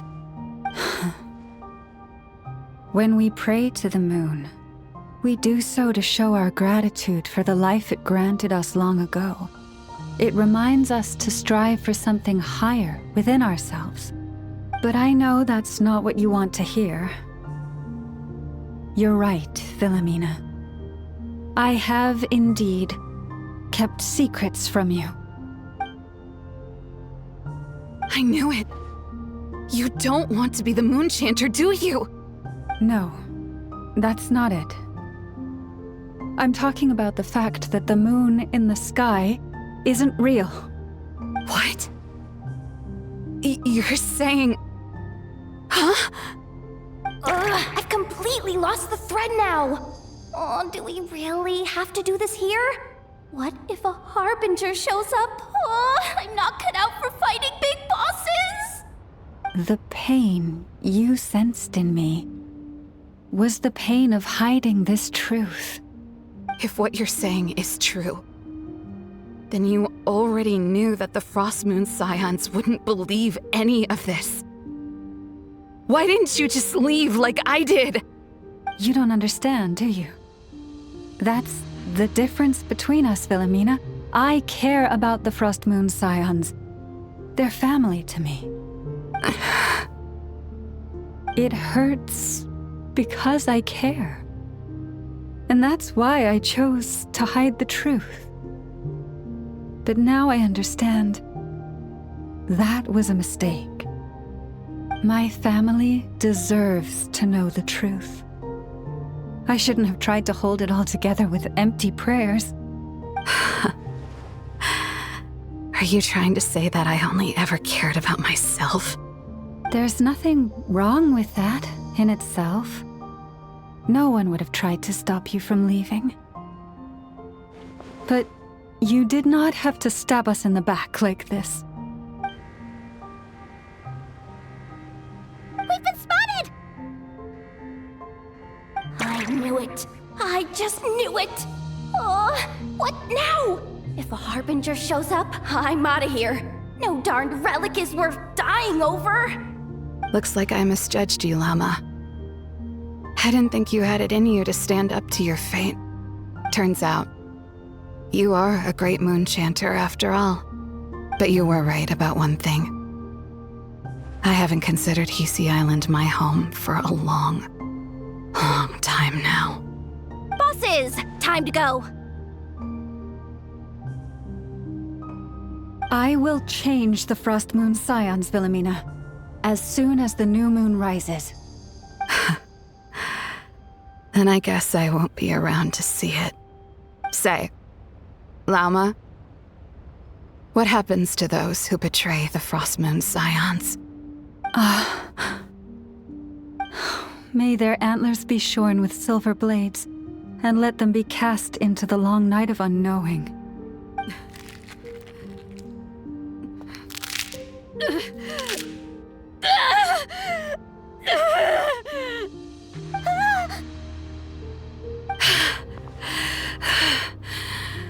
I have honored the ways of the Frost Moon Scions one last time.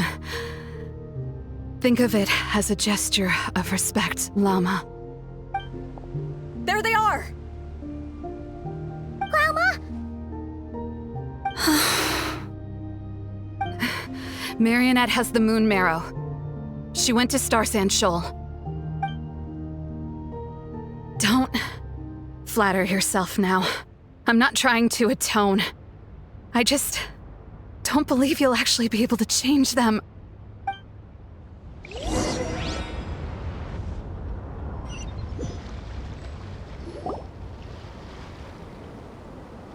An alarm coming from the Experimental Design Bureau.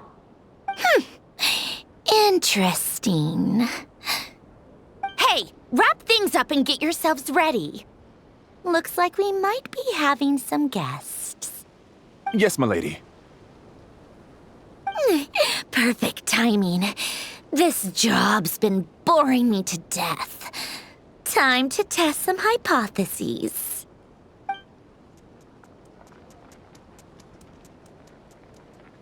Bosses! I mean, esteemed clients. I mean, generous benefactors. Wait up! Come on! Sure you don't want to consider heading home first and coming back another day? Nasha Town's that way. You are aware that this is the way to... A little ahead of schedule, aren't you? Oh no, it really is a harbinger this time. Marionette. So you are here, after all! Hand over that relic right now! It belongs to the Frost Moon Scions! You mean that thing your antlered turncoat brought us? I have never much cared for trophies given up without a fight. But watching you tear each other apart over it? Priceless. I'm not in the mood for warnings today. Ooh, how frightening. Had I a Trimble function, I'd have rattled off at least a dozen screws by now. Or perhaps I've just set my sense of humor parameter too high. Were you trying to be funny just now? You don't honestly believe you're a match for me, do you? Go on then. Let's serve our guests a little appetizer.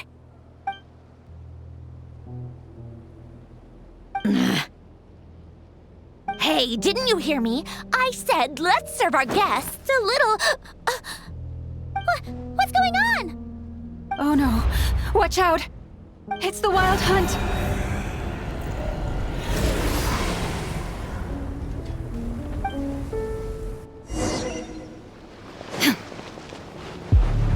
Illusion shattered!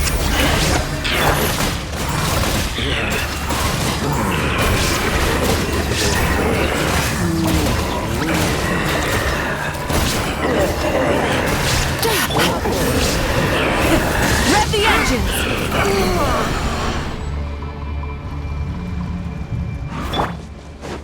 Shine down!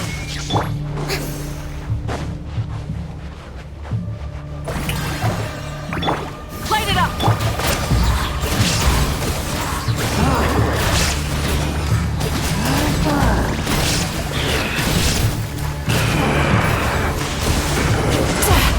Illusion shattered! Burn it down! Sweet dreams!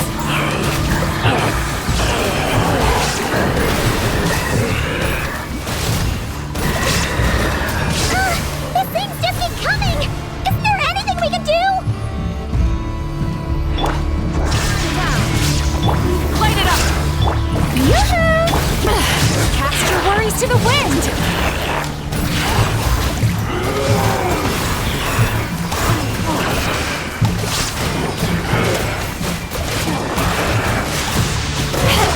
There is no...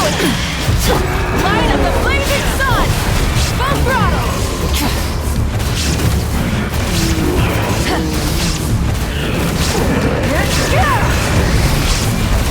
Strike it out! Illusion shattered! Turn that frown upside down.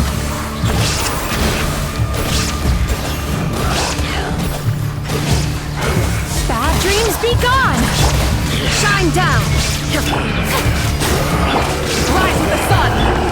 Sweet dreams!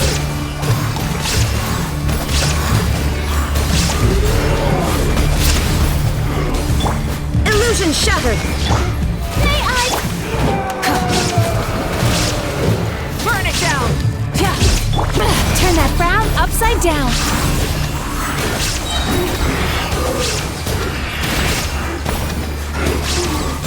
Shine down!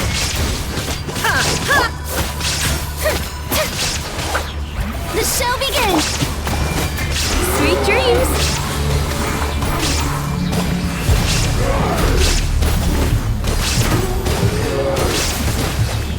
Light it up!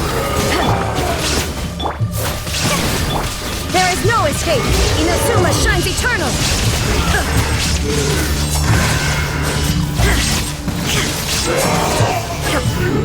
Use that device to steal them away!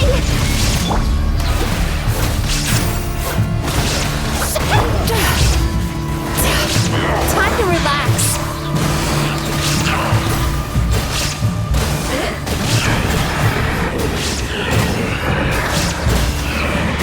There is no escape!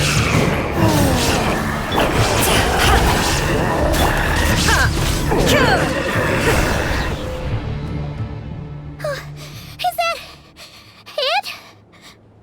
Oh, at least that's what the Lightkeeper's Handbook says. Careful! It's not over yet!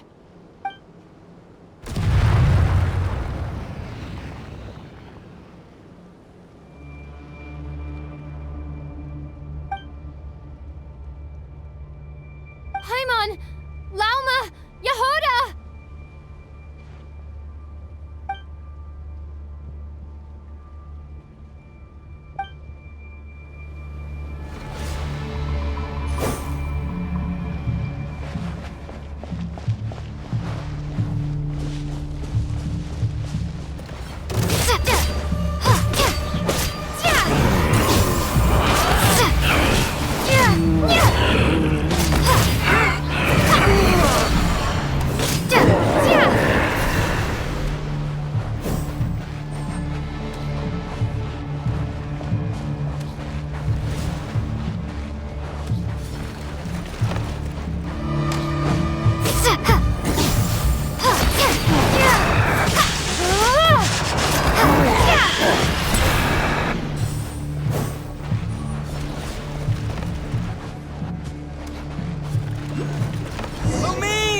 Wait, what was that?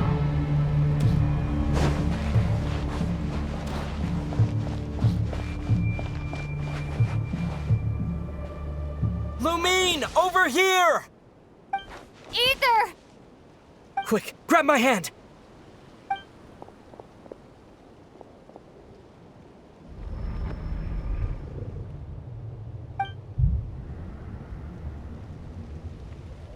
Lumine, what's wrong? Why are you here at all, Aether? What do you mean? If I may be so bold, what does family mean to you? Why were you after the Moon Marrow that night, Aether?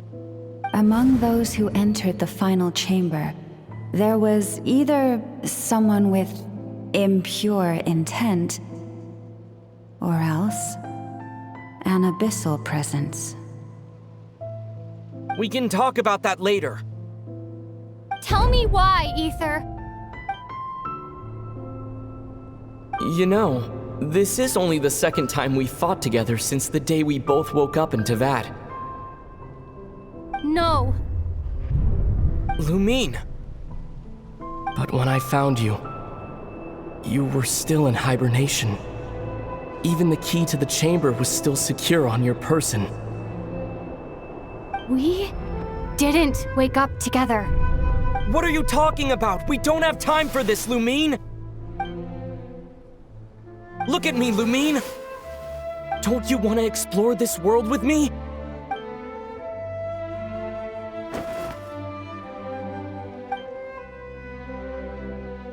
You think I'd lie to my little sis?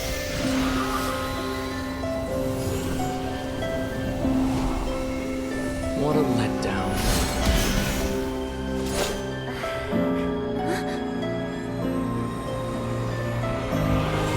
Go get it from me, Lumine. It belongs to me. I never believed it. I didn't want to believe it. That strange feeling that something was off. I wanted it to be real so badly, even if it only lasted a moment. But you're not my brother.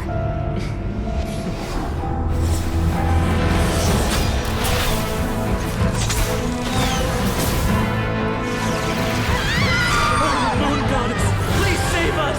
Why is this happening to us? Has it been abandoned?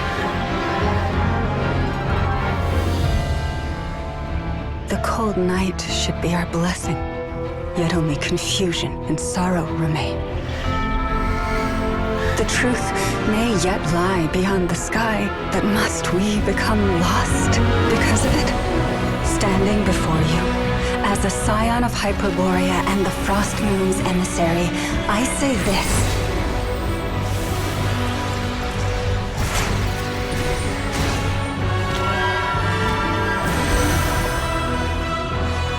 Should the false sky above dim the light of the moon, then from silver blood that flows as rivers, let us weave moonlight anew.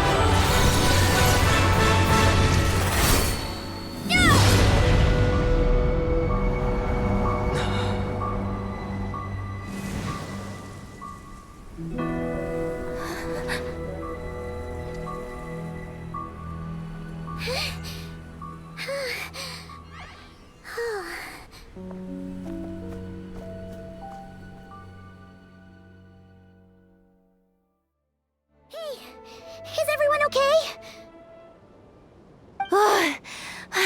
Think I saw my life flash before my eyes there. Oh, good thing Lauma was there to save the day. Are you all right, traveler?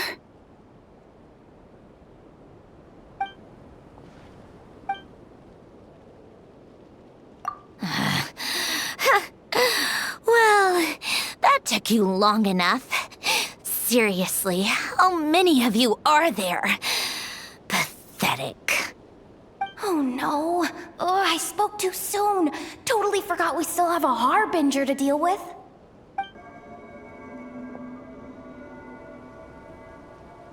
Hey, is that the moon marrow? It was hidden inside that big robot of hers all along. But that robot... That's Polonia to you, not just some robot. Take it and get lost. Huh? You're just giving it to us? Well, I wasn't the one who put out the order to find this thing in the first place. So if someone wants it, they can help themselves. Maybe even choke on it. See if I care.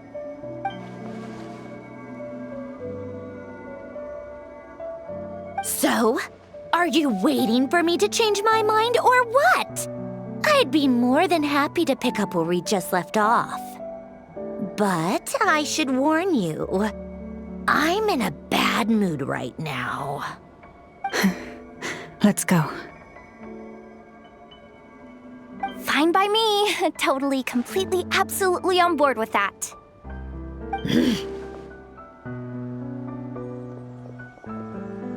It's finally over. If that doesn't make the most thrilling commission of the year, I don't know what will. Looks like the Fatui are all gone now. Lauma?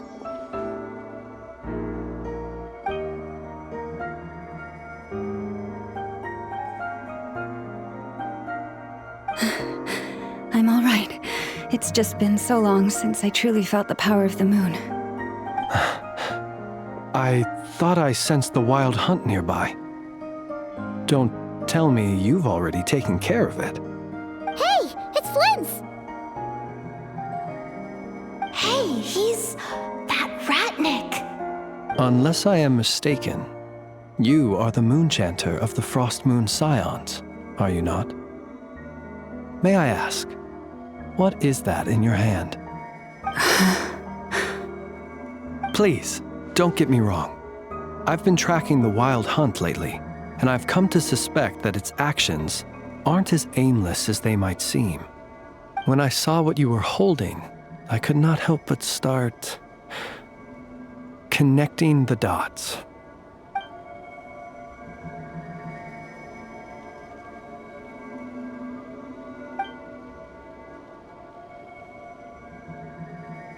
You better be extra careful, Flint. It seems like the Wild Hunt is capable of impersonating people now. Oh, is that so? Funny that. I just showed up completely out of the blue, yet you seem to have no problems trusting me. I apologize. I shouldn't be making jokes like that right now. Anyway, I understand. Thank you for the tip-off. It seems that the Wild Hunt has somehow changed in nature. I'll have to report this to HQ right away. For now, let us part ways here.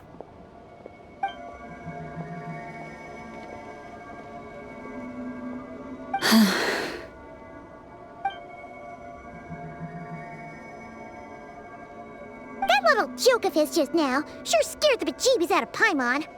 Are all the Redniki and Nod-Krai like that? They're usually stationed in remote areas and tend to keep to themselves. So, it's not surprising they end up a little eccentric? No, he's different. Really? How so? The animals. They've told me they're afraid to even go near him.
Ad Astra.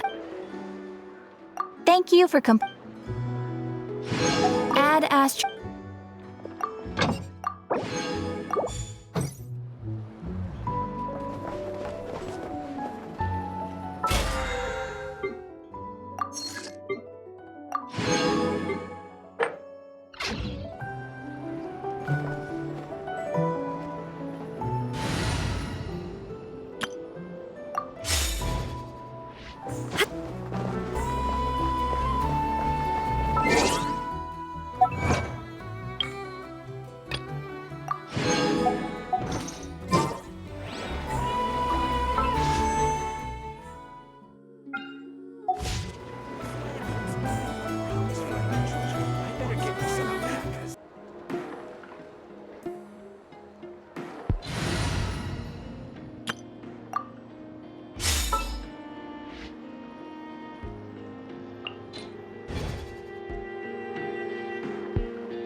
Oh, you're back. I just made you all a pot of tea. Better drink it while it's hot. Boss Neff, you wouldn't believe how scary our day has been! Seriously, I am never, ever taking random jobs like that ever again! You hear me? Oh, come on now. You even faced the wild hunt and lived to tell the tale. What's left to be afraid of? Wait a sec, how did you? Oh, right. Like you told us before, your business is dealing in information. Huh? Boss Neff, the teacups. Why is there one missing? Did you think I wasn't coming back? My. How could you think that of me? You know the rules. If a member of staff wants tea, they pour it themselves. Your cup's sitting safe and sound right there, in the cupboard. Member of staff? Does that mean you're accepting me back? Wasn't that the deal? Boss Neff! You're the best boss ever! You never change, do you? Everything turned out fine, no? You found exactly what you were looking for. Yet there you are, sulking away as usual. Nefer, that medicine we discussed before, the one for congenital Kuvaki sensitivity, I need you to get it for me. And how do you expect me to find something like that for you in the middle of the night? You'll have to wait till morning, at the very least. I need it right now. All right. I'll see what I can do. But you know urgent means extra charge, right? Thank you. You know what? You do seem a little different. In a good way? Or a bad way? Who can say? I'll take it either way, so long as you don't start making a habit of asking me for ridiculous favors.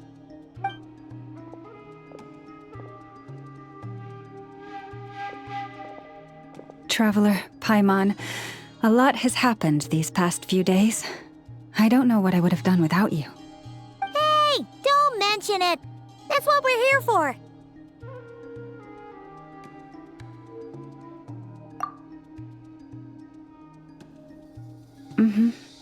You're right.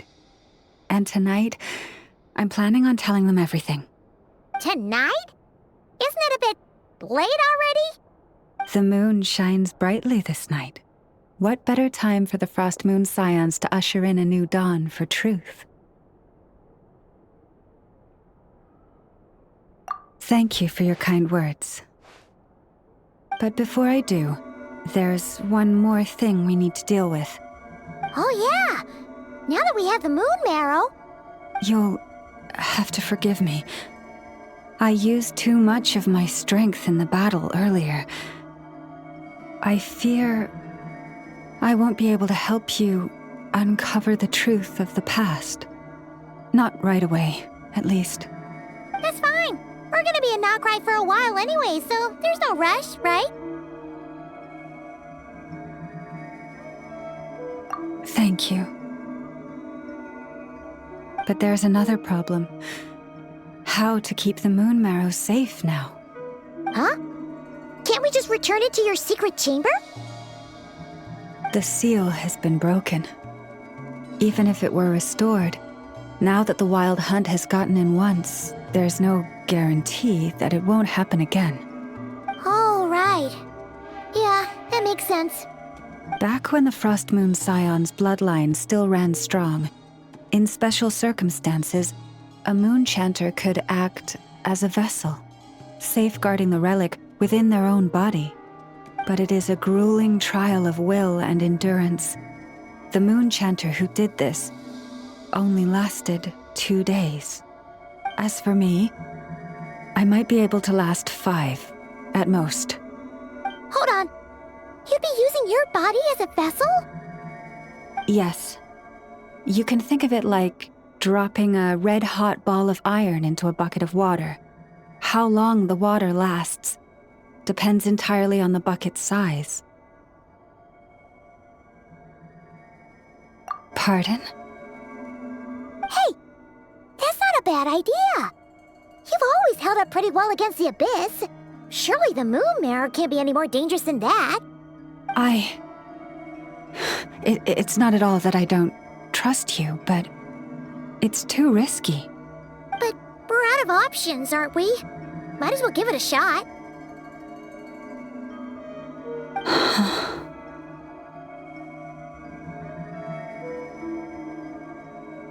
All right. Well, I'll be right by your side. If anything feels off, please tell me immediately.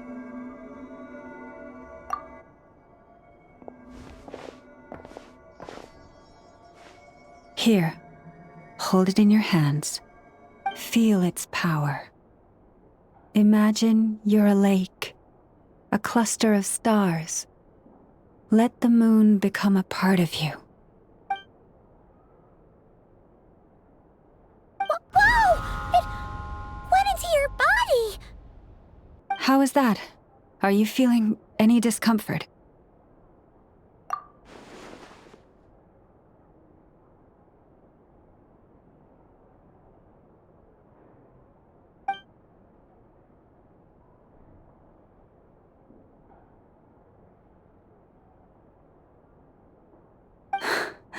Astonishing. Not even the slightest hint of lingering fluctuations. It's as if all that power just sank to the bottom of the ocean. Well, looks like we won't have to worry about the wild hunt catching its scent now. Phew! Paimon knew you have special abilities, but still, you never fail to amaze. Hmm? Did I miss something just now? Yes, and it was nothing short of a miracle. Not something I'd be interested in then. Anyway, here's the medicine you asked for. This is all I've got for today. I'll have someone send the rest over when we have it. Thank you, Nefer. I really appreciate everything you've done for me. Please stop being so nauseatingly friendly. It's creeping me out. So, what exactly did you all go through during that wild hunt attack? I'd prefer to hear it straight from you.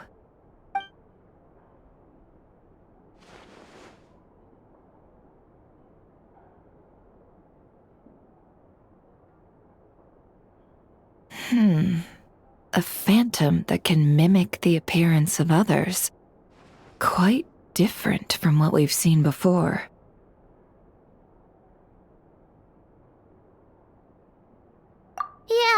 And both times it appeared, its goal was pretty clear. It seems like it was after the moon marrow. And on both occasions, it was accompanied by the wild hunt, too.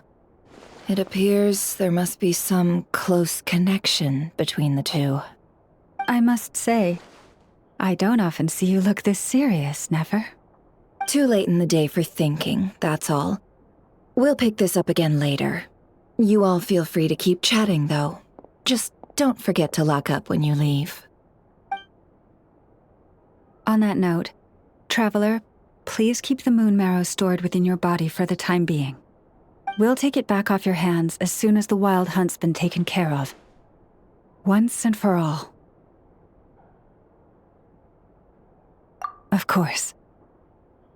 Anyway, if the two of you will excuse me, I'm heading back to Hisi Island now. It's time I came clean with the Frost Moon Scions. Hey, we're coming with you! Though, guess we won't be able to do much more than cheer you on from the sidelines. That alone means more to me than you could ever know.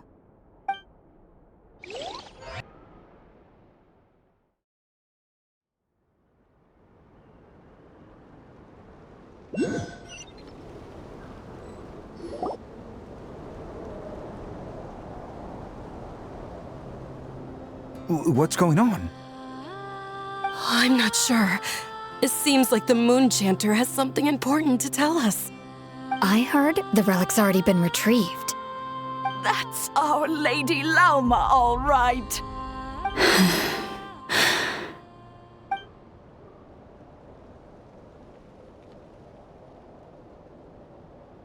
Noble scions of the Frost Moon, my kin beneath the moonlight, I hereby declare the truth to you.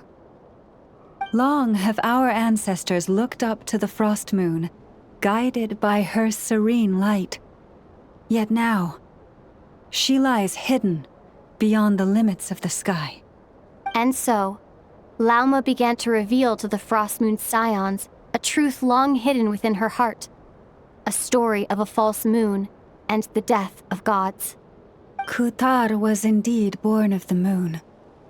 But that does not give us the right to reap without sowing, nor clothe ourselves without the toil of weaving. As she spoke, some who listened were stunned into disbelief, while others seemed to awaken as if from a dream. From this day forth, the road shall be paved with truth, and we shall pave it ourselves.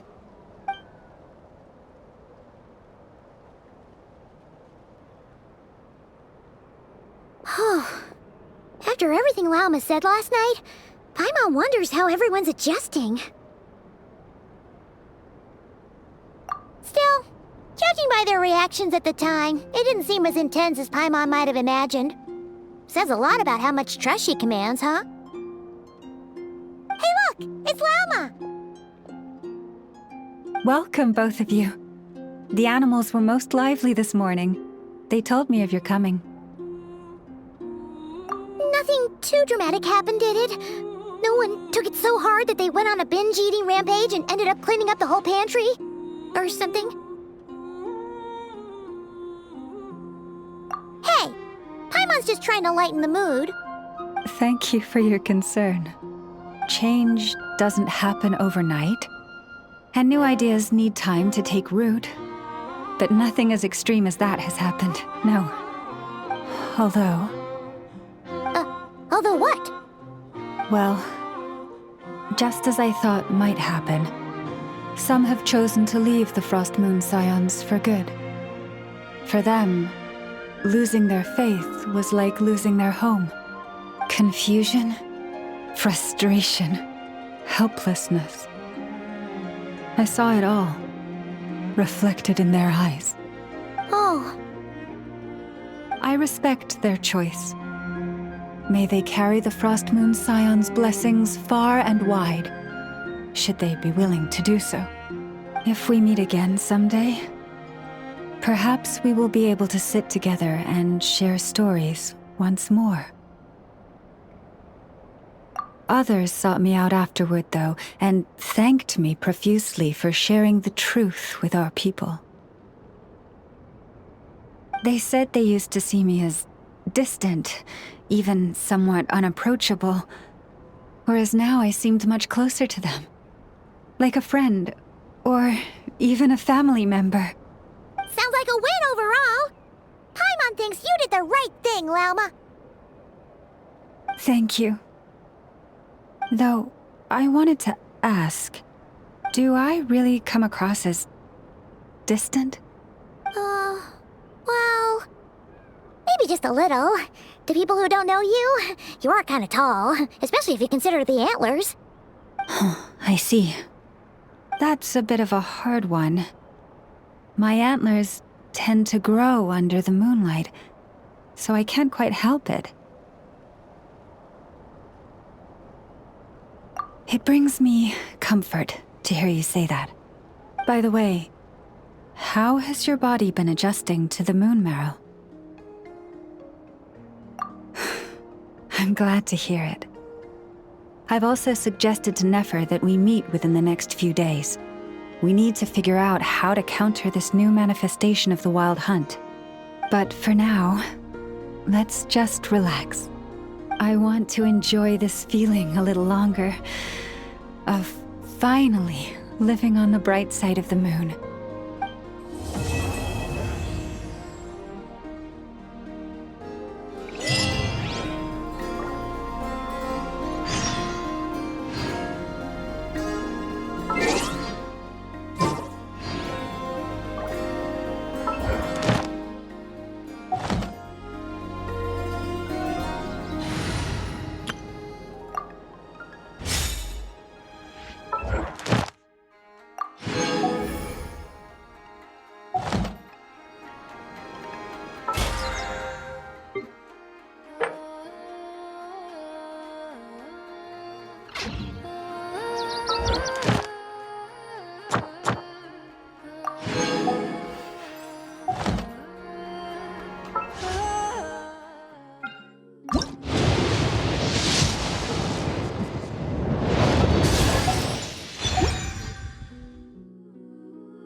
Ad Astra.